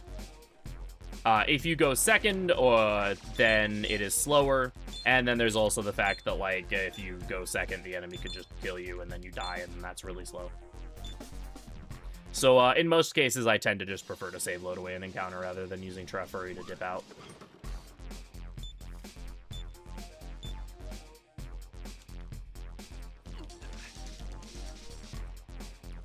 In that case, that would have been better if I would have actually looked at the wall rather than turning towards the camera, but oh well. And here we have another Strange Journey reference. Yeah, like, Truffery costs MP, but it's a very minor amount of MP. Like in Nocturne, where Truffery costs 25 MP, it's absolutely a valuable resource that you don't want to be using all the time. Well, that you would rather not be using every 5 seconds. In this game, it costs 6, I think. Which, when you have, like, almost 200 max HP, is a pretty insignificant number. And you also get a full heal every single level up. Oh yeah, here's Mastema, who has the glorious shoulders of, the holy shoulders of God. Except, unlike literally every other SMT game he appears in, Mastema is actually, like, a good guy in this game. Yeah, it's kind of a whiplash that he's a good guy. He's usually the scheming type of. Yeah. Normally he's like the absolute worst and like scheming and like working behind your back and doing all sorts of like bad things. Here he's actually like legitimately a pretty good guy.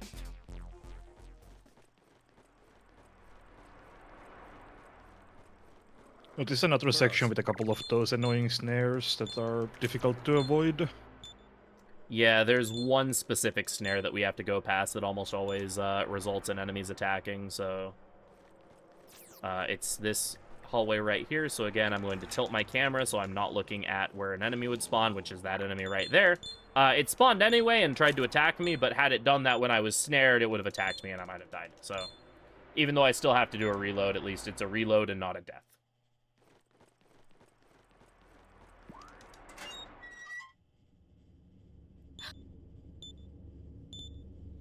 Yeah, one of my favorite things when I played Five Vengeance for the first time was seeing Mastema and realizing that his 3D model makes him look like an absolute slime ball, which made me really happy. Yeah, it's appropriate. I was very happy how, like, absolutely detestable they made Mastema look in Vengeance. He's definitely one of those characters that you love to hate. Yeah, so this is the reverse hills area, so we're gonna look around to see the true evil that Lilith was talking about. And as it turns out, that true evil was human trafficking.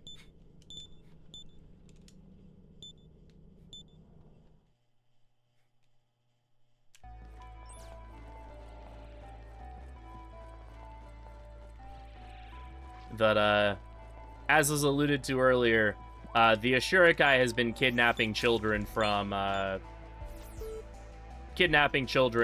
various areas of Tokyo, and has basically been raising them as cattle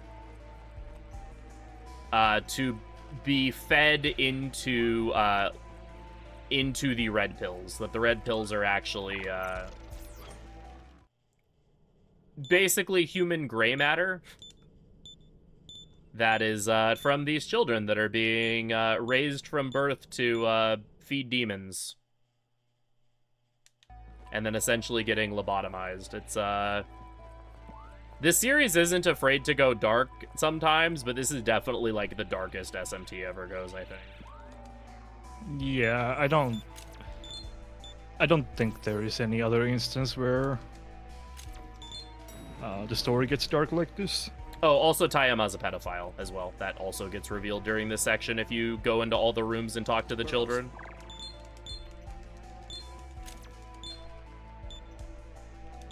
So, yeah, you know, Lilith was actually, you know, pretty right. Comparatively speaking, heck.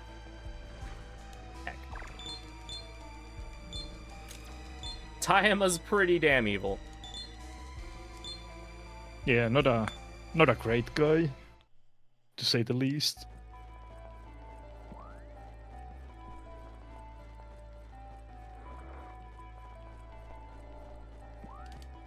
There is a fight behind this door.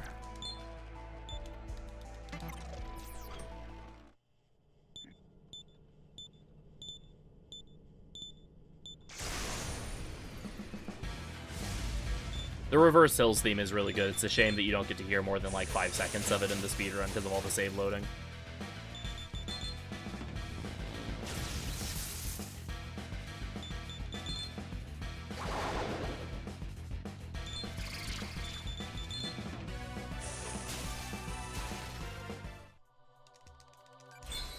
The unfortunate part with the routing that this run does is that we don't actually get to deal with Tayama in this route. Walter basically kills him off screen.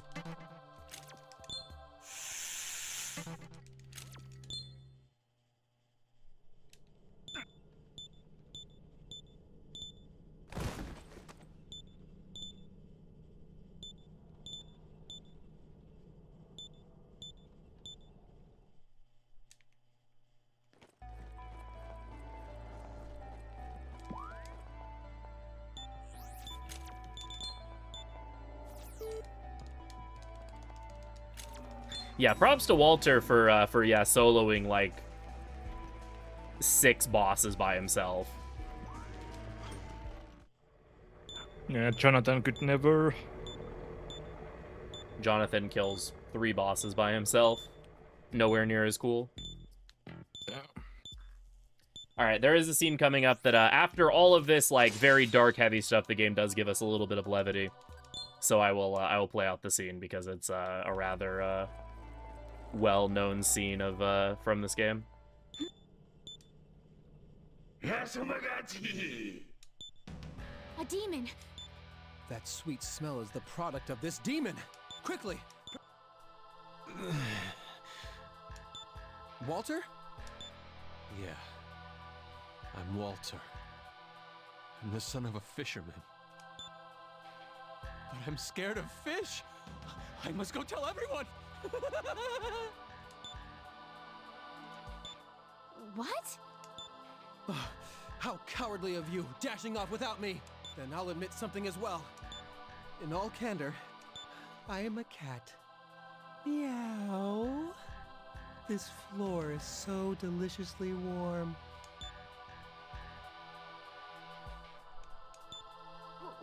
What is happening? Is this the work of that demon?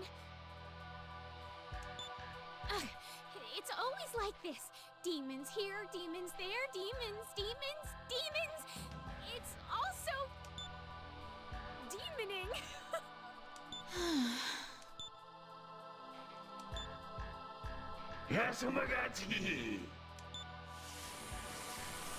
Yasumagatsu. Yasumagatsu.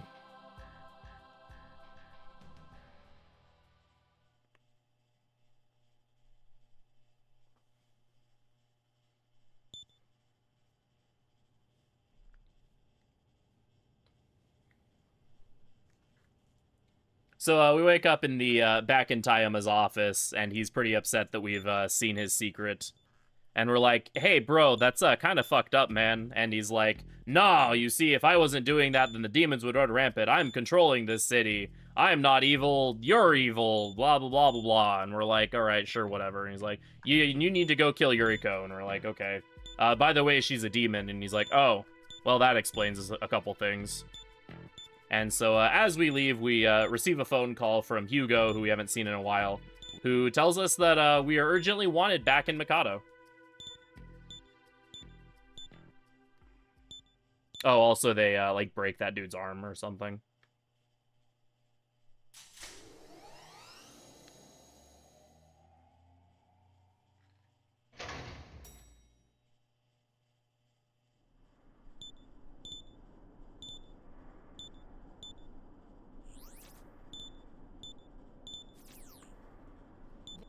So here is where we will see the consequences of our actions, basically, from a couple hours ago.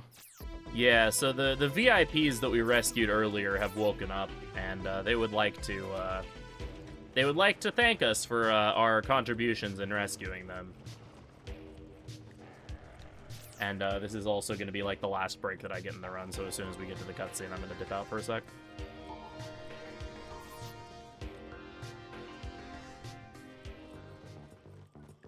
But first, we get to walk all the way into the Shibuya Warp, since the Shibuya Warp is still closer than, like, going to the Shinjuku Warp or whatever. It's just specifically going from Shinjuku to Shibuya or the other way around, where it's faster to not warp. We return to Mothman, as all good noodles do.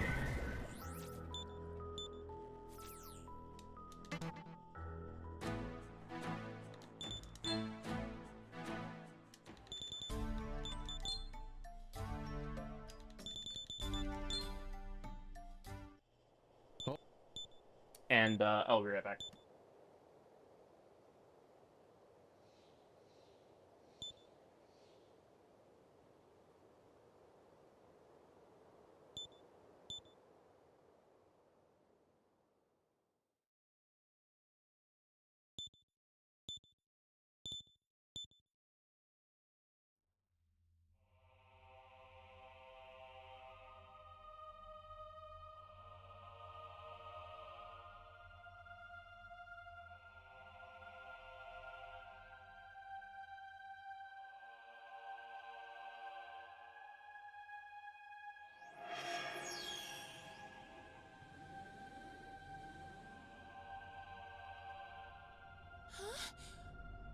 is that?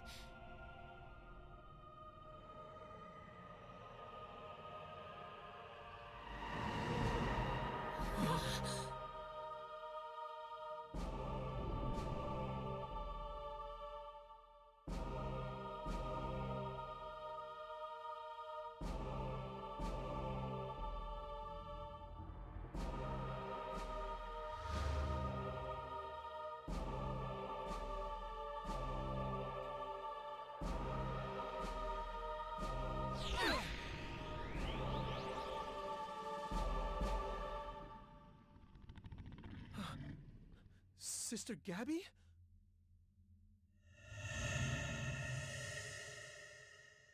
Yeah, these demon designs are very be not afraid. I'm back. Is my control? Yeah, okay, we're good.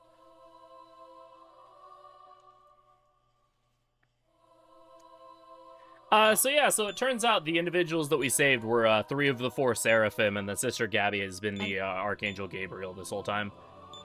And so they have assumed control of the Eastern Kingdom of Mikado and have been essentially just purging the kingdom of anyone who has partaken of Tokyo's literature, because a dumb population is an easy-to-control population. And they order us to, hey, you need to kill the Black Samurai now, because that is one of the final steps of our making sure that Mikado is pure. And Walter at this point is like, no, I've had enough. Like, because the Archangels have also declared their intention to purge Tokyo of all of its civilians once the Black Samurai is dead.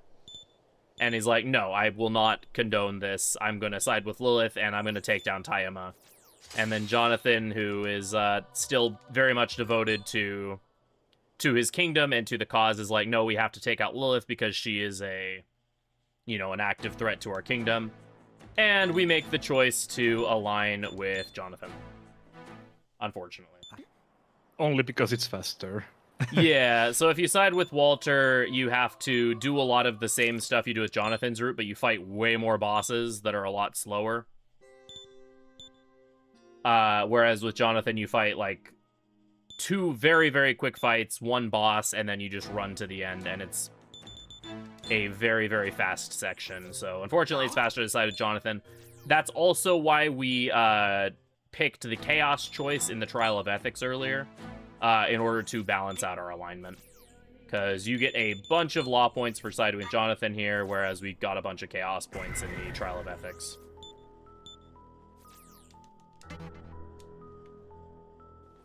Oops. I always end up running into a wall after taking that warp. Also haven't scrolled my notes in a while, so let's just make sure I have that up. Yep, okay. Yeah, so we're heading back to the Tsukichi Wonganji, as it's called in this, or Hongwanji, I guess, in this game. And there's a backdoor area, I believe, which is where we'll fight Lilith in a little bit. That was scary.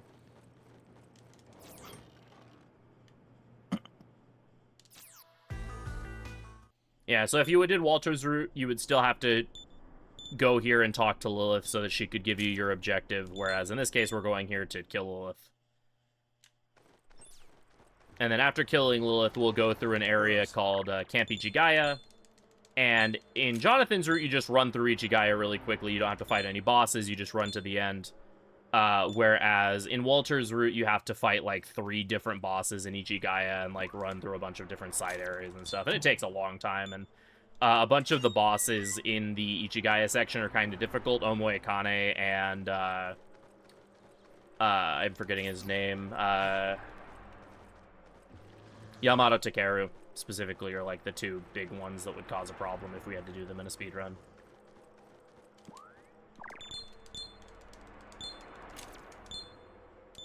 So instead, we're gonna do not that. Yeah, the gladiator helmet gives some magic, so we and it has more HP than the Demonica helmet does. All right, so here's Gira Makala. Yeah. aka the real dude who repels Fizz.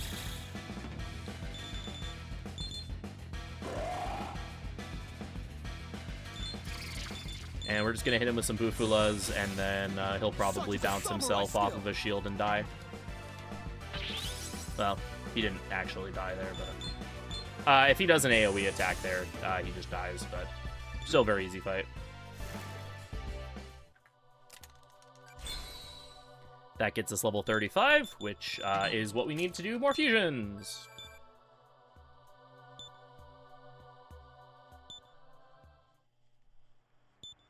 Yeah, so Lilith is weak to gun, so we're gonna tailor our party a bit towards that to make that fight a bit easier. What should we do, man?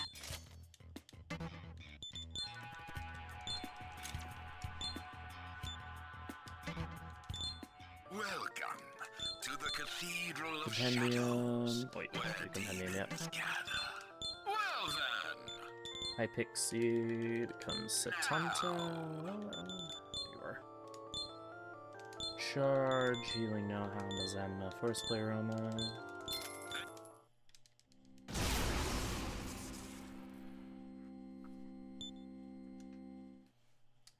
And then this Satanta becomes Kukunochi.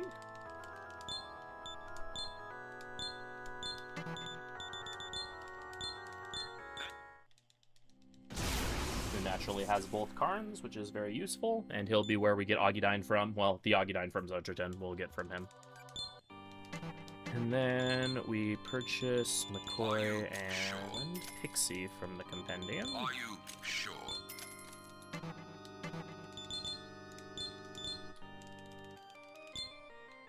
Pixie, with that Satanta that we just fused, becomes an Eros that we give healing know-how and charge.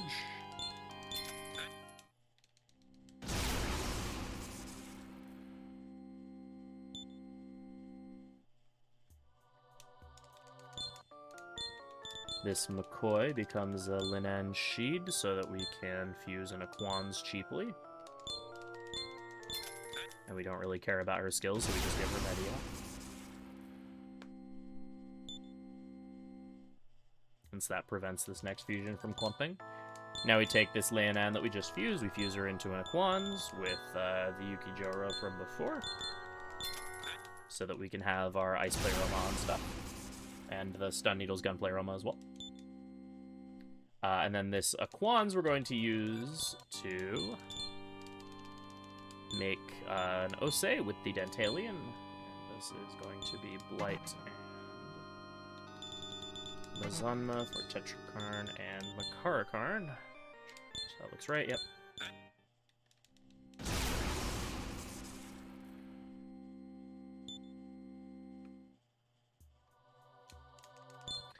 And then finally, this Eros we fused, we're going to fuse our worm into a turtle. Place Fangbreaker Ice Breath with Taunt and Charge. Yeah, so charge is a very good skill that makes our physical damage and gun attacks do 2.5 times the normal amount of damage, and that's really good for this upcoming fight.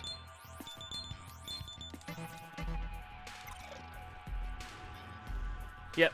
Since this is like the one fight where you really need something that is not magic, it's good that we can just get access to a couple demons that are pretty good at gunning, and Stun Needles is an incredibly powerful skill. And the fact that the source of Stun Needles also gives us Gun Pleroma is just very helpful. First off, we have this fight against a Dakini, though, and the Dakini fight's very easy. Weak to ice, we have Ice Pleroma, so well.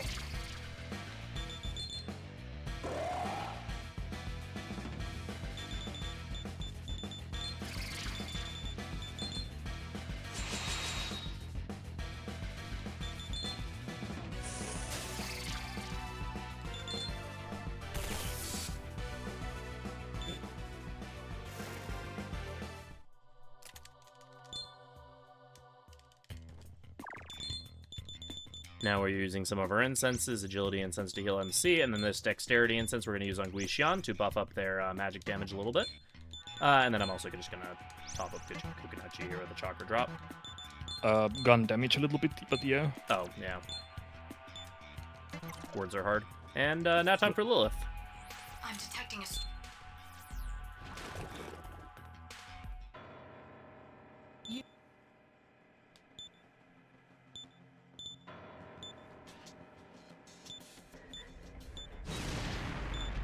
So this is the fight where that Tetrakarn on MC sees use, since MC is not going to be super useful for this fight.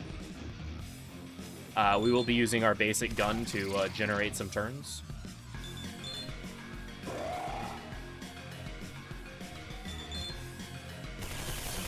Just triple. And the smirk too. That's basically a perfect start. Yeah. So you do Tetrakarn, and then Vishion will charge. So that next turn we can do some big damage. Such is a samurai skill.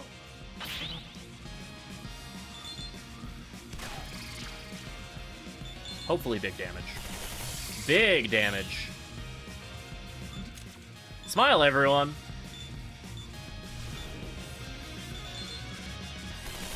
Big damage. Yeah, she might die this turn, probably. Not quite. Oh yeah, you're gonna charge with. Well, I was just gonna do Yeah. other stun needles, but yeah, that's. but she just has a little bit Maybe. too much HP. Oh, actually, If you get triple, then maybe. yeah. Fose rolls well here. I see Well, I Well- stunned her, Well, I haven't seen that before. and then she immediately recovered from it. Thanks, game. I also think she did Silent Prayer, which isn't ideal, but it's fine. We just win here anyway. Okay, yeah, I can throw a Megiddo Rock with Flynn, and I definitely win, but I think we just take here. Okay, yeah, she has more HP than I remembered. Yeah, she is somewhere in the ballpark of like 8,000 health. Yeah, I'm just gonna throw a Megiddo Rock with Flynn, though, and that should kill. Yep. Good fight. That was clean.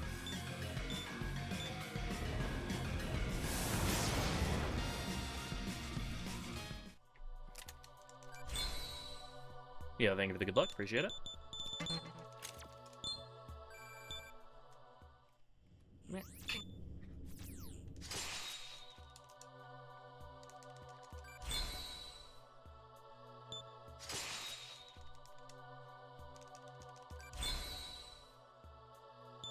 I still like lost like a minute there. Like, what happened in my PB on that split? I don't know. That seemed pretty quick to me. Well, that's what I mean. That's what I'm like, huh, I have no idea how I lost it. Unless I, like, late split Tenkai and just forgot about it. Because, yeah, that felt really good. I don't know how I lost a minute.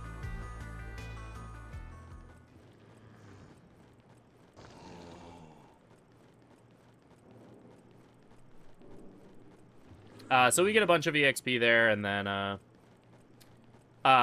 yeah, so an SMT 5 charge and concentrate are both 1.8 times. Impaler's Animus is also 1.8, and the Donum skills are 1.6. In Vengeance, charge and concentrate are still 1.8, but Impaler's got nerfed to 1.4.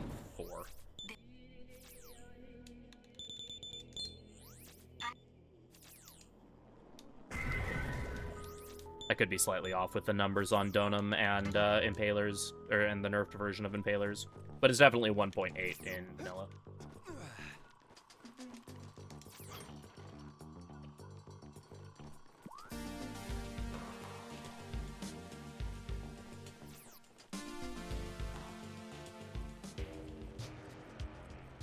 So now that we've defeated Lilith, when we killed her, she's like, "It's too late. I already sent someone to take down Taiyama and seize the Yamato Perpetual Reactor." Which, the reactor is the thing that's providing power to all of Tokyo. It basically draws its energy from the demon world. And so, it's where demons came from originally in this timeline, and it's also where Walter is now going to open up the portal to release stronger demons into the world.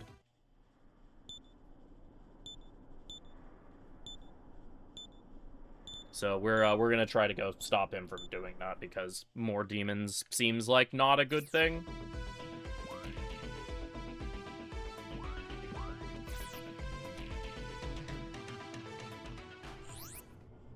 But welcome to Yeah, Gaia. I hope you all really like this dungeon, because Atlas certainly did. Yeah. Between this game and 4A, how many trips do you take here? 5.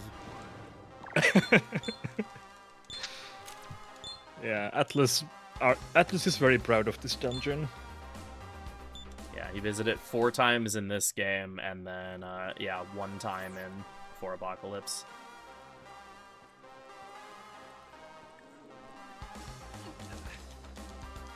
Another snare there that I think I can get around you, yeah. This dungeon does have a good dungeon theme though, so... Oh yeah, at least the music's good. Like, at least the dungeon that you have to visit 5 times has good music. Though 2 of the visits, it has a different OST, and neither of them are quite as good, but they're still fine. Yeah. They should be asking, where's Gaia?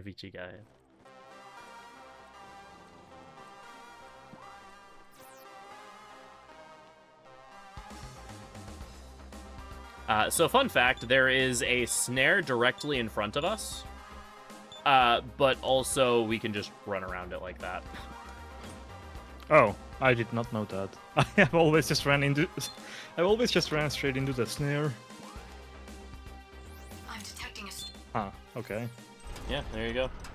That's good to know. Free time save next run. Yeah. Alright, so here we see that Walter has not only defeated Yamada Takeru, he's also killed Tayama, so... At the very least, if you side with Law, Tayama still gets his comeuppance either way. That beverage is gone. I guess I better use my other beverage.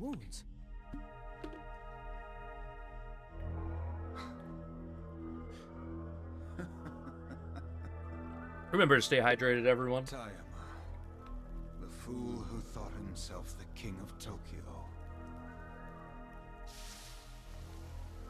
He met a suitably pitiful end.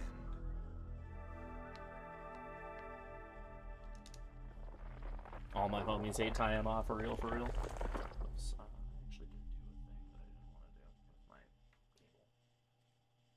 There we go.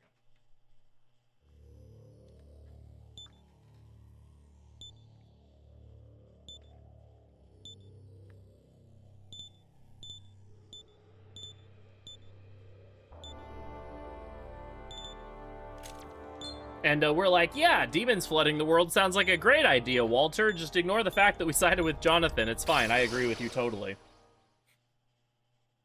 This is the kind of obnoxious thing about neutral ending in this game, or like neutral as an alignment, is that neutral doesn't really stand for anything in this game until the very end. Yeah, I was about to say that the speedrun makes Flynn seem very bipolar with the way he makes decisions. Like first going all the chaos options in the Trial of Ethics, then siding with Walter, then coming here and being like, yeah, demons are cool, actually I changed my mind.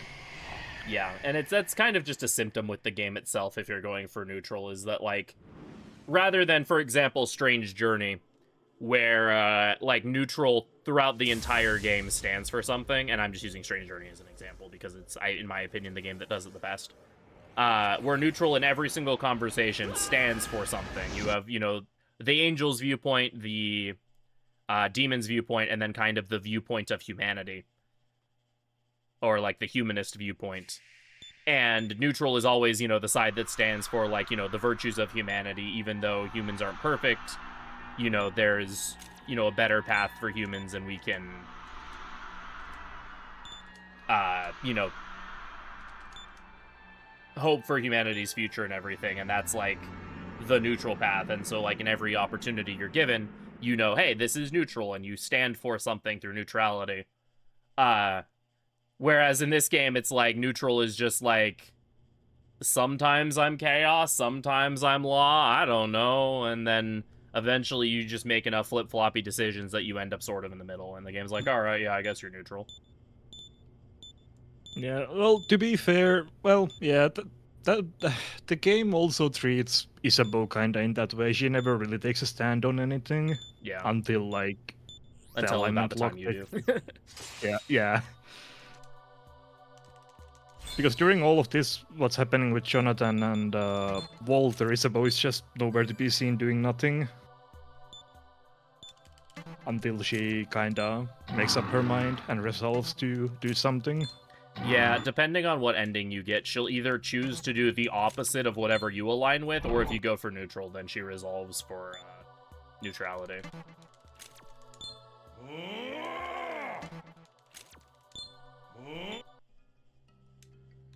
Alright, so here we get rid of Tetrakarn for Agidyne. And now is about the point where we're going to be upgrading all of our skills to the Tier 3 versions. Well, or the versions that we'll be using in the case of ones that aren't Kill 3, or Tier 3. Alright, so here we're going to fuse our dog into some weird idol thing, as one does. Dreamfest with Tetrakarn and Terrakaja. This is so we can... Why? He doesn't learn Fire Breath, he was trying to mutate into Fire Breath.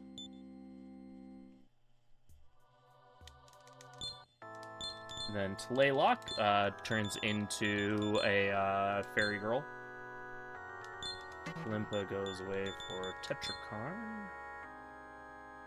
Yeah. Naja's where we're going to get Concentrate from, which buffs our next magic attack by 2.5 times, as we mentioned before. An incredibly valuable skill. Also, we're going to get Zionga from Tlaylock from Naja. And then Ose is going to become one of the other absolute best demons in this entire run. Stomasaur, Tetrakarn,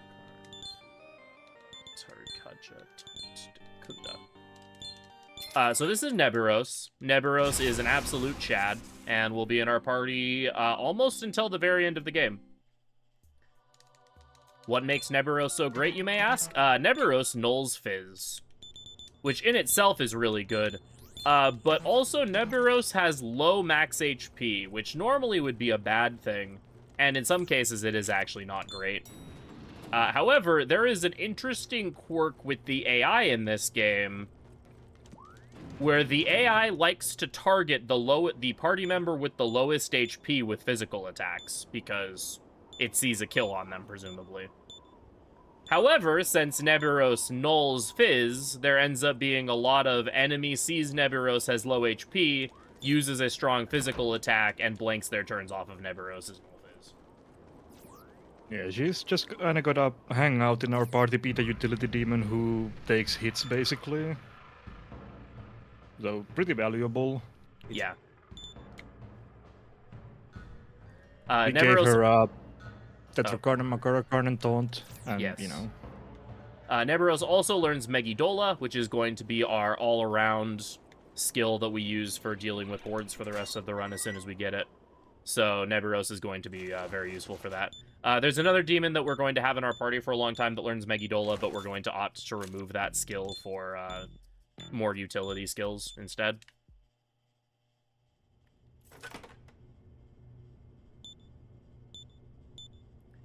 So here we open the reactor and we end up in this strange, like, post-nuclear wasteland desert. And we meet this very sane and normal-looking dude who has tattooed crosses all over his face and body. That is, like, the religious leader of this group. Essentially, this is a timeline. We have entered an alternate timeline, an alternate universe, where the dome, like, the reason Tokyo is underground in this game is because a dome was created by a guardian deity to protect Tokyo from a nuclear apocalypse. And that was what happened in our timeline. In this timeline, the guardian deity was not summoned. Tokyo got absolutely annihilated by nuclear firestorms, and now the survivors are, struggling to survive from another powerful demon that was summoned by God called Pluto that is trying to poison everyone who has survived to eliminate humanity and start over.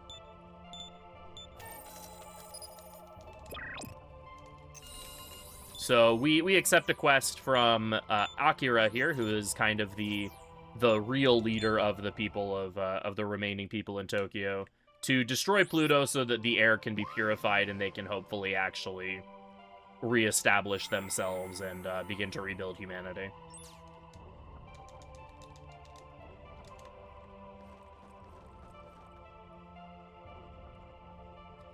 Here we're given a quest to kill Ixtab, which we will not be doing because it's A, not required, and B, killing Ixtab gives you a bunch of law points.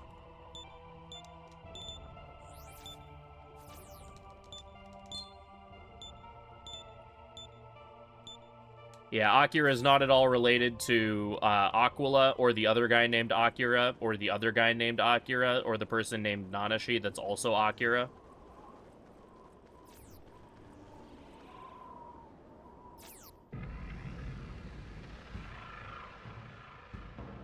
That was potentially really scary. Enemies in this particular map are very scary because you can run into Dormarth. And Dormarth is cute little hellhound girl. Except she has Maka Beam. Maka Beam halves your current money, and money in this game is quite tight, and we need money for fusions. So, if we get Maka Beamed, I will be very, very sad. Yeah, Maka Beam always forces a reload, basically. There's, like, no way around it. Yeah.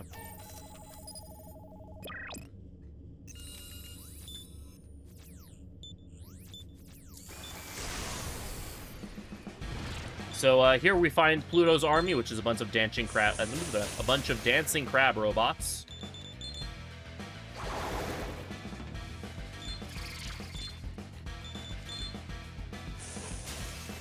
Crab pleases in chat for the dancing crabs. Here, Guishan is going to learn our main damage spell for the rest of the game, which is Bufudyne.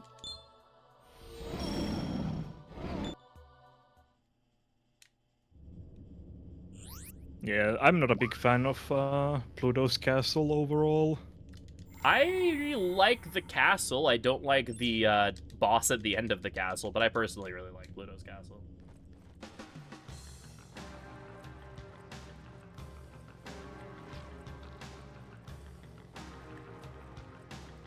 But I do think it's one of the more, like, unique dungeons in this game, considering this game doesn't generally have particularly interesting dungeons, as it either doesn't have dungeons or the ones that do exist are mostly like office buildings or complexes and stuff, aside from like the final couple and then this one. Yeah, I guess that's true, but the encounters in this very tight space are very annoying. I guess they're always kind of annoying, but like I feel like it's in this dungeon it's very Burrows. Yeah, you don't really have any room to dodge stuff, so there's a lot of save loading here unless you get really lucky like I've been and just don't get encounters.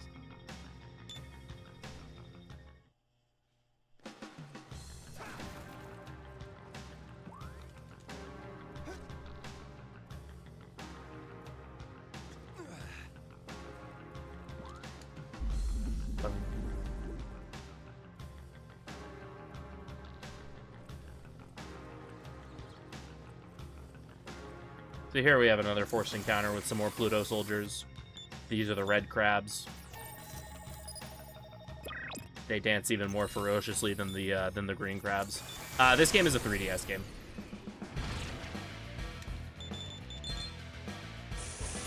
Look at them dance.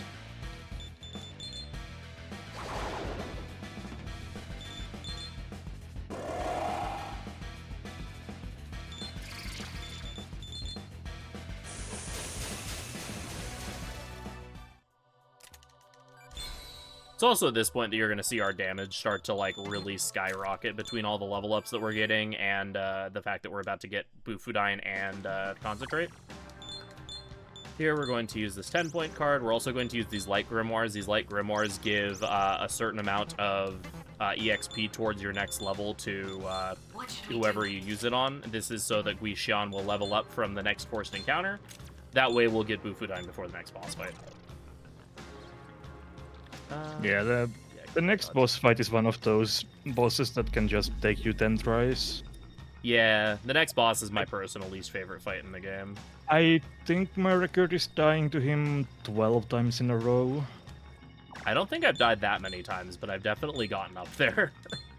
Yeah, I think it was either 12 or 13, but I'm gonna err on the side of caution and say 12 because I can't count. I think mine was like 7, and that was still like an absolutely excruciating experience. Burrows. So I don't even want to imagine like 12 times. Yeah, it's fun.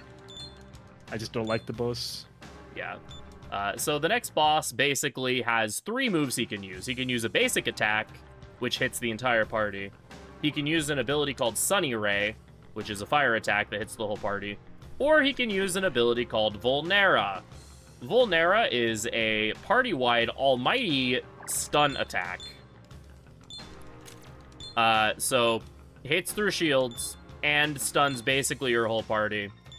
So that if it uses Vulnera, not only will it probably kill someone, especially if he uses it twice, but you don't get to act the next turn, which means he's free the turn after that to just kill you.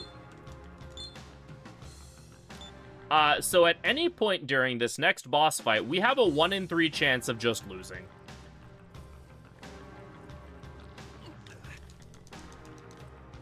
Burrows.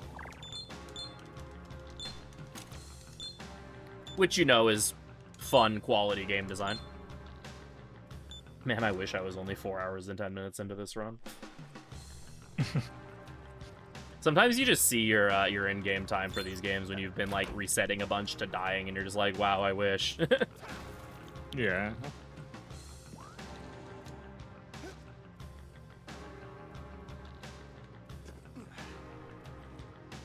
So, thankfully, the Pluto fight is only 2 turns long. And now we have the green long-legged dancing crabs. The Pluto fight should only be 2 turns long, so he only gets 1 opportunity to kill us. However, he can really make use of that 1 opportunity quite freely.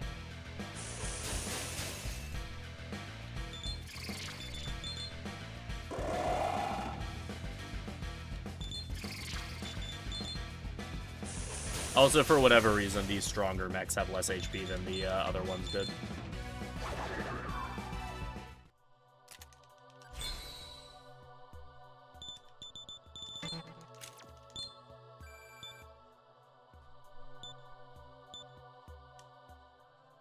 Oh, no, I do want that.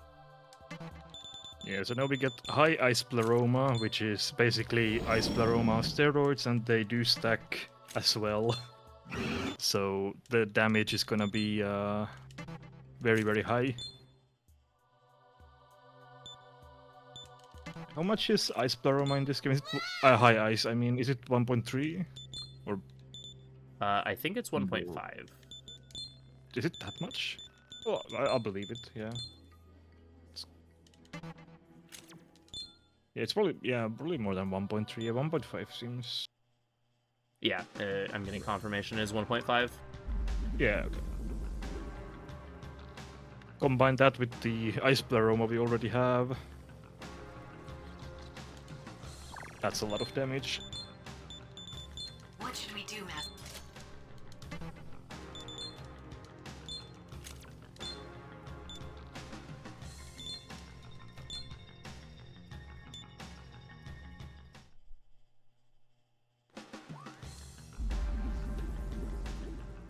Yeah, scrolling down.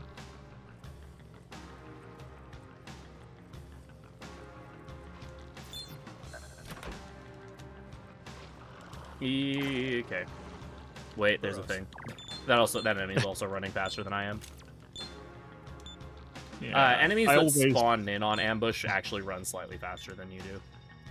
Yeah, I have a hard time accepting that some enemies run faster than me, and then I try to outrun them and get caught anyway.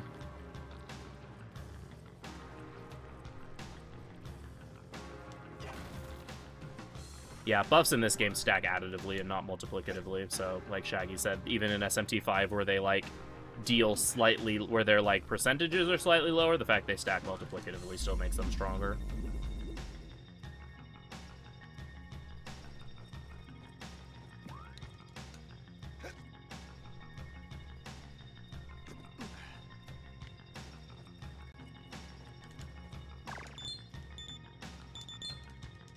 Alright.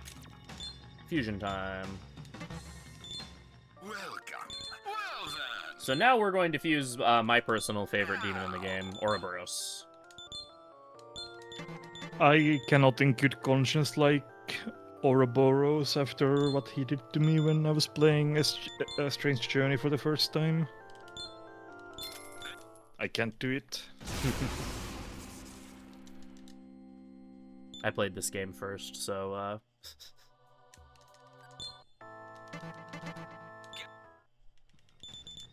But yeah, Ouroboros has amazing HP, really good MP, and a fantastic line of affinities.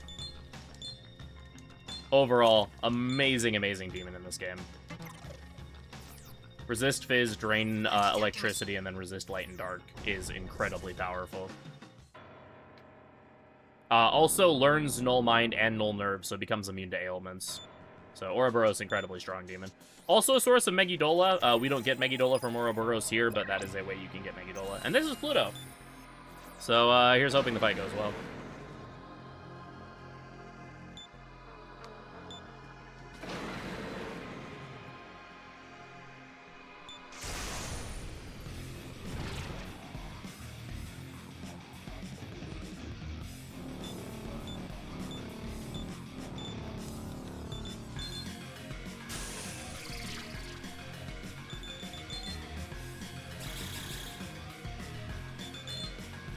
Yeah, just don't get unlucky. 1 in 3 chance to just die.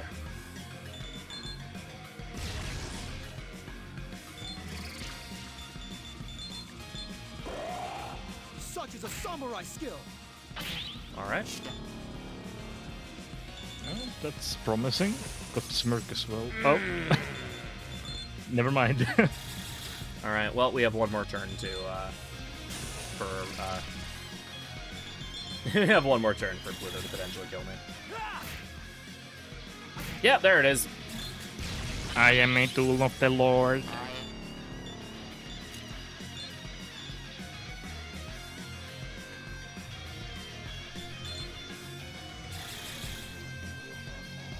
Is there a chance you survive this somehow? Yes.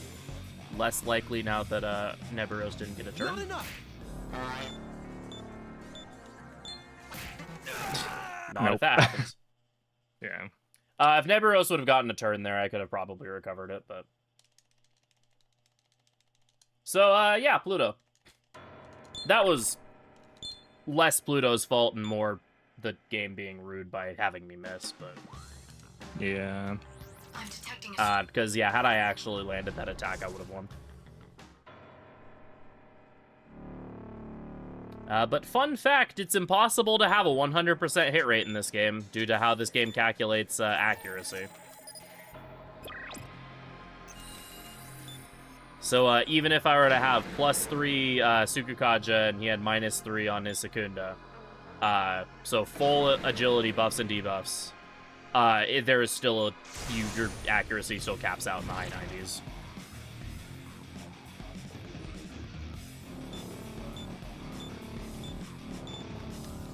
That said, we have no such agility buffs, so misses can just happen and can just cause you to die.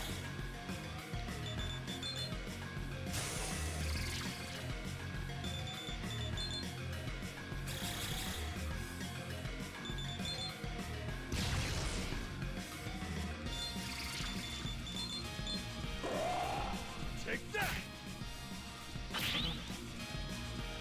Okay, so far so good. Didn't miss this time. Okay, Smirk, we're good.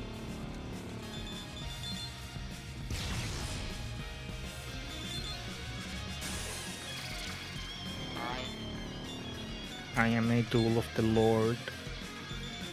Revise, repair my functions. Oh, Neburos. That should still be fine.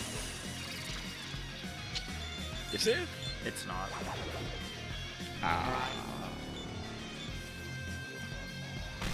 Oh, Walter.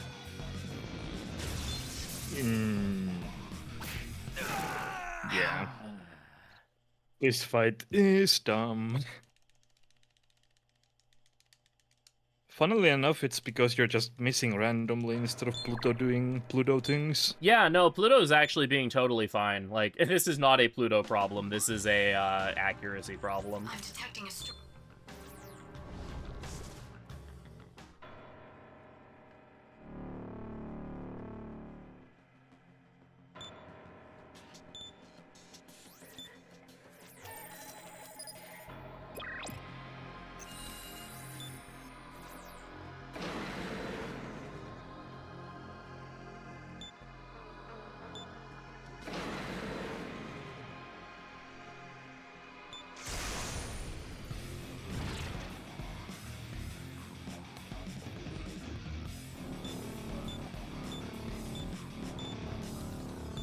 Alright, third time's the charm.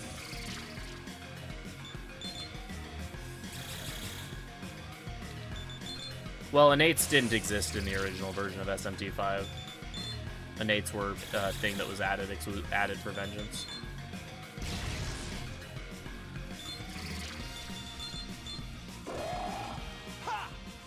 Good job, Jonathan. Alright, well, at least that's still going well. No smirk though. I mean, as long as, like, people don't miss, Well, it's still fine. Ouroboros smirking there is really good, though. Yeah, I mean, do you have enough damage without no one smirking for 2-turn kill? Yes. Oh, you do? Okay.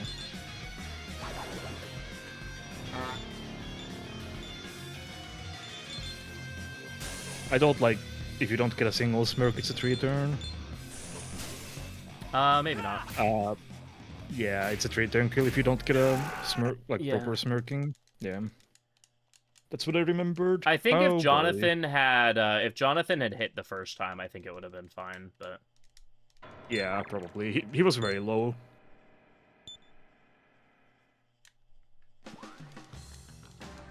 I'm detecting a... Yeah, I figured Ouroboros' smirk would have carried that, but... Yeah, at least, well, this boss fight is certainly living up to the hype. Yeah, this is attempt 4 now? 5? Yeah.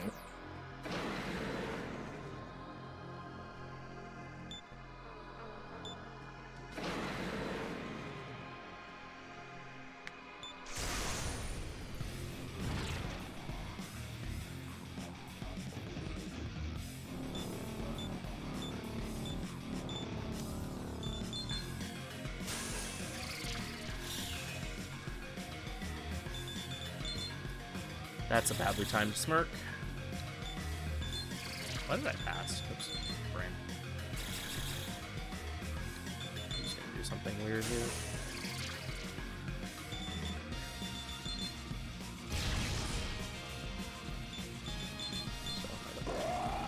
I see an opening. Thank you, Yep, Jonathan. there it is. Maybe the 5th attempt will be the one. I mean, if my party gets their turns, which they're not. Wow, none of them got their turns. That's really cool. Thank you, game. Love that.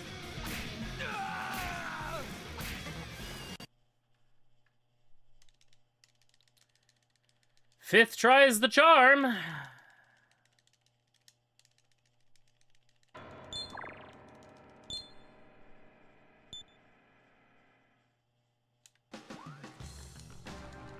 I'm detecting a... Yeah, this is particularly annoying because the first 2 attempts were actually like Pluto completely behaving like he's supposed to.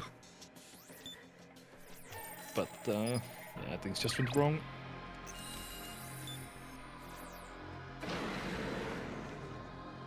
This is why Pluto stopped being considered a planet, yeah.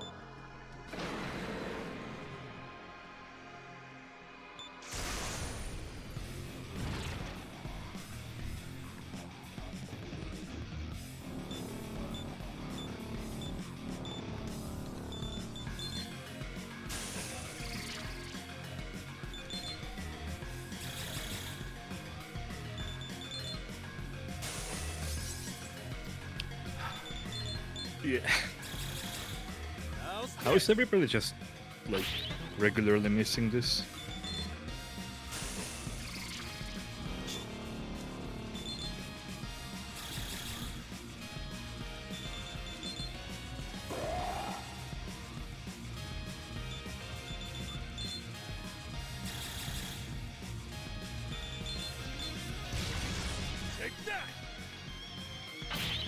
Alright, we have his turn. Yeah, they should be fine.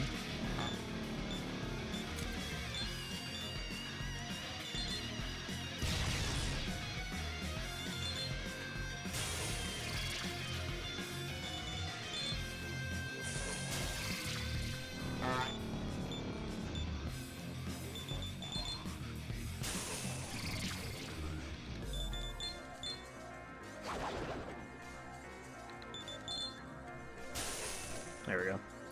I was Oh half my expecting more goodness. Ouroboros to miss there. I was honestly same. So yeah, that's Pluto. That was a pretty good showcase of how this boss can go wrong.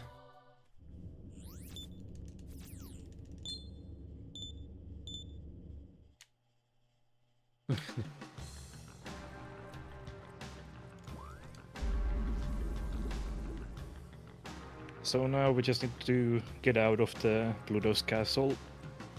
Which is thankfully a lot quicker than getting into Pluto than getting to Pluto. Right. We're already basically there.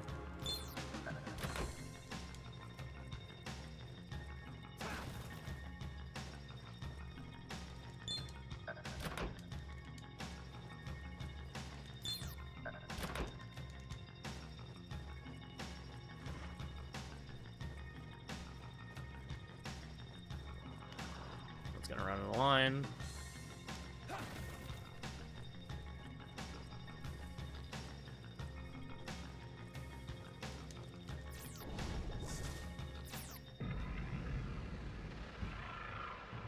What's wild is that as things are, provided I don't lose too much time, still we're actually on pace to be under estimate. Yeah, this can still be just about 720, I think.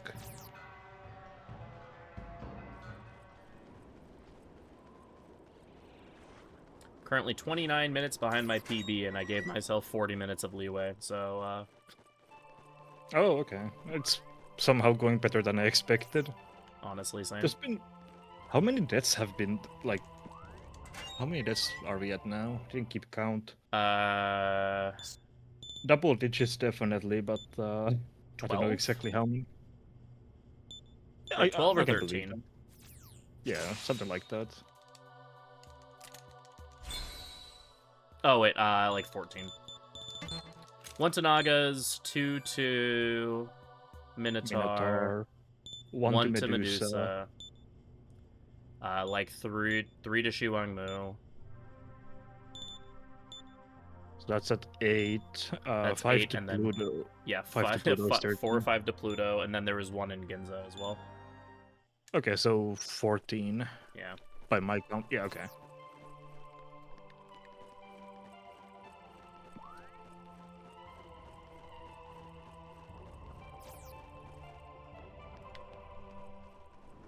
Yeah, it's just the game is just like that. It's Yeah. the fights are there's not much you can do about that.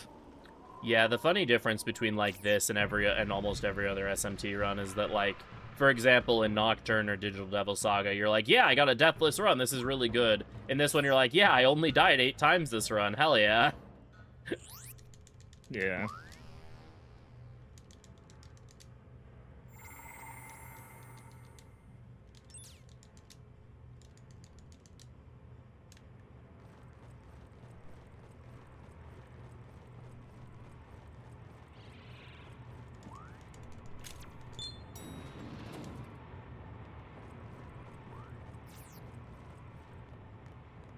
I do distinctly remember that one time, one of the runs that I did that ended up beating world record, afterwards I was like, wow, that felt really good. How many deaths did I have? And it was like actually around like 8. And I was like, well...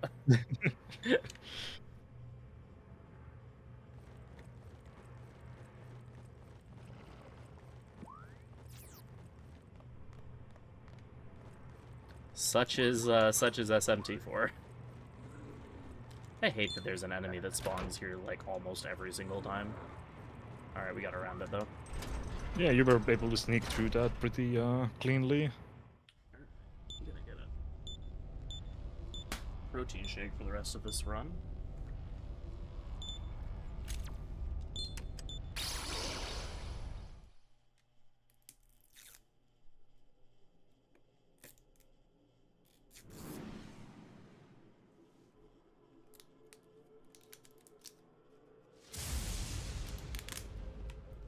That's not helping. Here we go. Take about as long as physically possible to open it.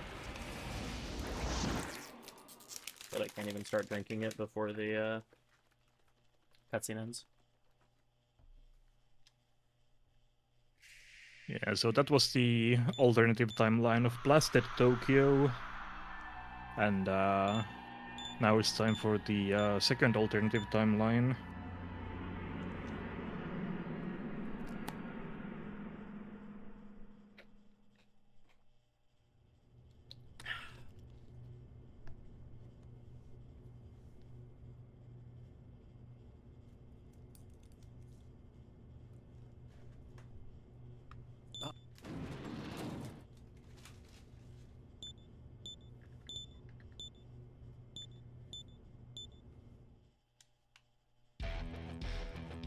So here we find ourselves in Infernal Tokyo.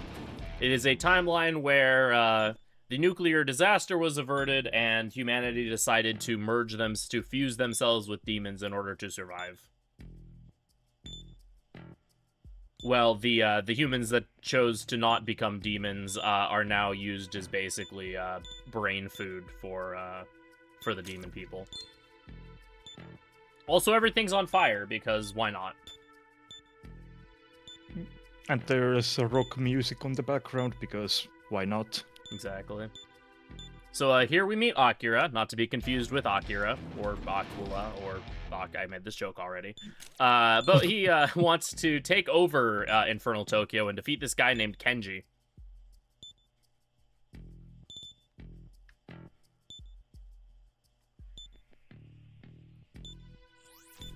And so we decide, well, you know, the last Akira dude seemed pretty cool, so let's team up with him to take over Tokyo.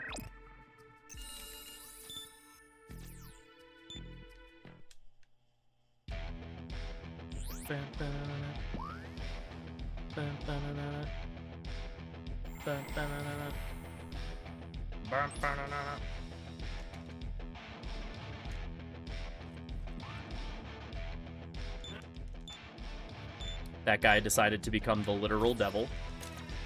Because why not?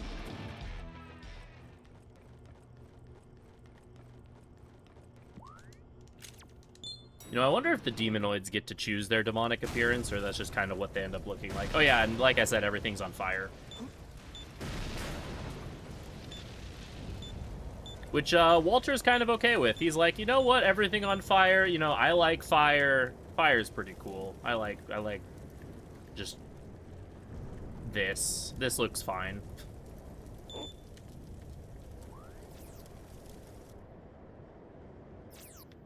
Can I get around you? Yeah.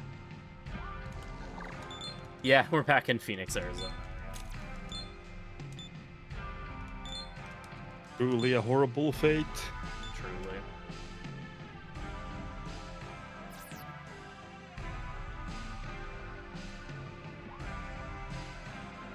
I mean, as horrible as it is, I will give Infernal Tokyo the benefit of being actually habitable.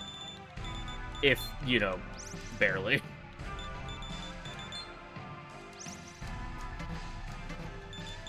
Habitable, but at what cost?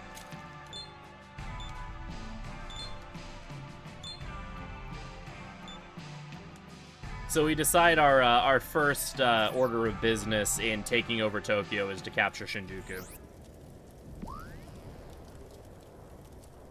From a demon named Mahamayori, who has my favorite name of like any demon in the series. Also, we get Inferior Vitala here.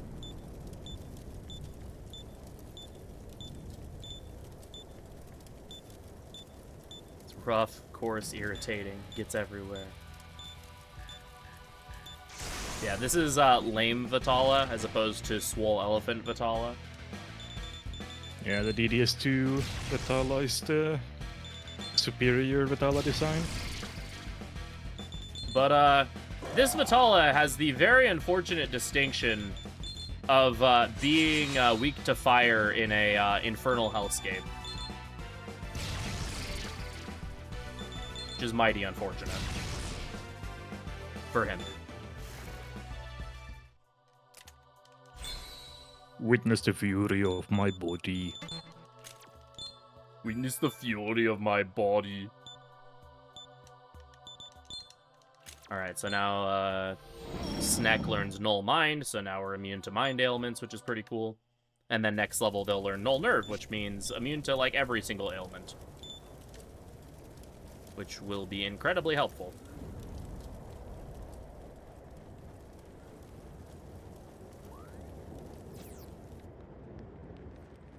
Yeah. Now check this out. Oh, don't worry, that's gonna happen soonish. I'm detecting it. Like, say stuff. Yeah, it would certainly have been useful to have that, like, a fight ago. Oh. I mean, to be fair, at that point, it still probably wouldn't have been super useful, because it would have been, like, an unstunned Ouroboros with my whole party still stunned and me crying, but...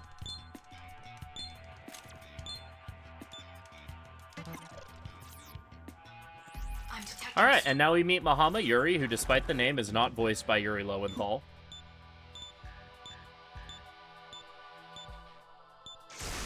Even without the name being voiced by Yuri Lowenthal is a pretty high chance. Yeah.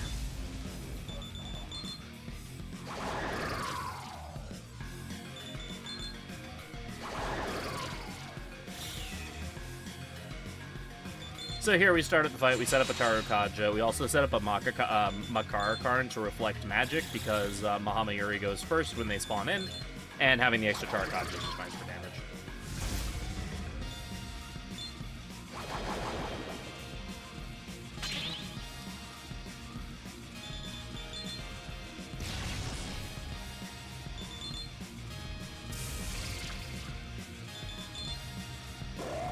But we want to keep up magic defense because Mahama Yuri likes, true to their name, likes to use Hama skills.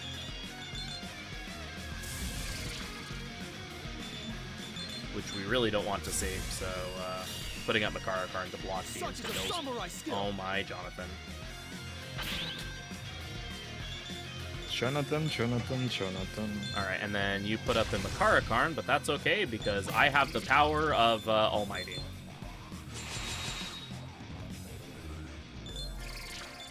And this rock that I found.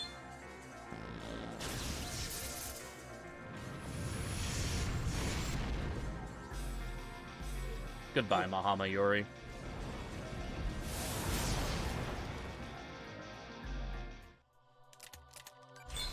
We get 69k EXP from that fight. Nice.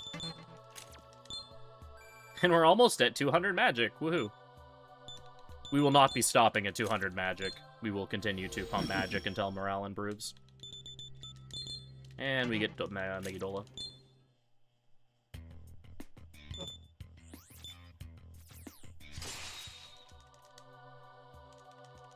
And over the course of like Blasted and Infernal Tokyo, we gained like 7 levels and we're not even done yet.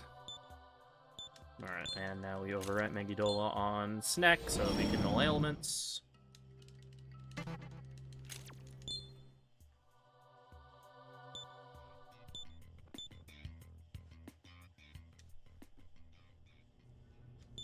The game kind of realizes that you're kind of low level, probably because it didn't give you any EXP and then just starts giving you all the EXP at this point in the game.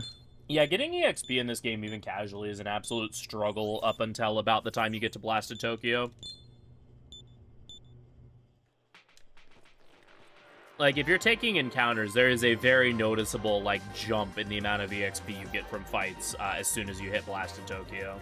It, like, almost doubles or triples the amount of EXP you start getting as soon as you get there. It's pretty wild.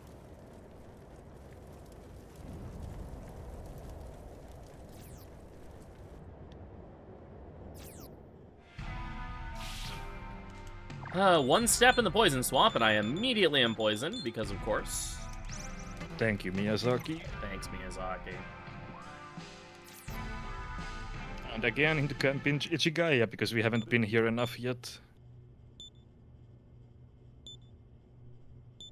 And here Akira's like, I'm gonna create a world of order, and we're like, that's weird.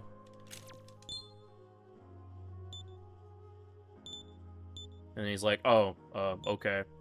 Because we sided with Jonathan, we got a lot of law points, and so we're gonna be doing some chaosy stuff so that we can end up back in neutral, because speedrun Flynn is very incapable of making up his mind about how he feels about situations. Okay.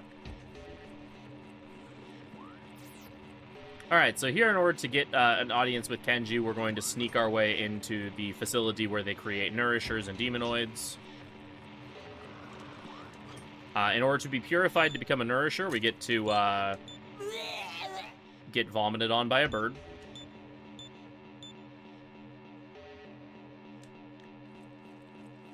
And that's not even the weirdest thing that happens here. Yo, thank you all for the good luck. Yeah, as soon as I save scum away this gorilla, we'll see what happens next.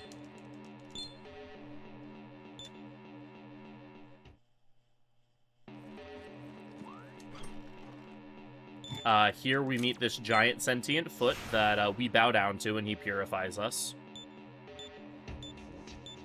The foot blows on us and declares us clean.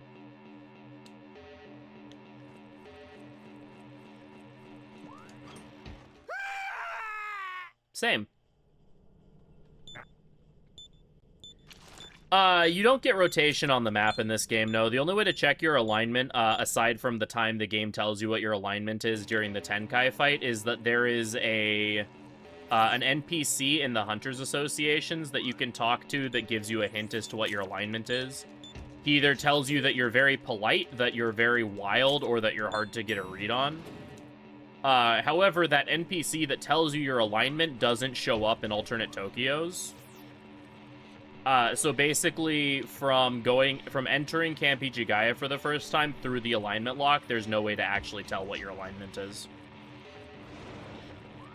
Until you're locked into your ending. And the questions or choices you make after you get to Camp Gaia give you a lot of points into different alignments, so it's pretty difficult to keep track of everything. Yeah, the final decision gives you 10 points towards either Law or Chaos with no neutral option. And in order to hit neutral, you have to be either... One sec, I need to... Okay. Naja... in order to get neutral, you have to be between -8 and +8 alignment points. Alright, Mabuthalogram Slice for Tetrakarn and Zionga. Yeah, so like we said earlier, if you're like too neutral, aka like at 0, you cannot be neutral by the end of it. Yeah, if you're between 0 and -2 or plus, basically if you're between -2 and +2, you end up too neutral to get the neutral ending.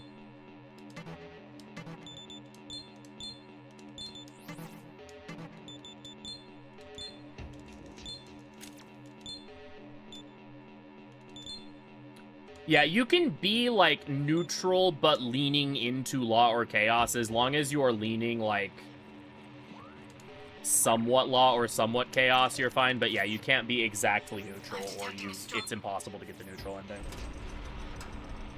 Alright, so we upgraded our Naja into a Lorelei just to get something with a little bit better stats and resistances. Is 2 neutral Nihilism ending? No, Nihilism ending is a different choice entirely. Yeah, that's a completely different thing you can do whenever you want. That's not really tied to your alignment. Yeah, the 2 neutral just means that picking the Law choice gives you the Law ending and the Chaos choice gives you the Chaos ending. Alright, Kenji, King of the Koopas. Let's go.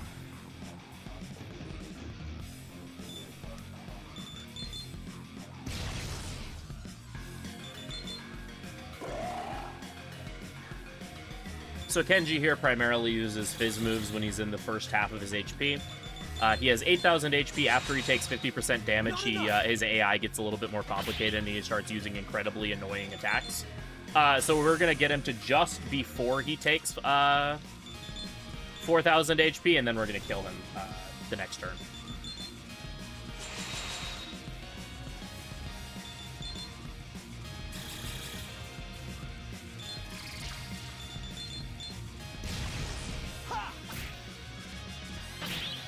Yep, and now he dies. Oh, that was pretty close to a quadruple smirk, actually. Would have been funny. Unfortunately, our damage was such that we get the fake out here. You can skip this fake out if you if your damage works out, but unfortunately we didn't get it. I think it's if you get him to like less than 10% HP without killing him, he does the fake out there. Yeah, that was an incredible Genji fight.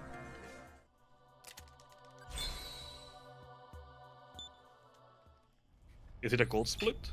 No, it wasn't quite a gold split. I feel like that could have been a gold split. No, I think something in my walk was a little slower than my PB. I think I did. Yeah. It was close maybe. to a gold split. Like, it was like, I think 20 seconds off, but Oh, okay. it was close. Alright, so here's the final decision. Here we will tell them that we will not return the world to nothingness, which is nihilism ending. And then we'll tell them that we're going to destroy the order of things, which is the chaos choice. And making the chaos choice will put us neutral. Yeah, the default option is the nihilism ending, which is really stupid. Yeah, very important that you don't mash there. Yeah, if you pick that, the game just actually ends right there. Like that's one ending that just cuts out like the last 2 hours or an hour of gameplay. Yeah, it's like 2 hours about. An hour for cleanup, and then like an hour between Monochrome Forest and the final dungeons. Yeah. All right. So this now is we are Monochrome in Forest. Yeah, Go for it. Kichijoji Forest, but it's not actually Kichijoji Forest. It's a black and white forest instead. So yeah, here we have a few boss fights we're gonna do.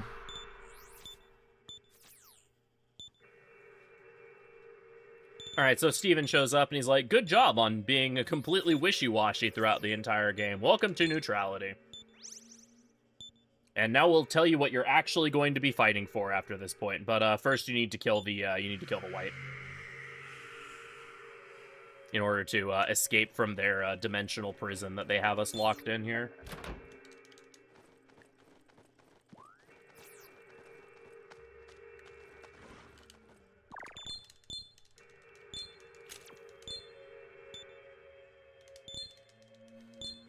Yeah, so it's explained that the entities that we've been seeing that have been mimicking some of the NPCs throughout the game are basically kind of the manifestation of humanity's desire for destruction, or of, like, their grief at the fate of the world. And so they have personified themselves into a hive mind entity called the White that simply seek for just the destruction of everything and the end of all suffering. So that's why they ask us if we will basically return the world to nothingness. And we say no, so now they're like, well, we're just going to trap you in here forever now. And so we're like, no, we're not going to do that. And so now we have to destroy the White so that we can actually escape. Which, oddly enough, the hardest of the fights is the one that you have to do first, which is Hugo. Yeah, nihilism ending is basically just your excuse to end the speedrun earlier if you don't want to finish it. Yeah, when you're on a really good pace and then Pluto kills you 4 times and you're really tilted, and so you decide to get world record and nihilism ending instead. Not that that's ever happened before. He says as if every single nihilism world record wasn't exactly that happening.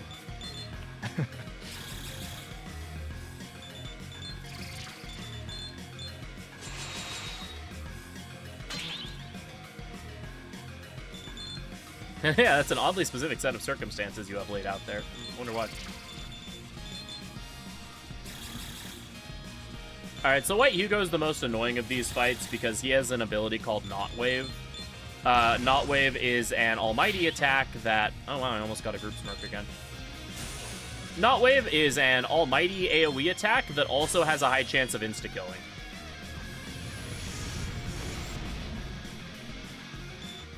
And because it's almighty, it just goes through, and then random party members die, and then you're sad. So, he only does that at low HP, though, so thankfully we did just enough damage to him so that we could kill him the next turn without pushing him into Knot Wave territory.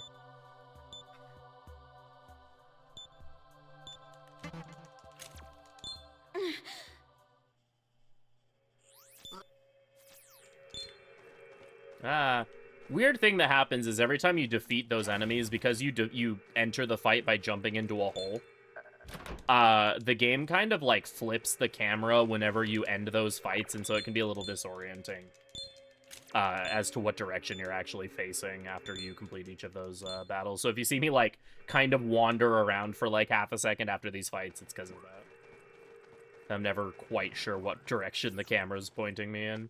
It's usually the opposite of the direction you entered, but it's still kind of weird. Burrows. Alright, this is the second fight. This is the easiest of them. This is White K. He only uses physical attacks, so we just keep up Tetrakarn and he can't do anything.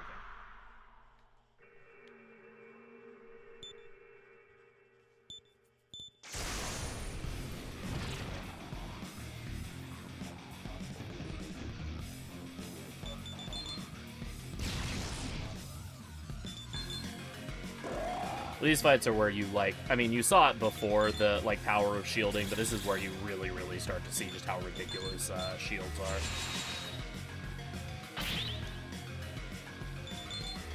Yeah, especially when we taunt the enemy, and taunting reduces their defense by 2 stages and increases their attack by 2 stages.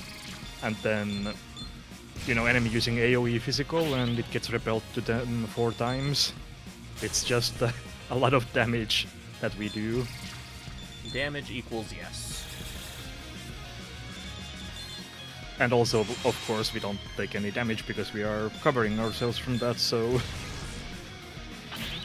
Tetrakarn is really, really good.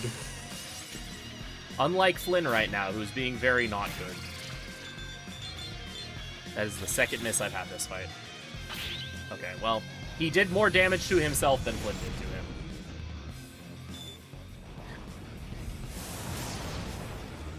K being the real homie and picking up Flynn's slack and ending the fight.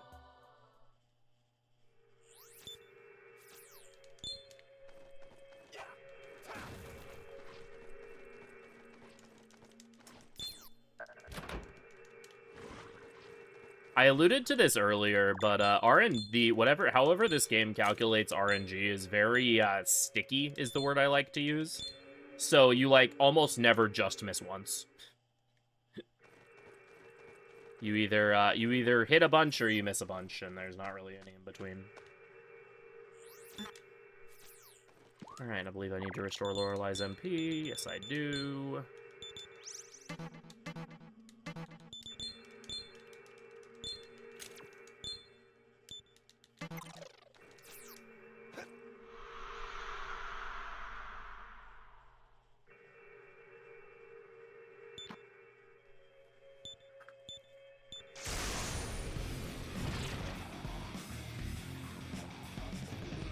Alright, so White Isabeau here uses both a lot of magic and fizz, so we have to keep up both Karns consistently through the fight. And hopefully she actually uses attacks and not just insta-kills.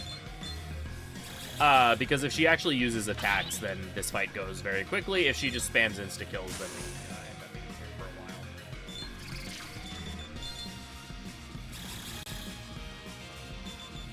So far, so good on that front.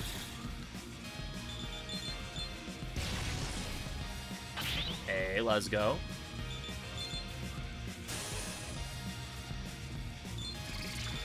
And I think one more turn and we'll have it.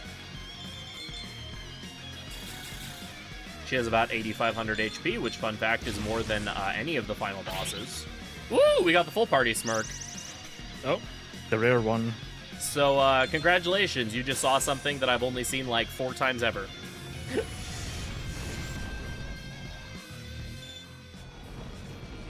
Yeah, it's very inconsequential thing, but it's funny when it happens. Yeah, I mean, I'll take the full heal, because that means I get to save some item. It means I get to save healing items. Yeah, fair enough. This is, like, one of the only times where that would actually be something, like, remotely relevant. Because usually you're just like, oh, cool, awesome, cool animation. Alright, anyway. But here, the MP heal is actually really nice, because, as fun as spamming Karns is, it can get pretty MP intensive.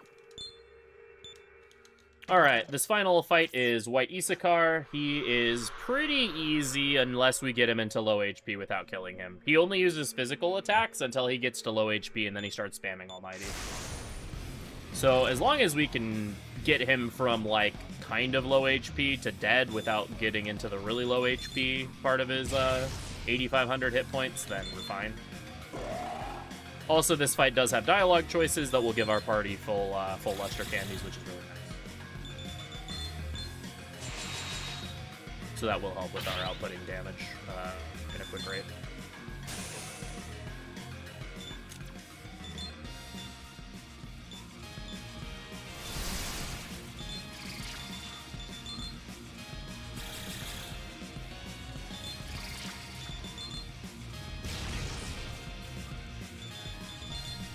For a little bit of chip with Ouroboros.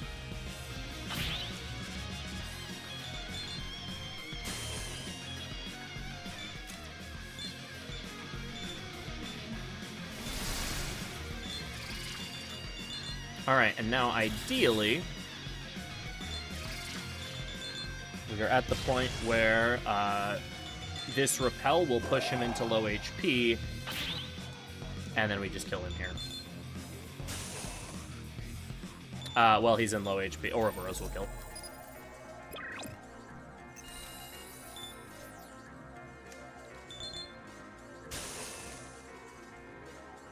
Shoutouts to Ouroboros. No one's got me. I know Ouroboros has got me. We'll just ignore the couple times that Ouroboros definitely did not got me.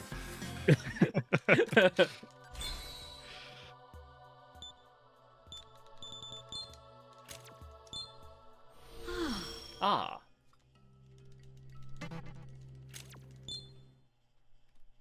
Hey, we saved time again. Yeah, those were good fights.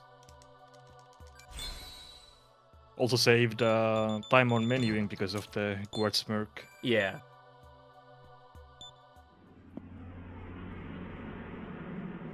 Oh, in case anyone is curious, who's familiar with like 4 Apocalypse and 5, wondering why I'm not bothering to get affinity stacks on Bufudyne, even though it's like my main damage source. Affinity stacks are really bad in this game, and are like very inconsequential. In like, for example, in 4 Apocalypse, every like affinity stack either gives you a 10% discount on the ability's cost, or a 10% boost in damage. In this game, every couple affinity stacks, you either get a -1 to its MP cost, or a +1 to its base power. So at +8 proficiency, which is the highest, you have a skill that costs like 2 less MP than it would cost normally, and is like 5-6 base power higher, which is fairly inconsequential. Yeah, if anyone has seen the 4A normal difficulty speedrun, they know that we get Floral Gust and buff that up with the affinity to max and just blow everything up.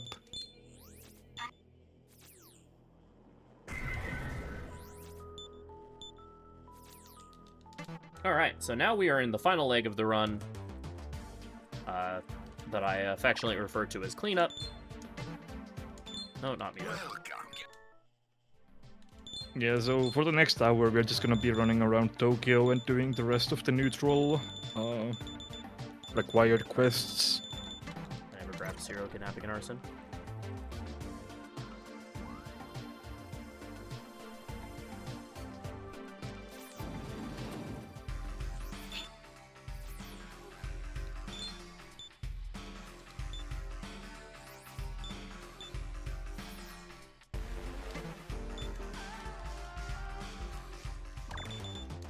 Yeah. Oh? Alright, so now we're going to continue the Nozomi quest line. We could have done this quest earlier, and older versions of the route used to do this quest earlier during the first revisit to Shinjuku. However, doing this fight earlier on is kind of miserable, whereas if we do it now, it's pretty quick. So even though we have to go a little bit more out of our way to grab Nozomi here, it's still, in my opinion, just a lot better to do the quest now. Because on average, you're going to be reloading a lot less, you're going to be taking out all of the encounters that are part of the quest much quicker, and you're just, in general, less likely to die and lose a lot of time to the fight at the very end. it is the reason why I had to take those random encounters in Shinjuku earlier, was to make up the EXP that you miss from doing this quest, but the encounters are still much faster than just doing this quest earlier.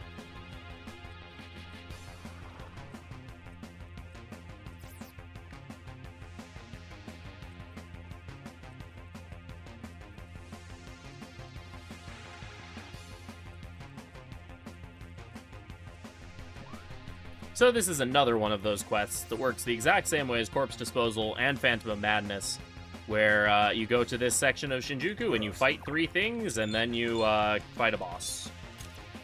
Yeah, luckily it's only 3 things in this part, but they can give you the sick ailment, which we talked about before, which is the worst. Yeah, so if these things go first, they will almost always use Pandemic Bomb, which is an AoE sick ability. They will end their turn immediately because Ouroboros has null nerve, so it'll end their turn, but it will basically land sick on the entirety of my party, which I then have to take the time to cleanse after fights. So, like, you'll get to see it here.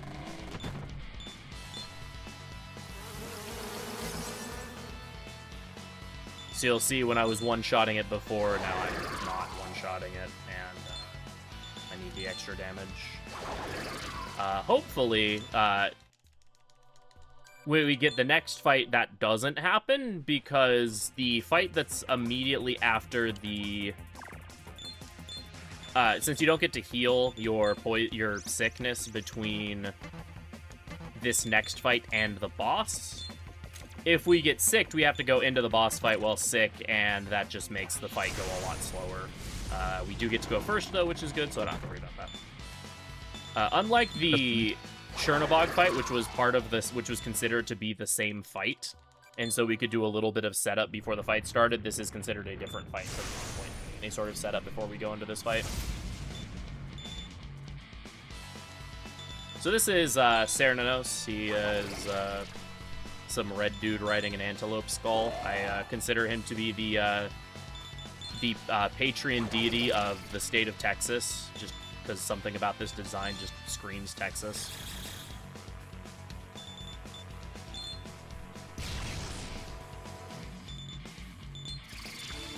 Double Karn. I think you can one-turn him, but I forget the exact way to do so, so we'll just do this and then kill him immediately.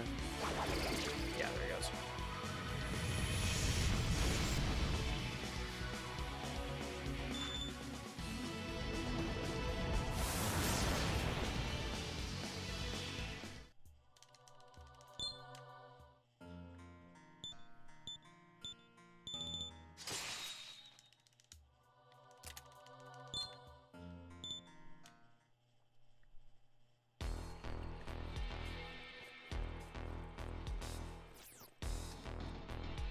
Yeah, essentially what that guy was doing was he was summoning a bunch of demons to, like, sacrifice humans to channel spiritual energy so that he could summon one of his allies. So that with that spiritual energy, they could basically take over.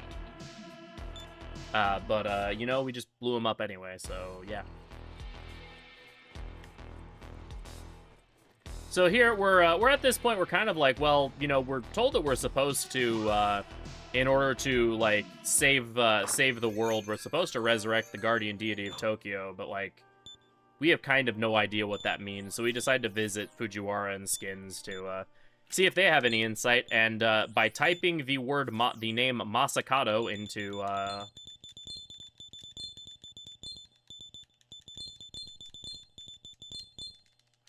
on the screen here, Skins is like, hey, here, hold this sword.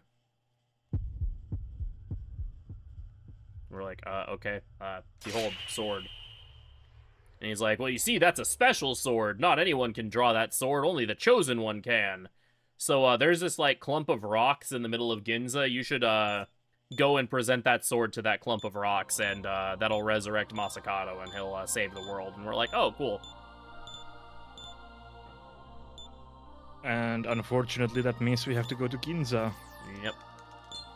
Yep, so now it's time for the other part of the game that I referred to as my least favorite part of the game, which again, coincidentally, also takes place in Ginza.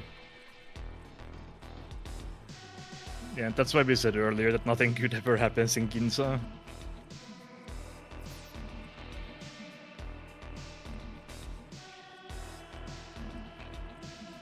But now I need to stop by the Shinjuku Association again, since my order of operations was a little weird there. I also need to do some selling, so that we have money for when the game is about to rob us blind here.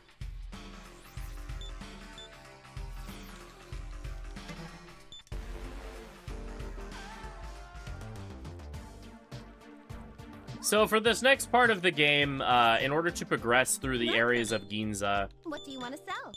you have to pay money to access each new area. What do you want to sell? And in total, we need 165,000 Maka What do you want to sell? in order to get through all of What do you Ginza. want to sell? Who would have thought that What being do you wanna neutral was sell? so expensive? What do you want to sell? What do you want to sell? We also What do need you wanna money for sell? fusions later, so that's why we're going like What do you quite a wanna bit sell? past that 165,000 mark. What do you want to sell? Any other business I come again? So you need 165,000 to pay off the Ring of Gaia members in Ginza. However, because Atlas personally hates each and every one of us as individuals, they decided that in this area they populated this area with Nekomata, who has the ability Wastrel Beam. Wastrel Beam cuts out 3/4 of your money.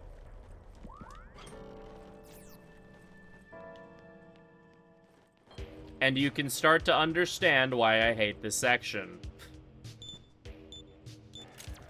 Yeah, we do have access to Estoma Sword, so we can get rid of these encounters, but it's still a pain. The other thing about this section is that we have to do a lot of backtracking. So here we're in the area I lovingly call Blight Town, because everything is just poisonous and painful. Burrows.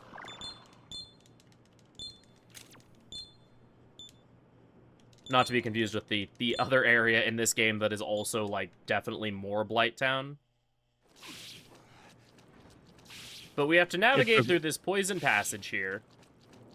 At the end of this poison passage, there are 2 NPCs. One of the NPCs wants nothing to do with us. The other one is an asshole. Those are Nekomatas. So this NPC over here is a hunter, and he's like, hey, I will sell you the gold card, which you need to get into the next area, for 5k. And you say yes, and he's like, actually, on second thought, because I have to go through that poison zone again, I'm gonna make you pay 10k. Dear viewer, we have to pass through that poison zone 4 times.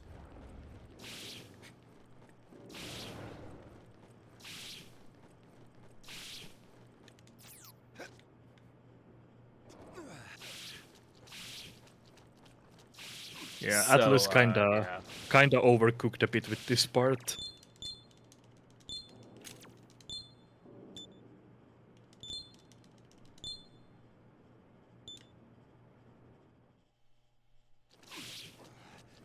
So yeah, this cleanup, the like entirety of quest cleanup from defeating White Issachar through like finally finishing the cleanup segment on a good pace is about an hour, like just over an hour. We spend 20 minutes of that hour just doing this stuff. Or something ridiculous. It's like that a is, third of it is Ginza.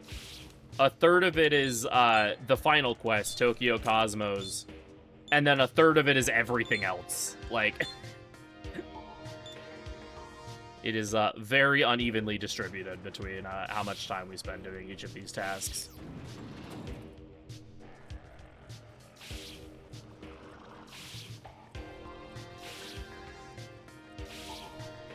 Because most of the quests that are required are actually, like, really quick. Like, each takes, like, a minute. But, then there's a couple that take a very long time and make you cross like the entire world map. So here we have to pay 50k to this woman so that we can have the opportunity to look for a platinum card.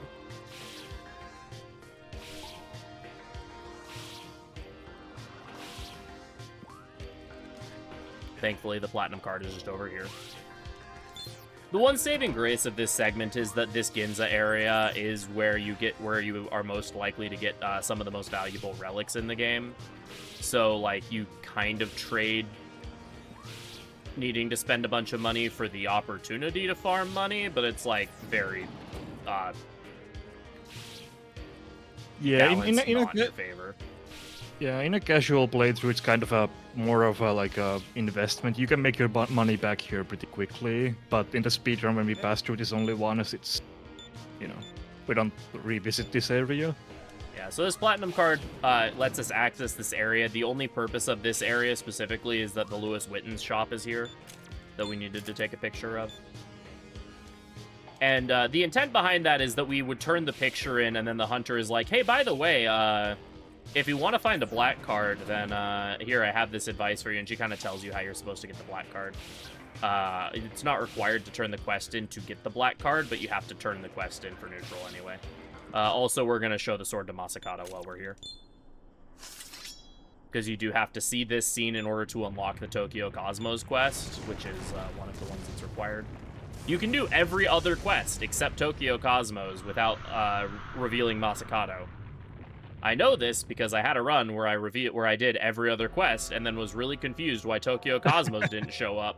And then I realized that I forgot to actually talk to Masakato this first time. And for some reason, Masakato in 4 and 4A is this kind of eldritch abomination, when in every other game he's basically like some dude with a sword.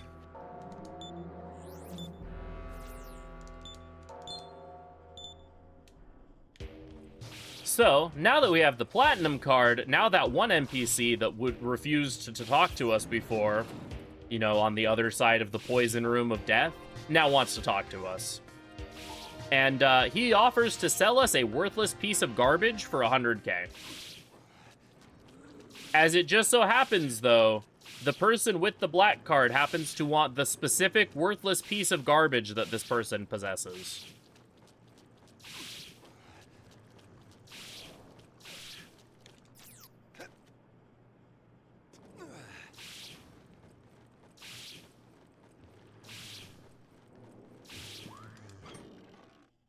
Because this guy's like, hey there, mister. I just happened to notice that you have a platinum card, which obviously means you have a lot of money. So, how about you buy this coin for me? Like, I totally made it myself. It, like, isn't worth anything, but, like, it's mine, and I made it, and that's cool, right? And we're like, okay, whatever. So, after getting scammed out of 165,000 Maka, now we can go and accept the quest that wants the silver coin that we just purchased so that we can get the black card. And we have to do all of this whole rigmarole for one quest. Not counting, like, the black card quest and the picture. Because Dionysus is hanging out in the black card shop area. And you have to kill Dionysus for a quest drop. And that's the entire reason you have to do this entire thing, is just to kill Dionysus so you can get some wine. Burroughs. The things we do for alcohol.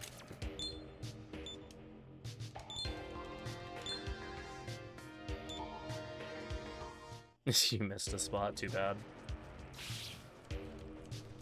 Oh yeah! Yeah, unfortunately, oh yeah's gotta go.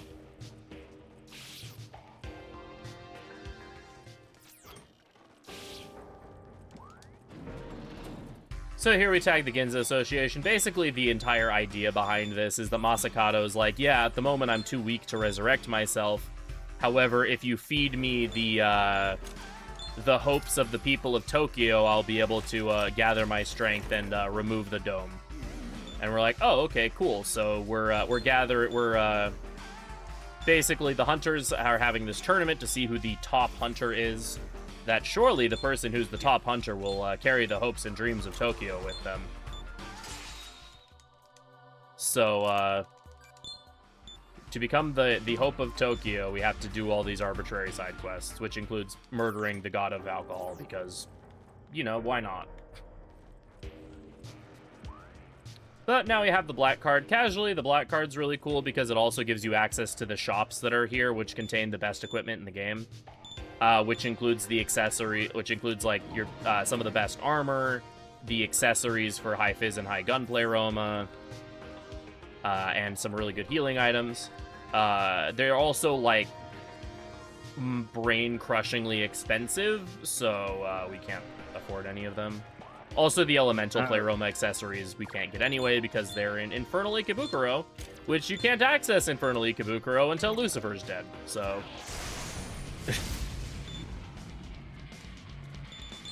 Alright, so this is Dionysus. He's weak to ice, so yeah. He has bad time.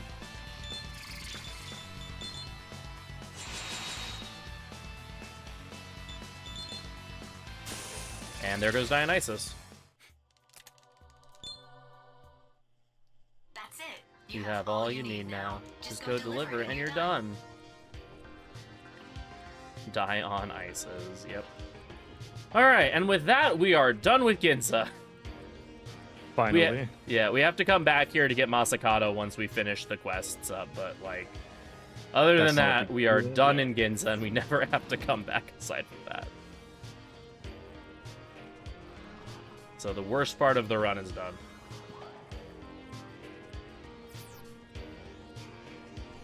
Now it's time for the tournament arc of the run. Yep. Wouldn't be an anime plot without a tournament arc. Nice corner. If there is a corner in this game that has any weird sort of hit detection, I will find it. It is my my special talent in life is to find weirdly drawn corners and run into them while trying to move quickly.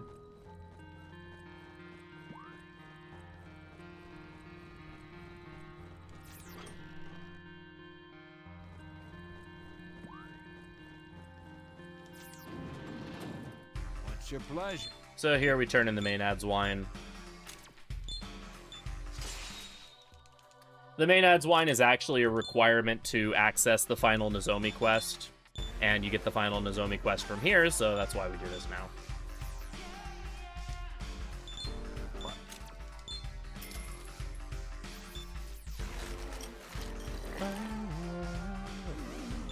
Yeah, if you get bit, it's open. We both see each other alive again. Hunter Tournament prelims. So this Hunter Tournament is something that you could do earlier in the game. However, this is one of a couple quests in the game that actually impacts your alignment, depending on your decisions you make during the quest. Specifically, at the end of each of these tournament matches, you're given the choice of whether to spare or kill your opponent. And if you spare your opponent, you get 2 law points. If you kill your opponent, you get 2 chaos points. So theoretically, if you wanted to do this quest earlier, you would just spare 2 opponents and kill 2 opponents. Again, neutrality is the wishy-washy alignment. But since we're already locked into neutral, our alignment doesn't matter, so we can just kind of pick whatever we want. I kind of tend to kill the hunters for funsies, but I realized recently that saving them is actually, like, quite a bit faster. So, yeah. Yeah, it's funny to think if you do this earlier for the alignment points that Flynn is basically just, like, throwing a dice whether someone gets to live or gets to die. So, this first one, just Mizanma. It's a hunt, just a man and his dogs, and his Chimera Beast thing. Also, if you spare the hunters, everyone in the arena insults you, but if you kill them, they're like, yeah, that's a boy! This is a man and his crab and his ghillie suit person and his dog. Some of these party configurations are quite interesting that the hunters use. Yeah, the cool part about the arena where the hunter prelims and the final take place is the there's SMT2 music on the background. It's SMT1, but yeah. It's think the in both, Ginza theme from SMT1. Right. It does sound like the shelter music from SMT2 though. But yeah, it's the SMT1 Ginza music.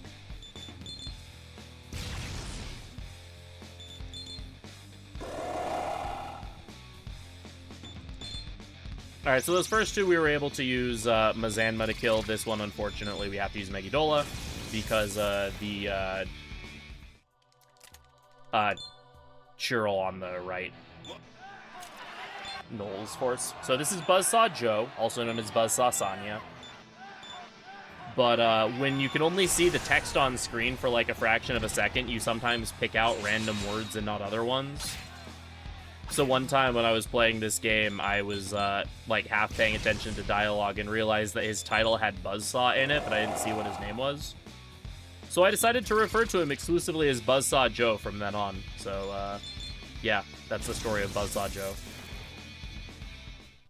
I actually wasn't sure if that Basilisk was smirking or not. Like, I realized when I went to attack them that I might have been smirking. Yeah, there's Hunter Tournament 1 done. Yeah, the second one is significantly more difficult with higher level demons. Yeah, that one you could have had access to, I think, about the time you capture the Black Samurai, maybe afterwards. I forget the exact trigger point for it. And then this one, the only requirement is getting to Shibuya and having beaten the first Hunter Tournament, but the demons are much higher level, so if you try doing it as soon as you unlock it, you'll probably have a bad time. Which is honestly the case for a lot of the quests in this game. If you're trying to complete quests as soon as you unlock them, a lot of them are kind of rude to do on level. Yeah. Here we're making a stop in the Shibuya Hunters Association because we haven't actually been here yet. So we need all the quests from Shibuya, and then we also are going to heal because that Hunter Tournament, well, easy to drain our MP quite a bit.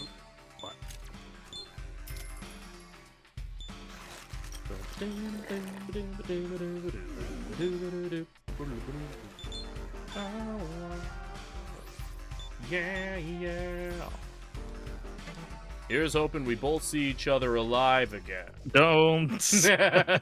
I had to do it Yeah. once.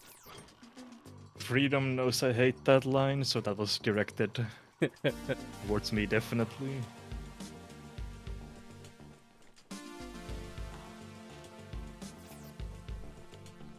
Yo, thank you for the good luck.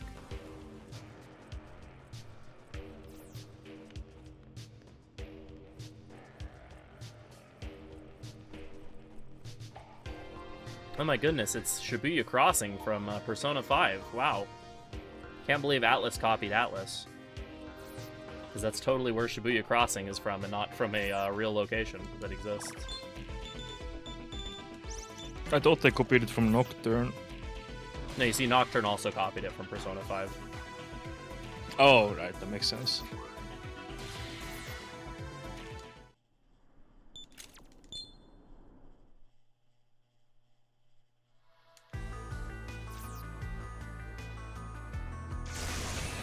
Oh, pain. Never mind, Neburos is a Chad. Let's go, Neburos! To be honest, I think running to these enemies is faster than save loading at this point anyway. They can't really actually kill you. Like, I don't think. You say that, but Oh, you have died. Okay. I have died. I've also had lost procs happen while doing this bit, so. Oh yeah. Because that's very unlikely though. But yeah, that makes sense. Okay. Yeah, I just one hate of those save things. It's reload. like Yeah. very unlikely, but it's still one of those things that like I just rather not risk it. Yeah, that's fair.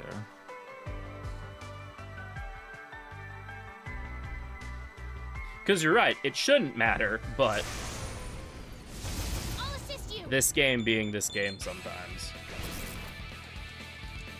To explain Lost, yeah, there hasn't been an opportunity to. There's a mechanic in this game called Lost that whenever you're hit by a force spell, there is a 1 in 100. Whenever one of your demons is hit by a force spell specifically, there is a 1 in 100 chance that they will automatically be ejected from the battle and from your party.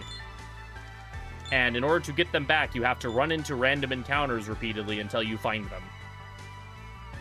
Yeah, Lost is really not that relevant in this game because it plays such a small part, but it's actually quite relevant in 4A, where there are some skills that have higher chances of impacting it, and your first Lost chance in that game is actually like pretty high. Yeah, this game does have Carol hit, which is a 50% chance to inflict Lost. Okay, yeah. So this game has it too. Yeah.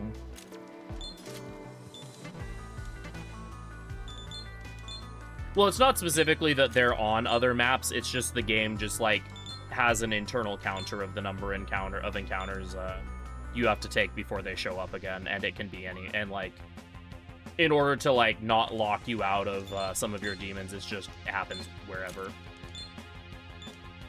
But yeah, in 4A, the first time you need to be inflicted, or the first time that Lost would be inflicted, it has a much greater chance of happening.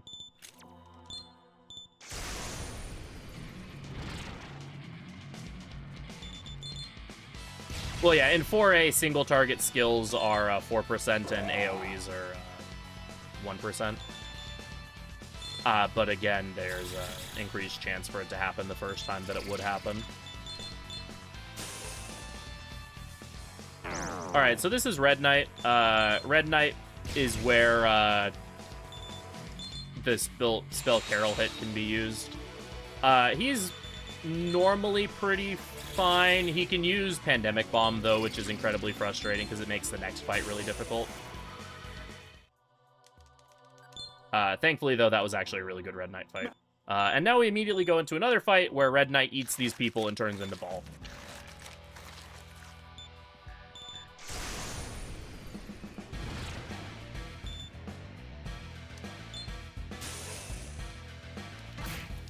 Huh.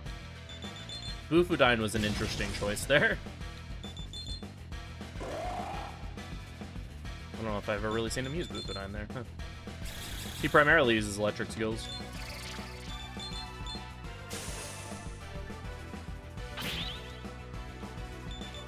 Red Knight primarily uses Fizz, though he does have access to some magical skills, and Baal can use physical attacks, but he primarily uses magic. Fun fact, though, Baal does have Retaliate, and there is a kind of funny glitch in this game that involves Retaliate that we won't be showcasing because there wasn't the opportunity to. But there's a weird glitch in this and 4 Apocalypse where if you auto-battle into a demon that has Retaliate and then you back out of the auto-battle, like before the Retaliate procs, for some reason, during that process, the game gets really confused. And whatever demon or character auto-battled into the retaliating demon gets to take a second turn. This is completely useless and actively a bad thing if you're just, like, auto-battling to burn through your turns quicker so you can get around to someone else. But it is kind of funny. Yeah, the common theme with this game and 4A is that auto-battle breaks the game in some way. Yeah, auto-battle does some weird things. Alright, so there is a 1 in 256 chance that when I walk forward onto that vent in front of me that I'll get ambushed by a fiend. It's completely avoidable. There's zero reason for me to walk forward and step on that grate and risk the 1 in 256 chance, but I'm going to. Damn. Never unlucky. I'm detecting a...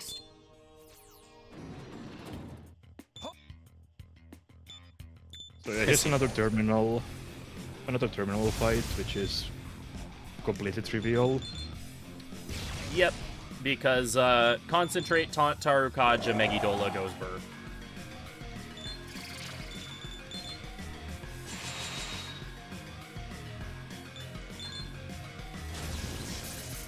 Case in point.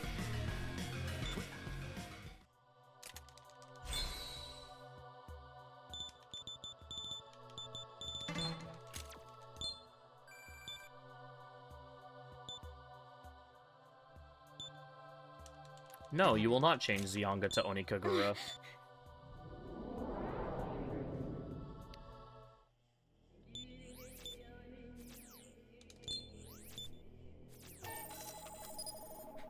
I like saying out loud ridiculous skill change names as if I'm, like, shaming them for their questionable decisions.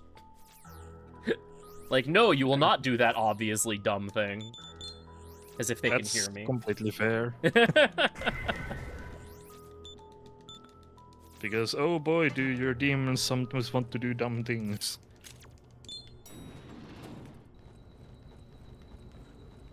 My favorite is that, like, demons really like to try to change, like, Null Mind into stuff. And sometimes it can be really tempting, because Null Mind is fairly high level, so you'll get, like, Null Mind into Trisagion, and you're like,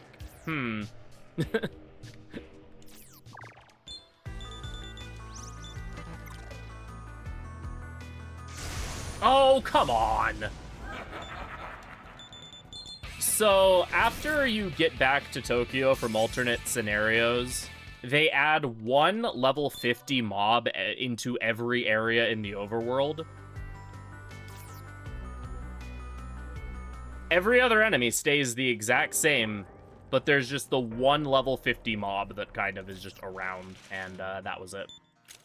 So here we give this woman her picture.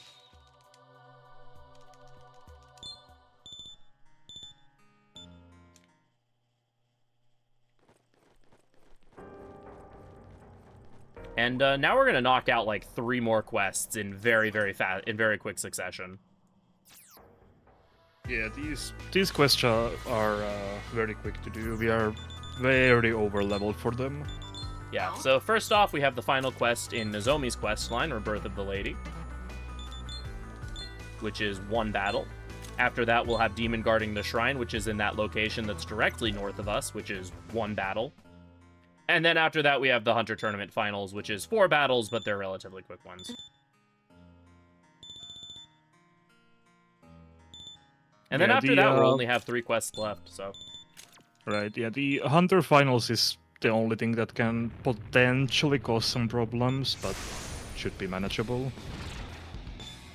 Okay, we're probably just gonna die here. Oh, never mind, this can also cause... Oh, never mind. Like I said, Neberos is a Chad.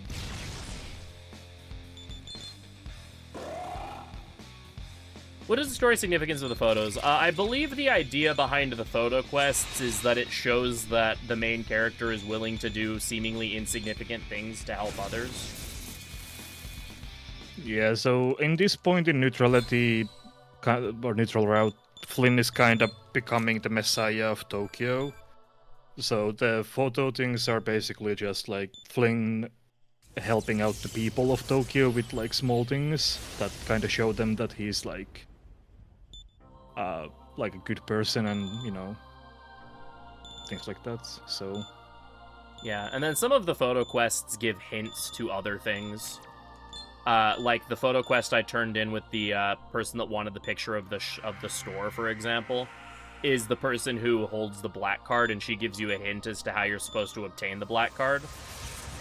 And since you have to get the black card for the Dionysus quest, that's like kind of meant to be part of the same chain, sort of, even though you can do that quest after you've already gotten the black card and done the Dionysus quest.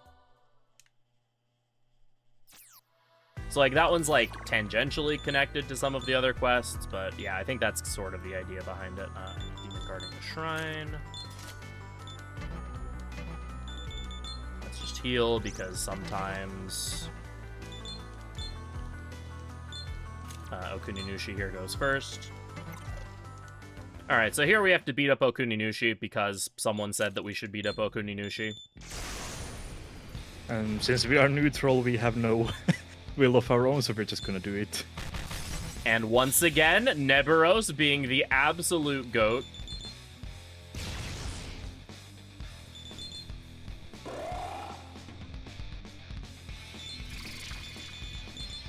And unfortunately for Okuninushi, he's weak to ice, so yeah. Yeah, the common theme with the demons that are weak to ice in this game is that they're not gonna have a good time.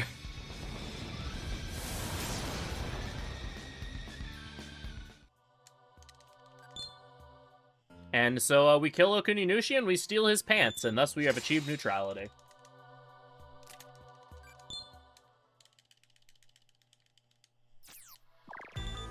I'm now going to swap my equipment. You don't technically have to do this until later, but I might as well just do that now for the extra HP from the Bushita Sagare. Yeah, might as well do it now. Or not the Bushi Tasagara, the White King. Right. Alright, Hunter Tournament Finals. This quest can be a little obnoxious, but we'll see what happens. Yeah.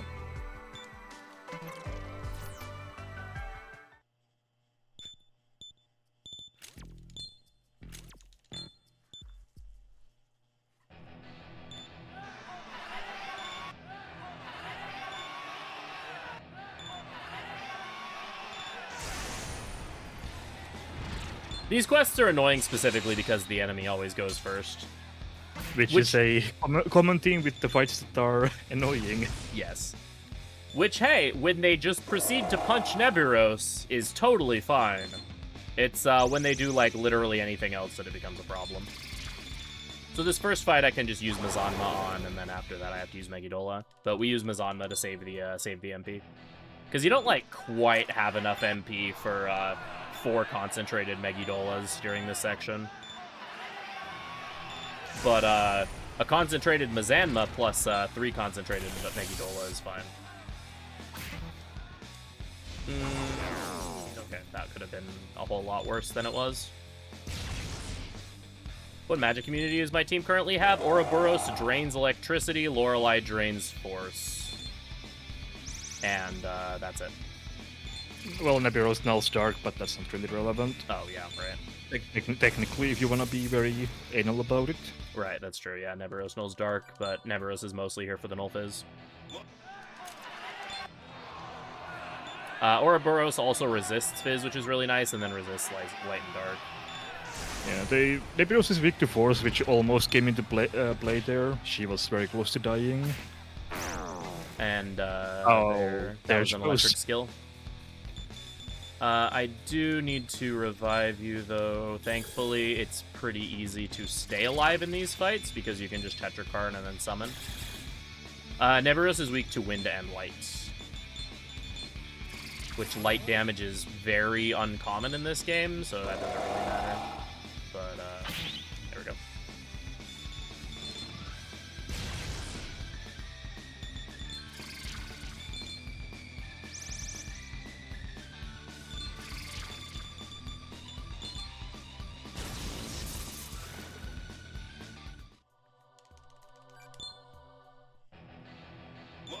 Alright, and this guy's a bunny lover, so he gets to live.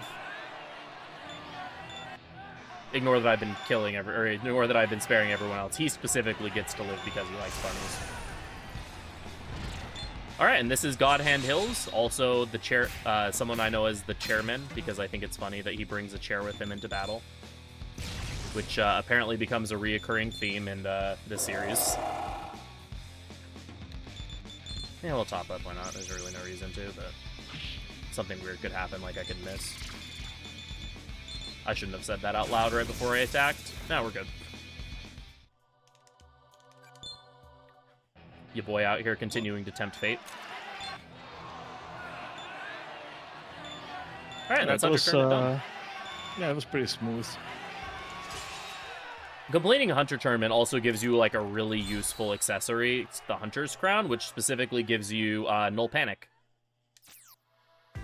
And the only mind ailment we really care about is specifically Panic, so that's very useful.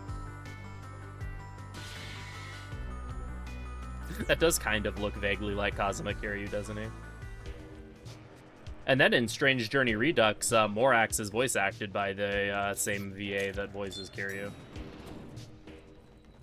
Using, like, basically the same voice.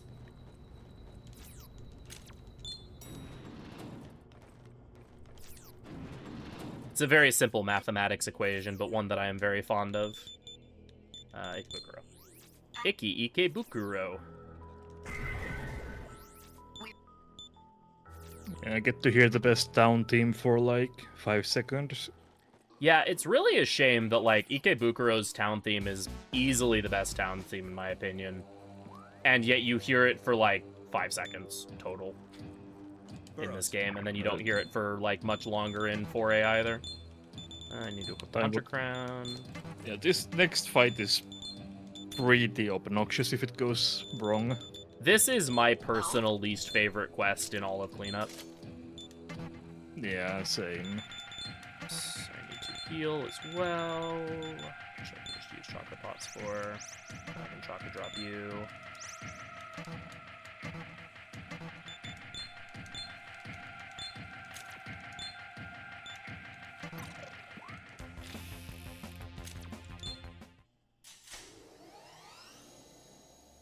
I mean, true, if you're, I mean, even casually, though, like, unfortunately, there's just very little reason to ever be in Ikebukuro.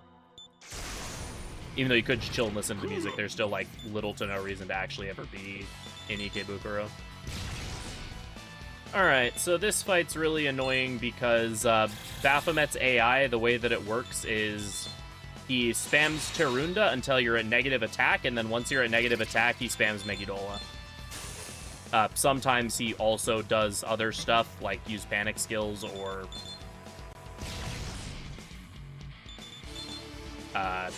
Mudo, but the majority of the time he just spams Terunda until you're in the negative and then he kills you.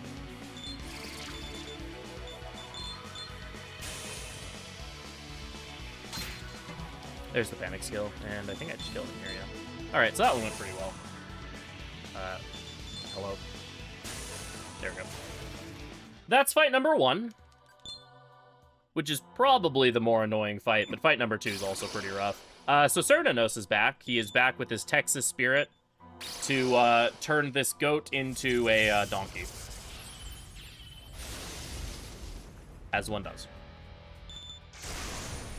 And now with the combined power of Texas and donkey, they will try to destroy us.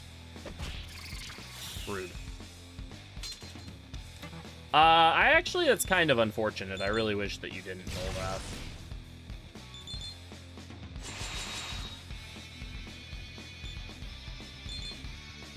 Because now Cernunnos is smirking still, which isn't great. Yeah, this is a little bit scary.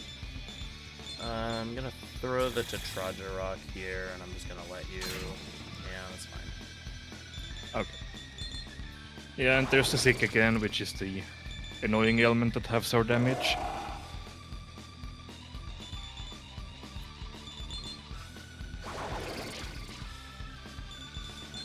We'll try to counteract that with some Karukajas. Unfortunately, it's not going to fully counteract it, but it's something.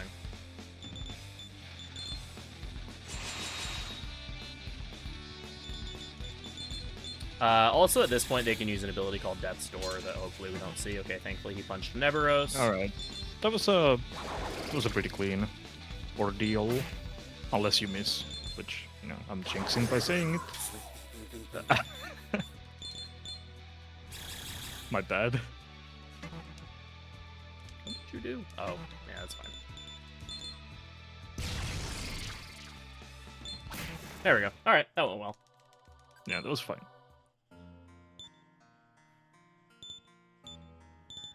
If you could remove Pandemic Bomb or Lost, which would you choose? Lost. Yeah, Pandemic Lost Bomb would... is annoying. Lost is actively a terrible mechanic. Yeah. So now we're going to go back to the base armor, and that's what we're going to wear for the rest of the game. What should we do, Matt? 1 and Fusion Booster 6. What should we do, Matt? And now we're going to upgrade some of our party members. Well, quote upgrade in one case, but... Well then. Alright, Lorelei is going to get fused into Sarasvati. Rakunda, Medea, and a Stoma Sword with Tetrakarn, Makarakarn, and Zionga.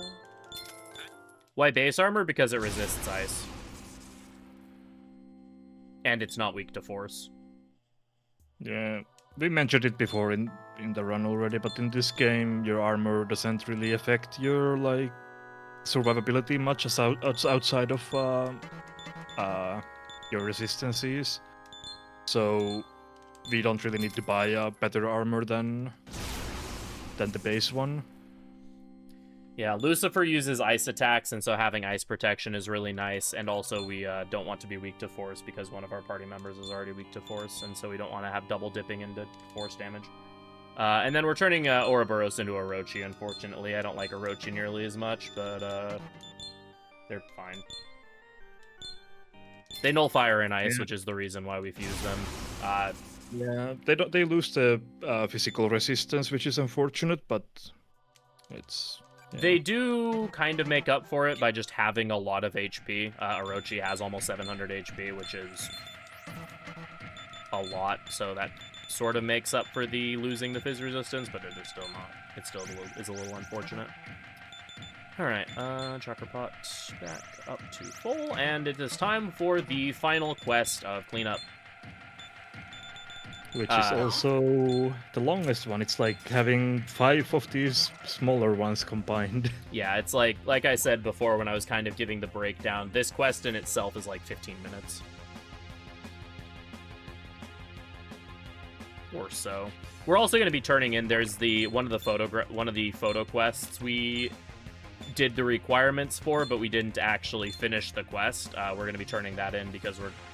for this quest, we have to cross the entire map of Tokyo, so... but yeah, like John said, base armor, because resist ice is good. Also, armor is really bad in this game. Like, the difference between the Demonica and the base armor is literally 4 HP. Also, I don't know why I saber loaded there instead of just a Stoma sorting. The brain.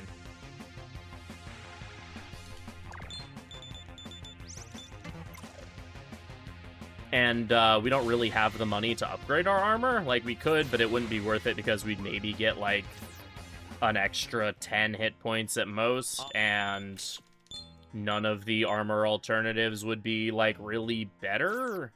Because in this game, armor, even, like, in terms of affinities, armor isn't great.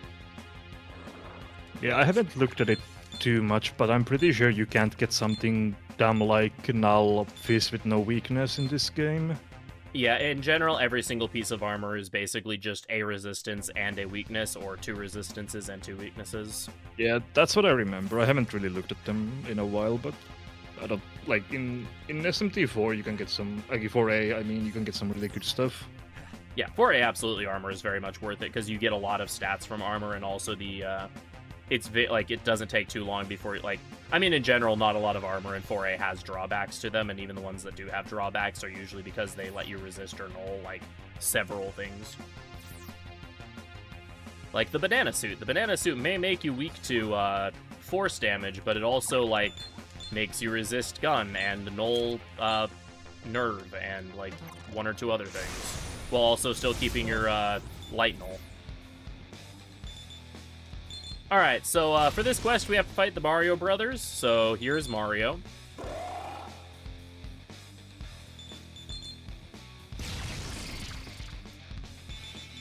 He is very likely to use Hades Blast on his turn, so we're going to put up a Tetrakarn to block that, and hopefully he doesn't just Mega Golem me. Good.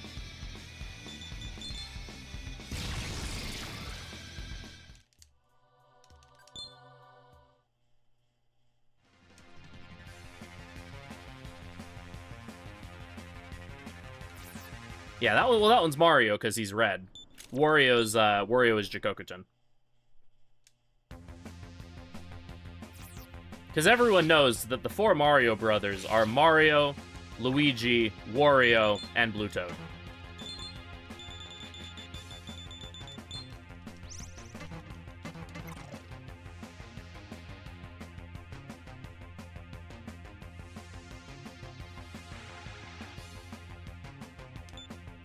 Yeah, Chikokuten is yellowish, I believe.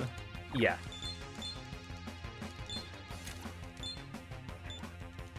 So Choten being the Blue Toad and Bishamonten being Luigi. Kamokuten is Blue Toad, but yeah, this is Blue Toad. Oh, right. Yeah. Zochoten is Luigi. I was thinking about the armor color for some reason. Yeah. Wait, so Choten having blue-ish armor, but yeah.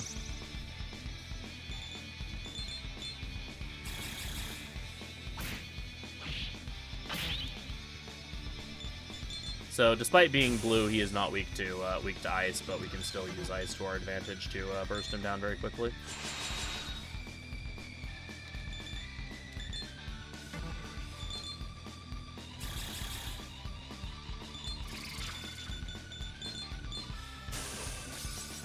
Come on, game, really? Well, this is why we Tetrakarn.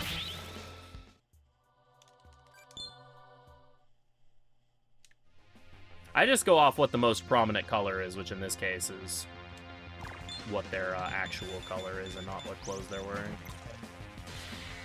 I killed that enemy as it was despawning.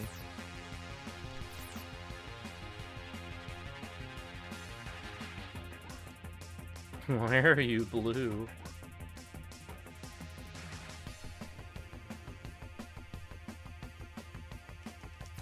So here we finally turn in, so the quest for shelter inspection was, this woman needed to get a picture of Kasumigaseki because, for part of her job, she needed a picture to inspect the shelter with. And she needed it pretty soon because the due date was coming up. And, we took, like, literally the entire game to give her that picture. Yeah, also, we started this quest. We started this quest like 2 hours ago. Took the picture 3 hours ago, and now we are finally getting around to returning it.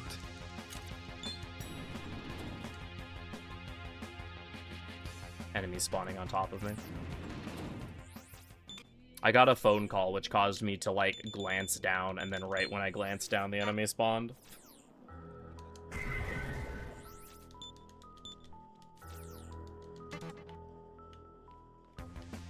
For funsies. Damn, never lucky. Actually, I don't know if I've reloaded since then. Oh, no, I have reloaded.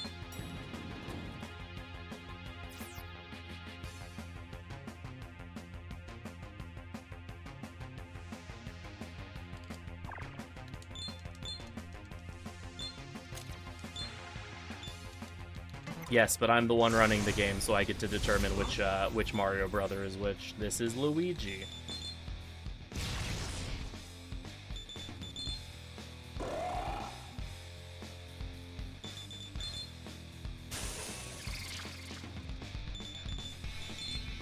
Also, he's the one that gets bullied the hardest, so it's funny to say that it's Luigi, because Luigi getting bullied. See? That's definitely Luigi behavior. Alright, one more Deva fight.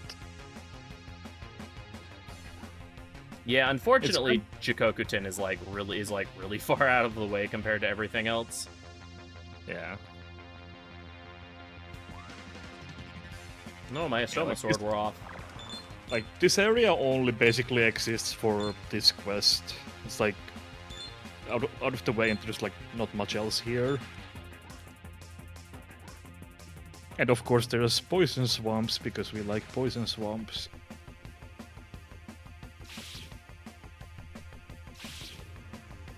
Of course. Thanks, Miyazaki.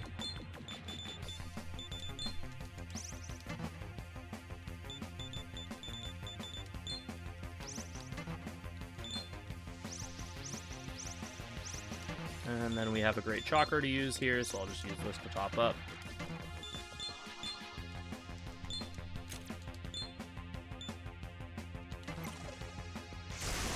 And time for Chikoku.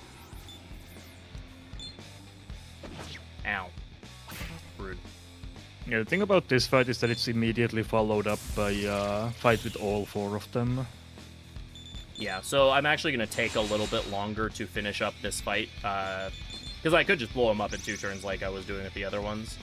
But I'm going to intentionally stall a little bit to get myself up to 3 Tarukajas before I kill him. That way I'll be able to just one-turn the Devas when I have to fight all of them together.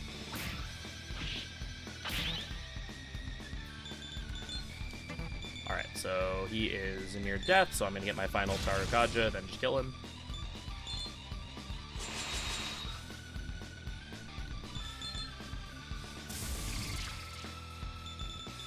I'm going to put up a Tetrakarn because there is a chance that they will go first.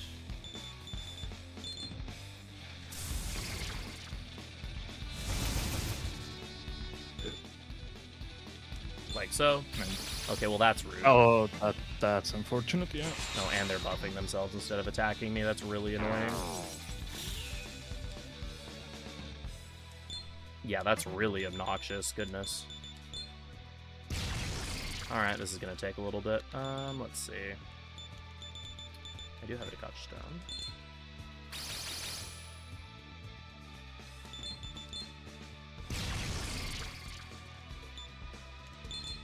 Takunda.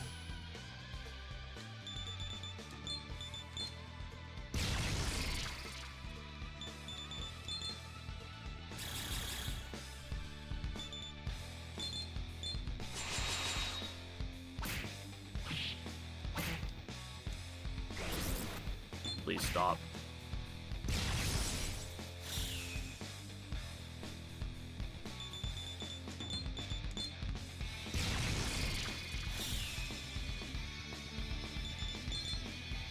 Ideally, they wouldn't have done exactly what they did, and then I would have just been able to blow them up in one turn, but instead I have to actually fight them. Yeah, if you get to go first, they're just immediately dead. To concentrate, don't make Idola. This will kill the Bishop Mountain at least. This is another one of those fights that in a run will either waste your time or like be completely insignificant. Yeah, I mean on the plus side, at least they didn't kill me. Because Yeah, that's more annoying. That's true. Alright, now we should just be good to kill them. I've done enough chip damage to all of them that these Tarus and yeah, there we go. Alright, we made it.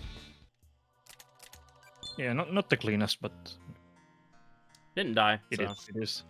Yeah. we take those. Plus, like, that was, like, the one thing in this entire cleanup that didn't go almost perfectly, so, like, whatever. Yeah, that was a good cleanup overall.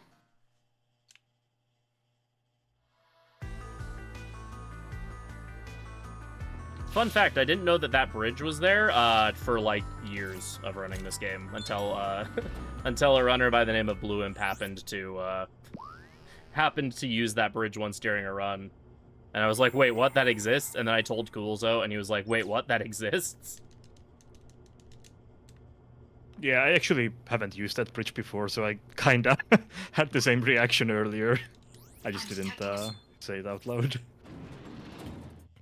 So good to know. Yeah, it's like a good bit faster because it cuts out, not only does it cut out a little bit of movement, but it also cuts out a saber load. Or it probably cuts out potentially like 2 saber loads or more. Since you don't have to go through that upper area that can spawn a couple different enemies. That's why I just like barely had enough MP for this. Alright, that's the final terminal fight we'll do. Yeah, there's 2 more terminals in the final dungeons that each have fights associated with them, but there's 0 reason to do them since you lose access to the final dungeons after you complete them.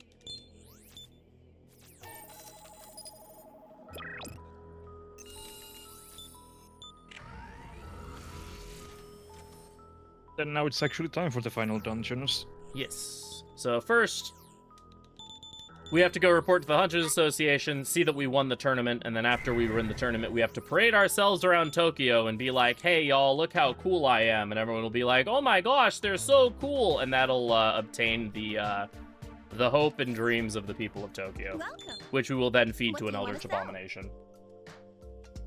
Okay, so the Shitsugare, What do you want to sell? Light Gunner, What do you want to sell? Olive Camouflage, and Shino Rounds. Any other? Come again. And yet I am somehow losing time on this cleanup split.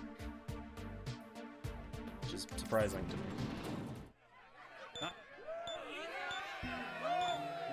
And then you get captured by Krishna, yep.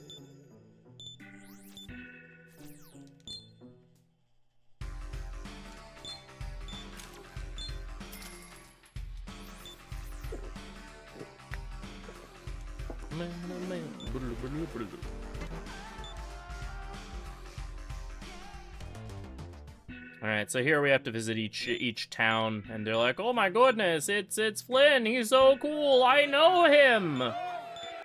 He's so handsome. Oh my gosh!" And that powers us up. He took a picture of my favorite bar. Yeah.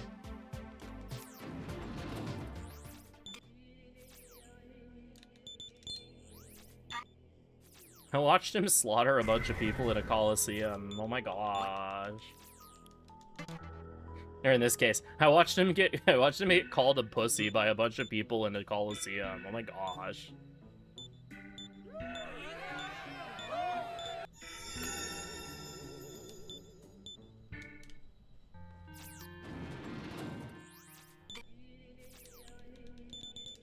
And for some reason, we have to go to Ikebukuro, even though Ikebukuro's abandoned by, like, during the events of this game.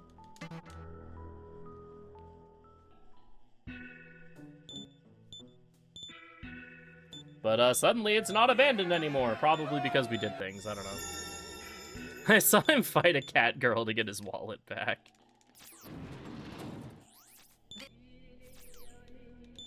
And then should we,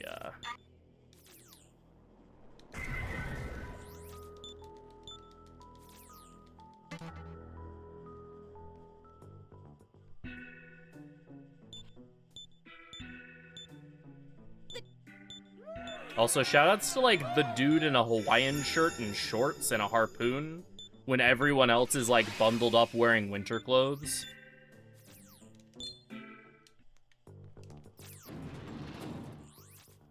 Yeah, he's a fashion icon. I mean, honestly, though, that's basically just what I wear all the time. Except instead of Hawaiian shirts, it's polos. Including the harpoon.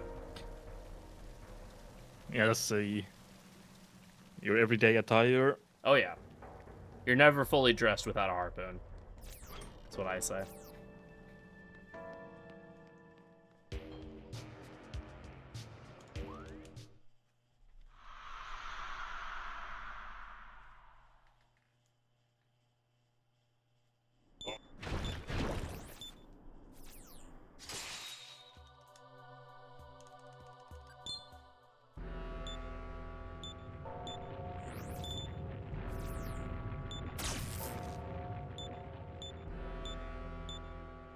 Alright, yep, now we are in the end game, so now things get exciting again. Yeah, the quest cleanup is a bit of a slog to get through, but the last section is actually really fun. And now we have Masakato. The exciting thing about Masakato is that he has the skill Enduring Soul, which, if a demon dies, they will revive once in a fight with full HP. We will be making use of that to turn him into glorified fusion fodder so that we can have Enduring Soul on 2 of our demons. We will then have to rebuy him because Masakato has to actually be in your stock in order to open up the doors that he needs to open.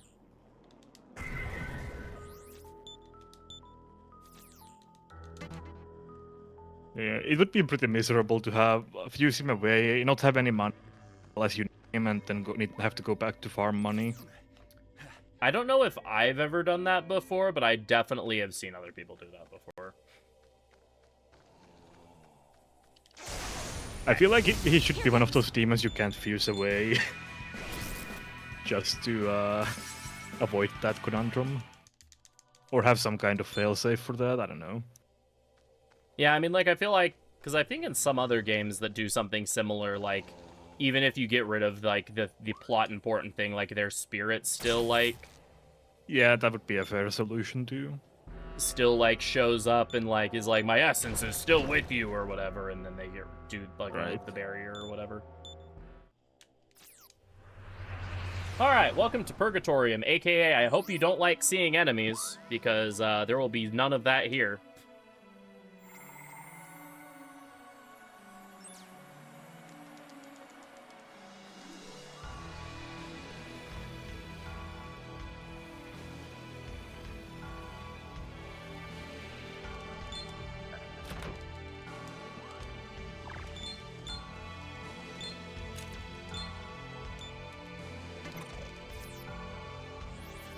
detecting a It is pretty. Just pretty blinding. I speak unto the filth. I speak unto the filth. Behold, I have butterfly wings for eyebrows. We will obliterate you, Phil, just as the Lord commanded.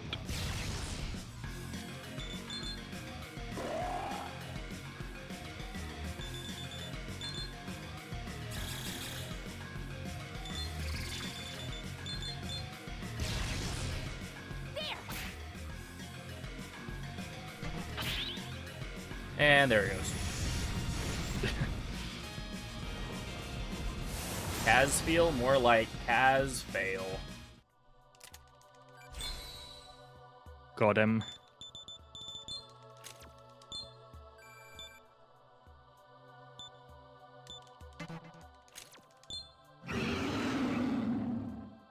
Angry snake noises. Angry woman noises. More angry woman noises.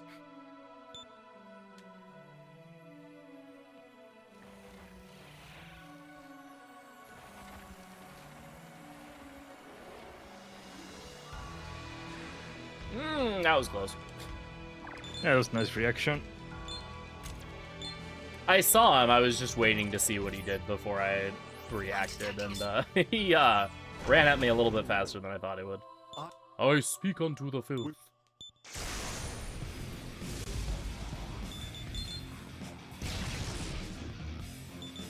So this is a horde fight, and you know what we do to horde fights around these parts.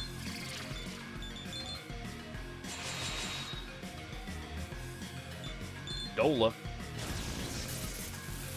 Yeah, I don't think the devs really realized how strong multiple targeting old skills would be against hordes in this game. You can definitely tell that they because they overcorrected it in Apocalypse by making Almighty skills just absolutely terrible in that game. Burrows. And like hitting hordes 3 times like that is it's kind of strong. Yeah. Right flip. Loop right flip. It should be like your 1 Megidola would be regular damage and the 2 would be like a little bit less or something. Yeah. Like, I appreciate the effect of hitting a horde multiple times with AoE, because that makes sense. But yeah, it's definitely a little busted. I mean, Energy Drain is also pretty good in 4A, to be fair.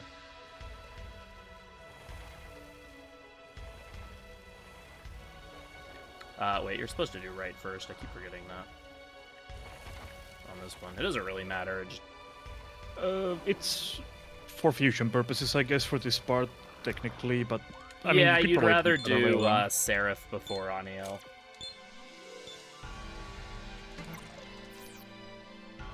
I'm detecting a... And you want your demons to get the experience from the Horde. I speak unto the filth. Since that times their level ups a little bit better. Right. Alright, so this is another boss that has the unfortunate distinction of being weak to ice.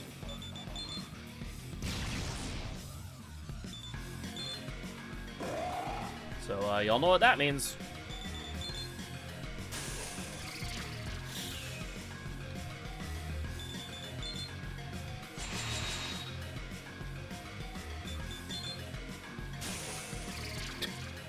$3,500 damage immediately.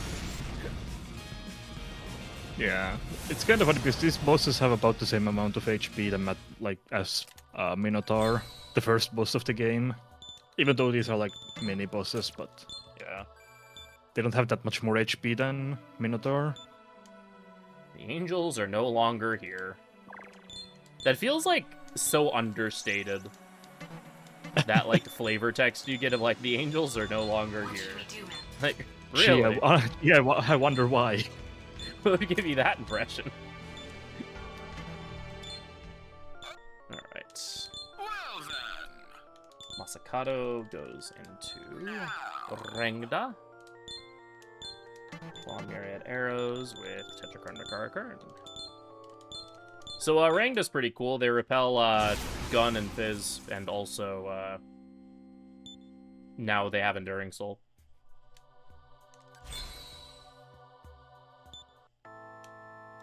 Alright, unfortunately it's time for us to get rid of Neteros. They have served us well, but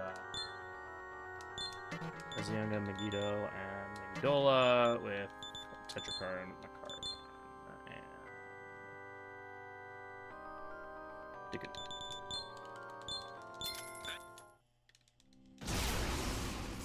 It's okay though, because it's not going to sit at a Dominion. It's going to become something way cooler.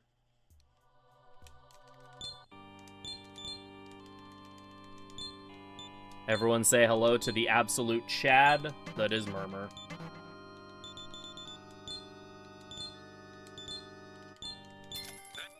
I'm so disappointed we didn't get Murmur into Vengeance. That would have been so cool. I freaking love Murmur's design. It's hella cool. And then we rebuy Masakado, because otherwise we can't get into Lucifer's castle. Oh yeah, also Murmur has 69 in all stats, because he's just that much of a Chad.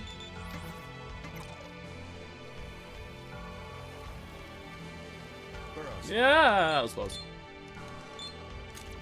You really can't see enemies well in this area.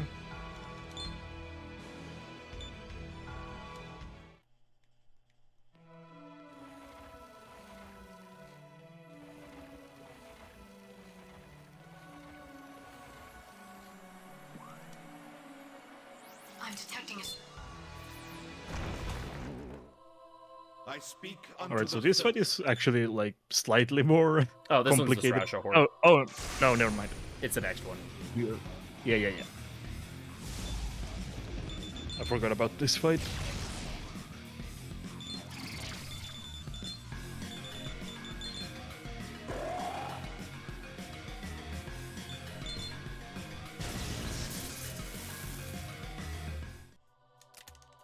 And now we get into weird turn order again. You start the run with weird variable turn orders, and then you end the run with weird variable turn orders.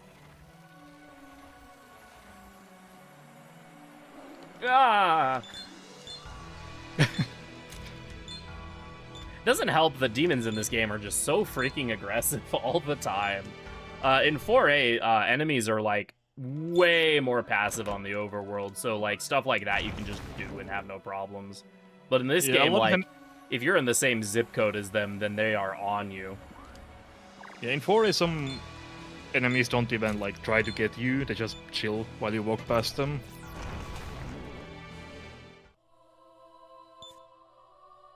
Alright, now you can explain Seraph. Yeah, so Seraph, he uses a shield, and you need to use a corresponding damage. So Lightwing, and it was green, so now we need to use Force Attack to break his shield. And now that it's broken, we can use other elemental attacks as well. That's basically it. Yeah, I take this fight a little bit slower, where I take the time to debilitate so Seraph can't blow me up, because there is like a slight chance that Seraph does dumb things. Yeah, so we can't completely auto his turns because we need to actually see what color the shield is. So now it's blue, so he's weak to ice, which is bad news for him. Yeah, thankfully we do have like coverage for every single element in our party. Orochi nulls fire and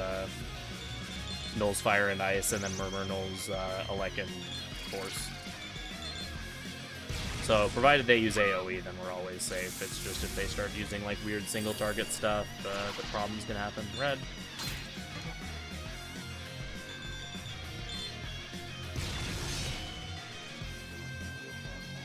And now we're just good to kill them. Gonna throw out a Tarukaja just to make sure I secure the kill.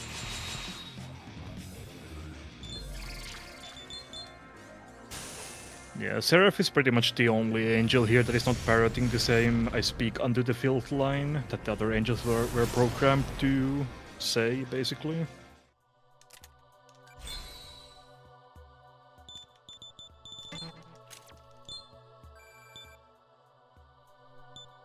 Alright, and unfortunately we're going to be ditching Null Nerve now, because we do need a Stoma Sword for later, but Nothing for the rest of the game uses nerve damage at all, so it doesn't matter.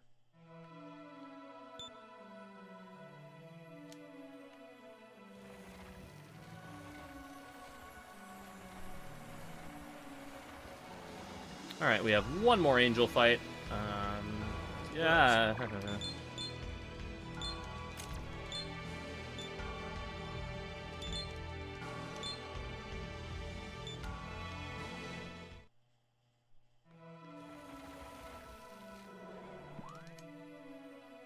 I'm detecting a...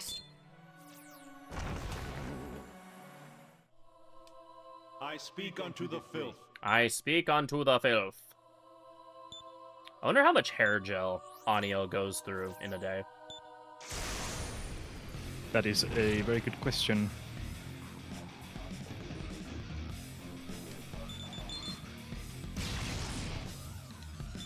It's actually just grease from Mastoma's shoulders, probably.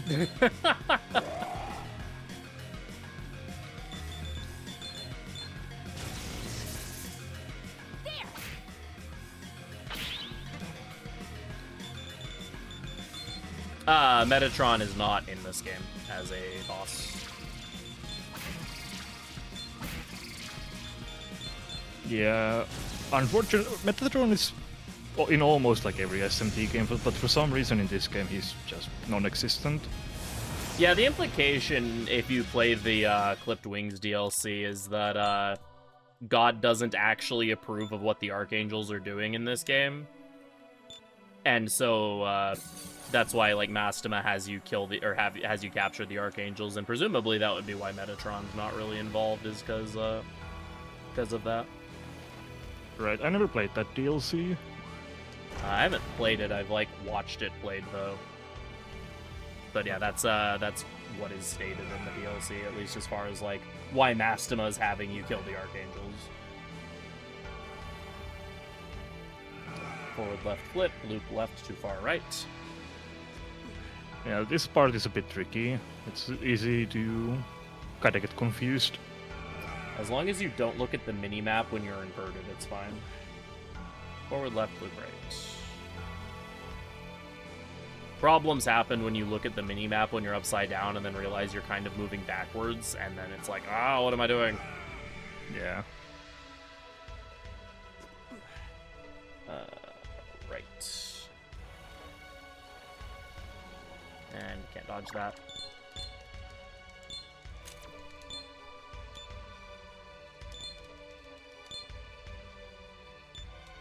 This doesn't make a lot of sense. Yeah.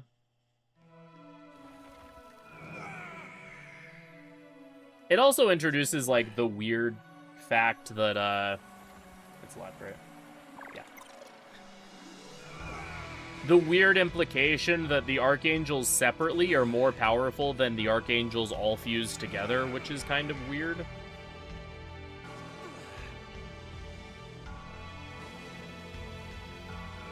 Is there a reason you push to 104 agility? It's because agility in this game is relative to whatever the enemy's agility is.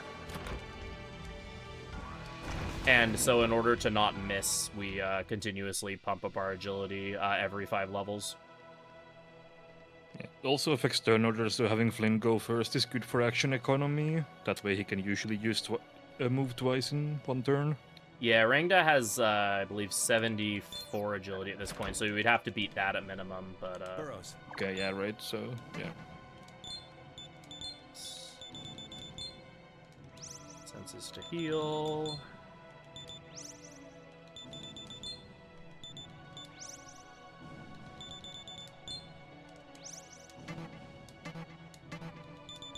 Alright, time for Merkaba.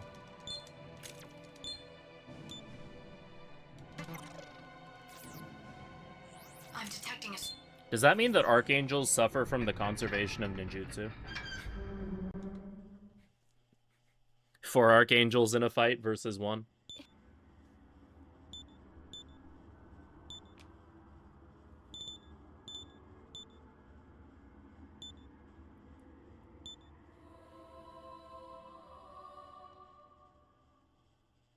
Alright, so Jonathan has merged with the 4 Seraphim to become God's Chariot Merkaba.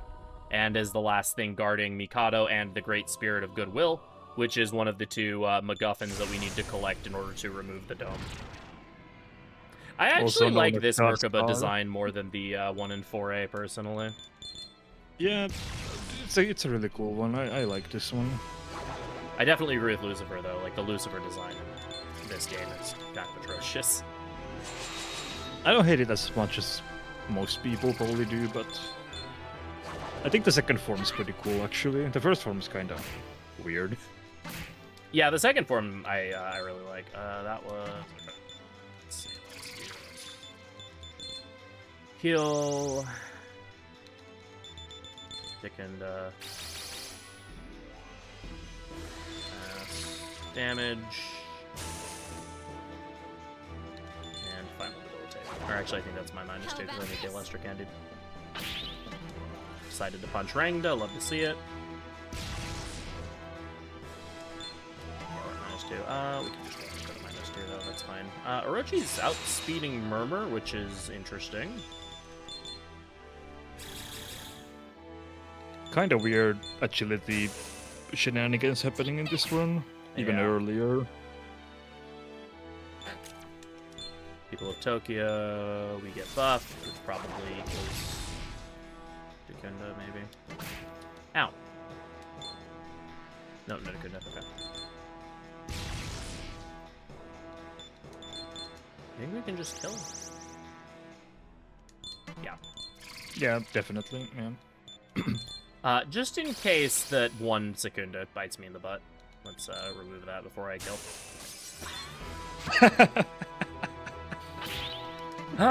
Okay, sure, whatever.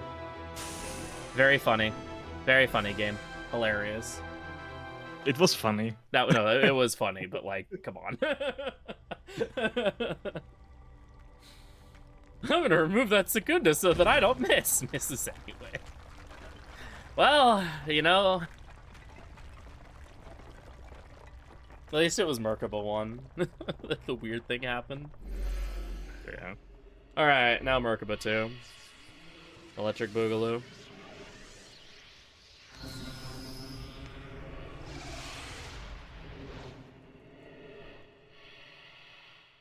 Be more afraid. Yeah, this is the actual Be Not Afraid design. Just enough for another debilitate, perfect. And then I have this bead of life that I can use.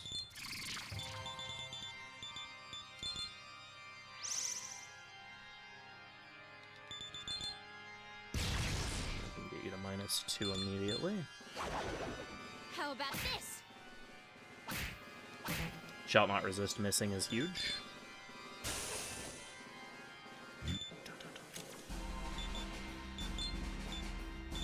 So here's a fun thing about this fight. Picking the correct option there puts you at +3. Merkaba has an AI flag that if you ever go to +3, they immediately Dekaja.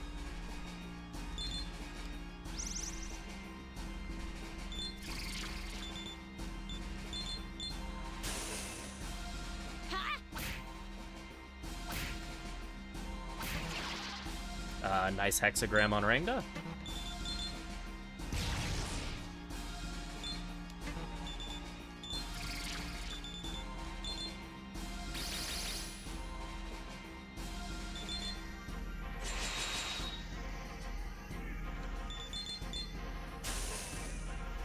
It is unthinkable.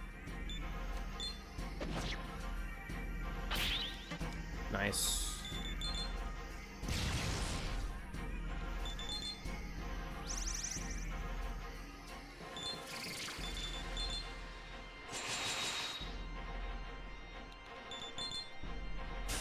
I mean, a lot of cases with Fiend AI flags, you actually want to trip their retaliatory AI because it's less scary than what they can do otherwise.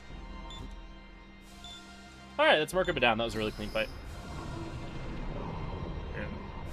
Now it's the other final dungeon, which is a lot shorter, actually, I think, than this one.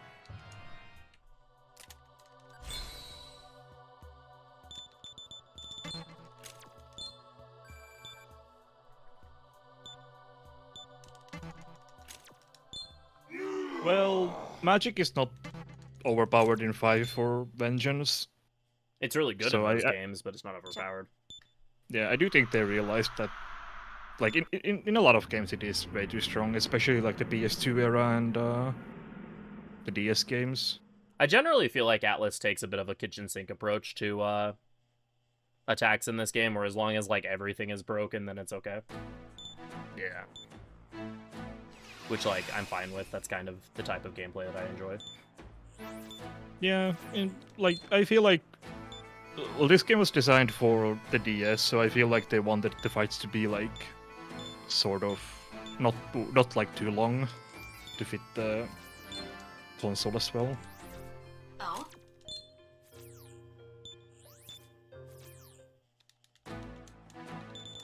Alright, and Lucifer has set up shop in, surprise, surprise, Camp Gaia.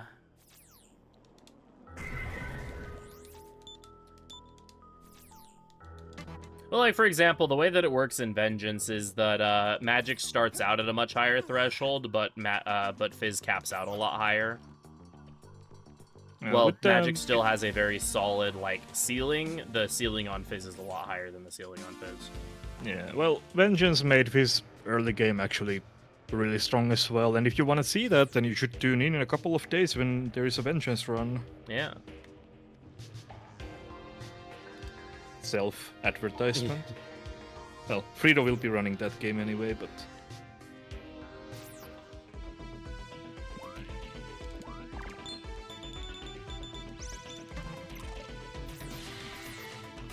You will actually get to see both Fizz and Magic build on the Vengeance run. Yeah, the fun part about Vengeance is they added the ability to respec your stats, so we start out with a Fizz build, and then we use a Magic build for quite a while. And then maybe even a support build, you never know. Yeah. Unless you've seen the run, then you do know. Again, Magic wasn't even too OP, like... Magic wasn't even super OP in Vanilla. They made Magic stronger in Vengeance than it was in Vanilla.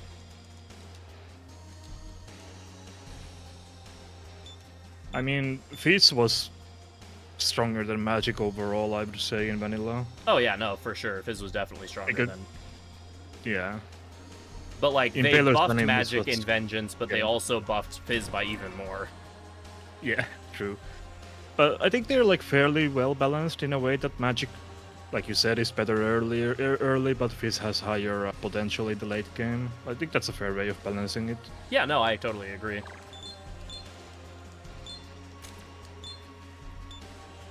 They're kind of good for different things, but neither of them is like completely terrible or completely broken. Yeah. Well. They're kind of broken. Fizz is kind of broken, I guess. I was gonna say, Fizz definitely gets into broken tier in both of them. Yeah, yeah. Alright, this is Lucifuge. He likes to close and open his book repeatedly.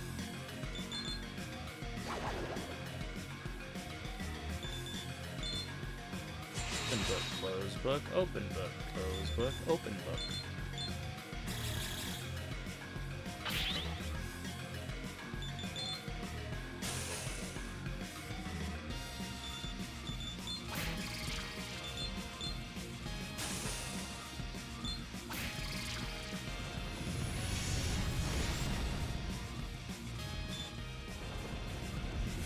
Yeah, there is the book guy dead. It's so therapeutic to just absolutely stomp him in this game. Yeah. After how Much annoying less... he is in Apocalypse. Yeah, exactly. Well, there's one more boss fight before we take on the final boss of the game.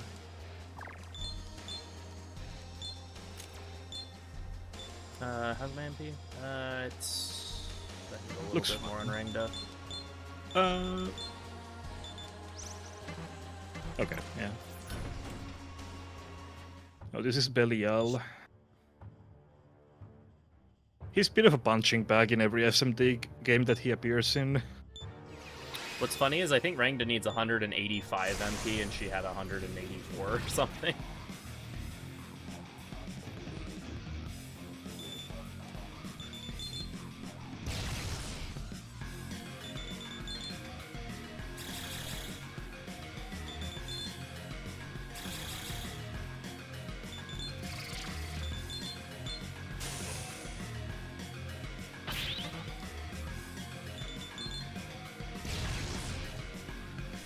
Alright, so this boss has the gimmick where if you buff or debuff at all, he will use Silent Prayer and Dirahan to reset the fight.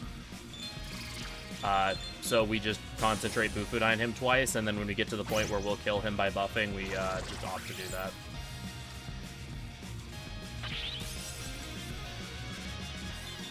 Was Billy a punching man in Desu 1? I'd say so. I'd say he was like the easiest of the Bell fights. I mean, his fight in Desu 1 is... You can just kind of rush him, and he dies. If you have Ice Dance, that's basically what you kind of needed. Yeah.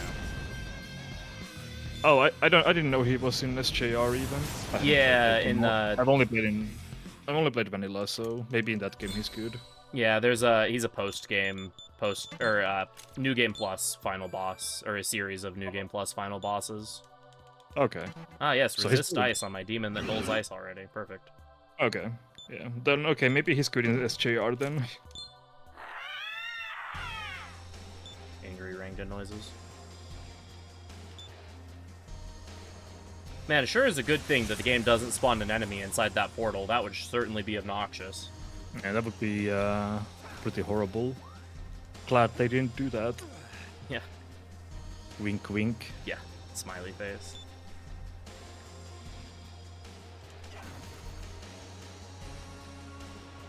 Yeah, so Lucifer's palace is way shorter than the Merkaba dungeon.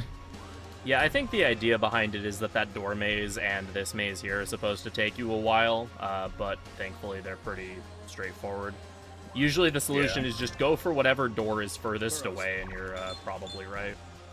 Yeah, I mean, if you pick the wrong door, you get returned to the start of the dungeon. So, yeah, if you're doing it for the first time blind, it might take you a little bit.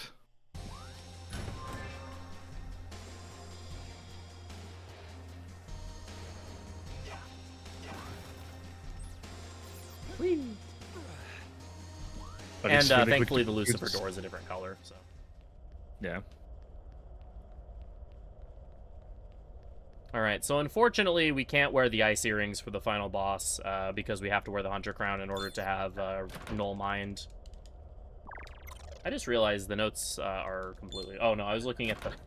I haven't been using my notes, so I was still looking at the Merkaba section of my notes for item location. That's funny. Ah. Yeah. Alright, Hunter Crown, so yeah, we don't get to have Ice Pleroma for the final boss, but you need to Null Mind for this fight, or Null Panic for this fight. I'm detecting a Alright, final boss. I am astounded that we are currently on pace to still go like 10 minutes under estimate. Yeah, that's pretty wild with how this... Like, with how many deaths there have been. I guess, like, most of the deaths have been pretty quick compared to, like, other weird things that could take a long time. I don't know. Yeah, that's true. I mean, there hasn't been anything, like, forgetting to do stuff or getting lost or anything like that, so... Yeah, like, I've been playing well, but, Yeah. all of the deaths have been, like, the typical things that can go wrong in this run, so... Yeah, there was, like, the one Pluto death that was me being more risky than I should have, but other than that, I mean, that would have worked if your partner didn't miss, I guess, so... Right. Oh shit, that was the card, not Tetra card. That's fine. See? Yeah, it worked out. You're supposed to Tetra card against this boss, not Makara card, but... Alright, we have bead chains here, so we're gonna have our snake throw bead chains at us.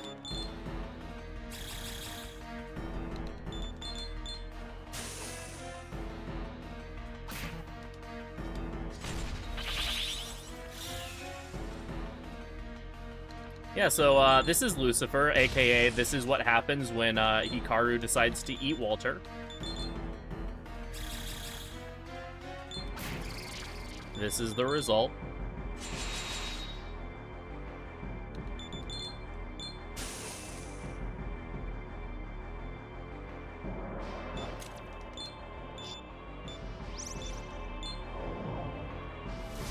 So Evil Shine is the reason why we need Null Mind on... Oh, I see. He pushed himself.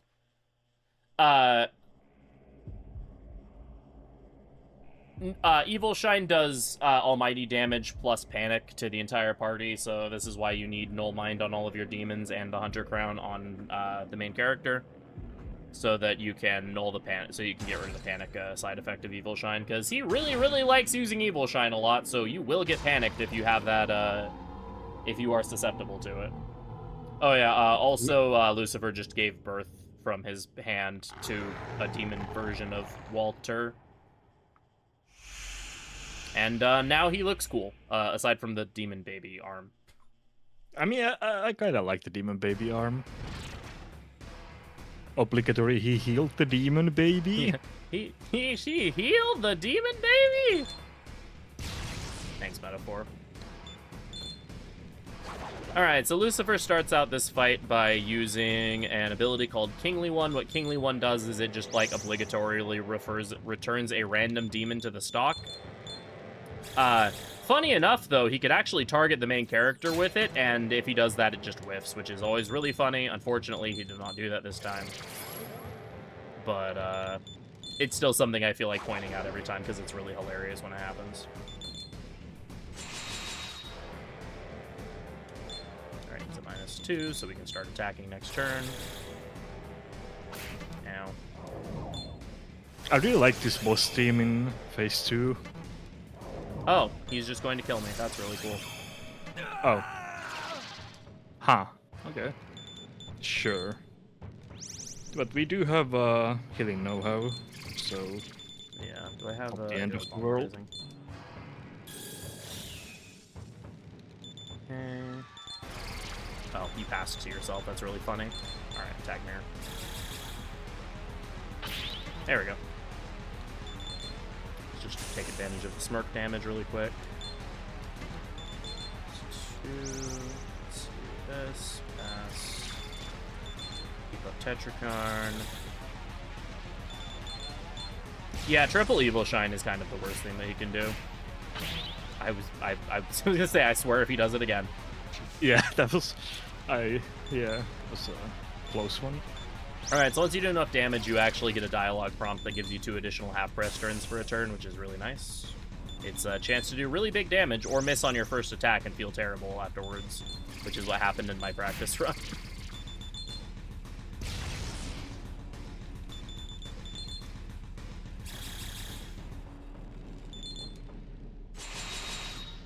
Because it's a good chance to get into 2 concentrated Bufudines.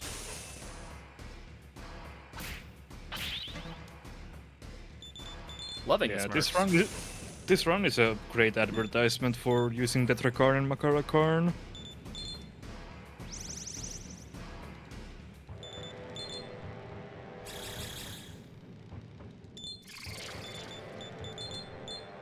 Okay, one more turn. Mr. Sir, please do not do that.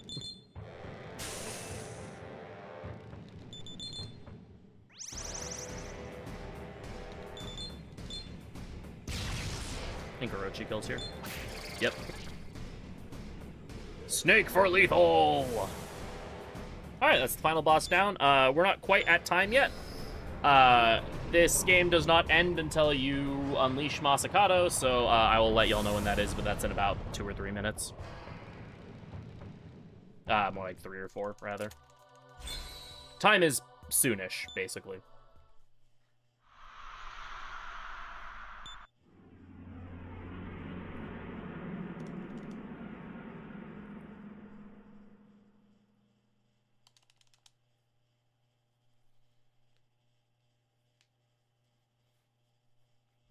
You know, despite the fact that this run feels like it's gone the worst out of any marathon run I've ever done, I think this is the only marathon run I've done of this game that went under estimates.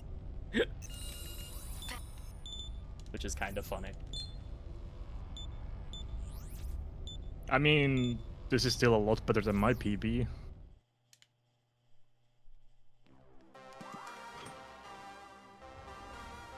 Don't die randomly in a random encounter. Yeah, that would suck. I'm just save. It's okay. Now, now I don't have to worry about it.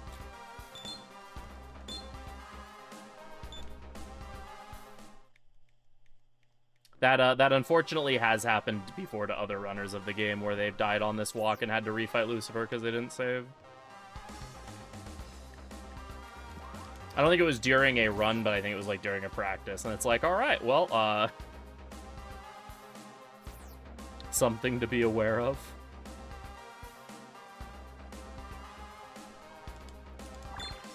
Stoma sword. Bonk. Bonk this neck.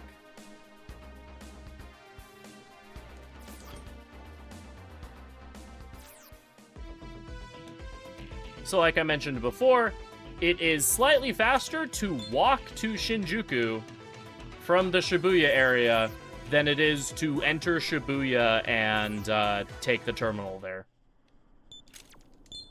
Because of just how obnoxiously far away the Shibuya terminal is from the entrance.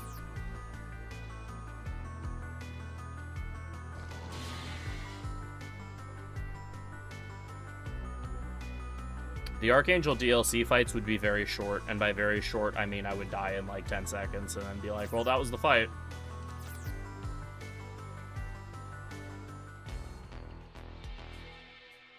You have 10 minutes under estimate, so you can go look for the fiends. Maybe you get lucky. Just go scum Matador for 5 minutes or whatever.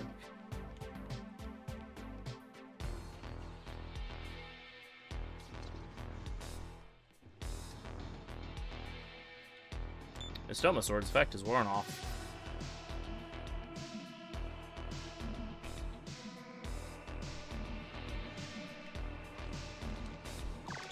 And one last save load for old time's sake.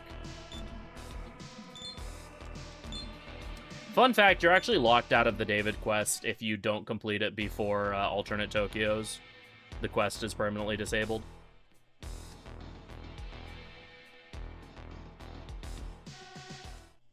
Alright, we've made it to the end. We still have a couple cutscenes first. The time will be when Isabeau says, "Ah, look." Which I will call out when that happens.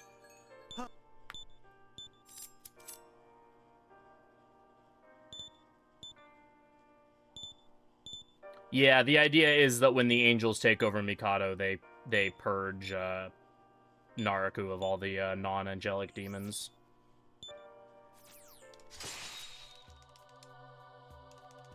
And thus David gets purged and last level up into strength, because why not?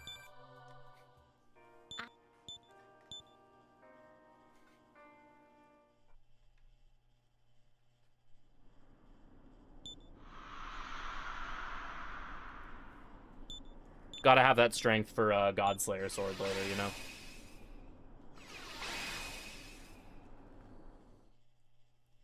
Alright, we have this cutscene, and then Isabeau has 3 lines of dialogue.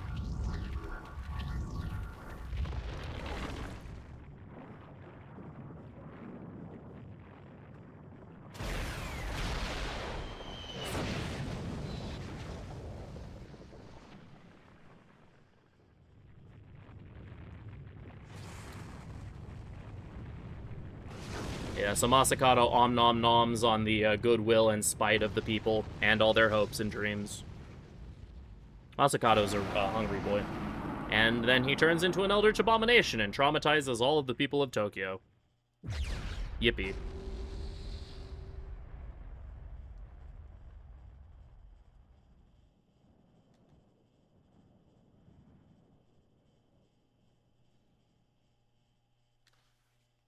Alright. 1, 2, time.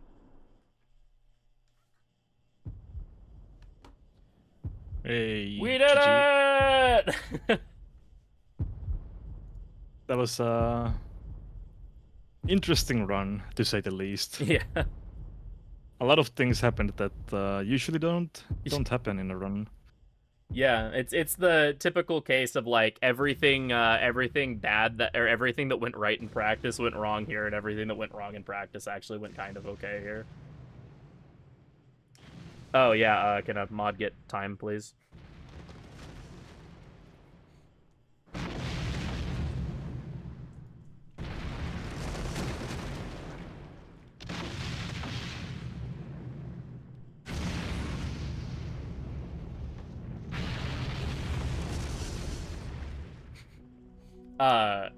Yeah, Is there according any to my mod timer, it was a involved? 7:13:10.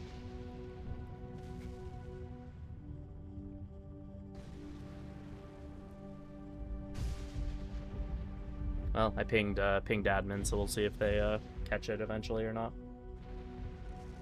But yeah, no, we had a good time. Yeah, definitely. It was a fun run. Yeah, I hope people enjoyed the showcase. Yeah, SMT4, great game. Definitely would recommend it to anyone who hasn't played it. Yeah, really fun speedrun. I enjoyed it. I enjoy running it a lot. It's one of my favorite runs, except for Naraku. Yeah. Or, well, I guess recruits specifically.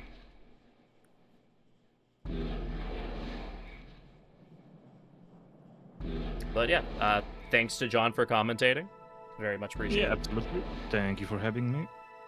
And stick around, because whenever a mod realizes that I finished my run and that Shiner gets set up, we'll be live, or we'll continue with the SMT with our good friend Shiner CCC doing a run of SMT Nocturne hard any percent, which should be a good time. And then on Thursday, myself, John, and also Shaggy, probably, will be back with Shin Megami Tensei 5 Vengeance. So lots of SMT to come, so be sure to stick around for that. And yeah, as soon as a mod can come and rescue us, we're good to call it here.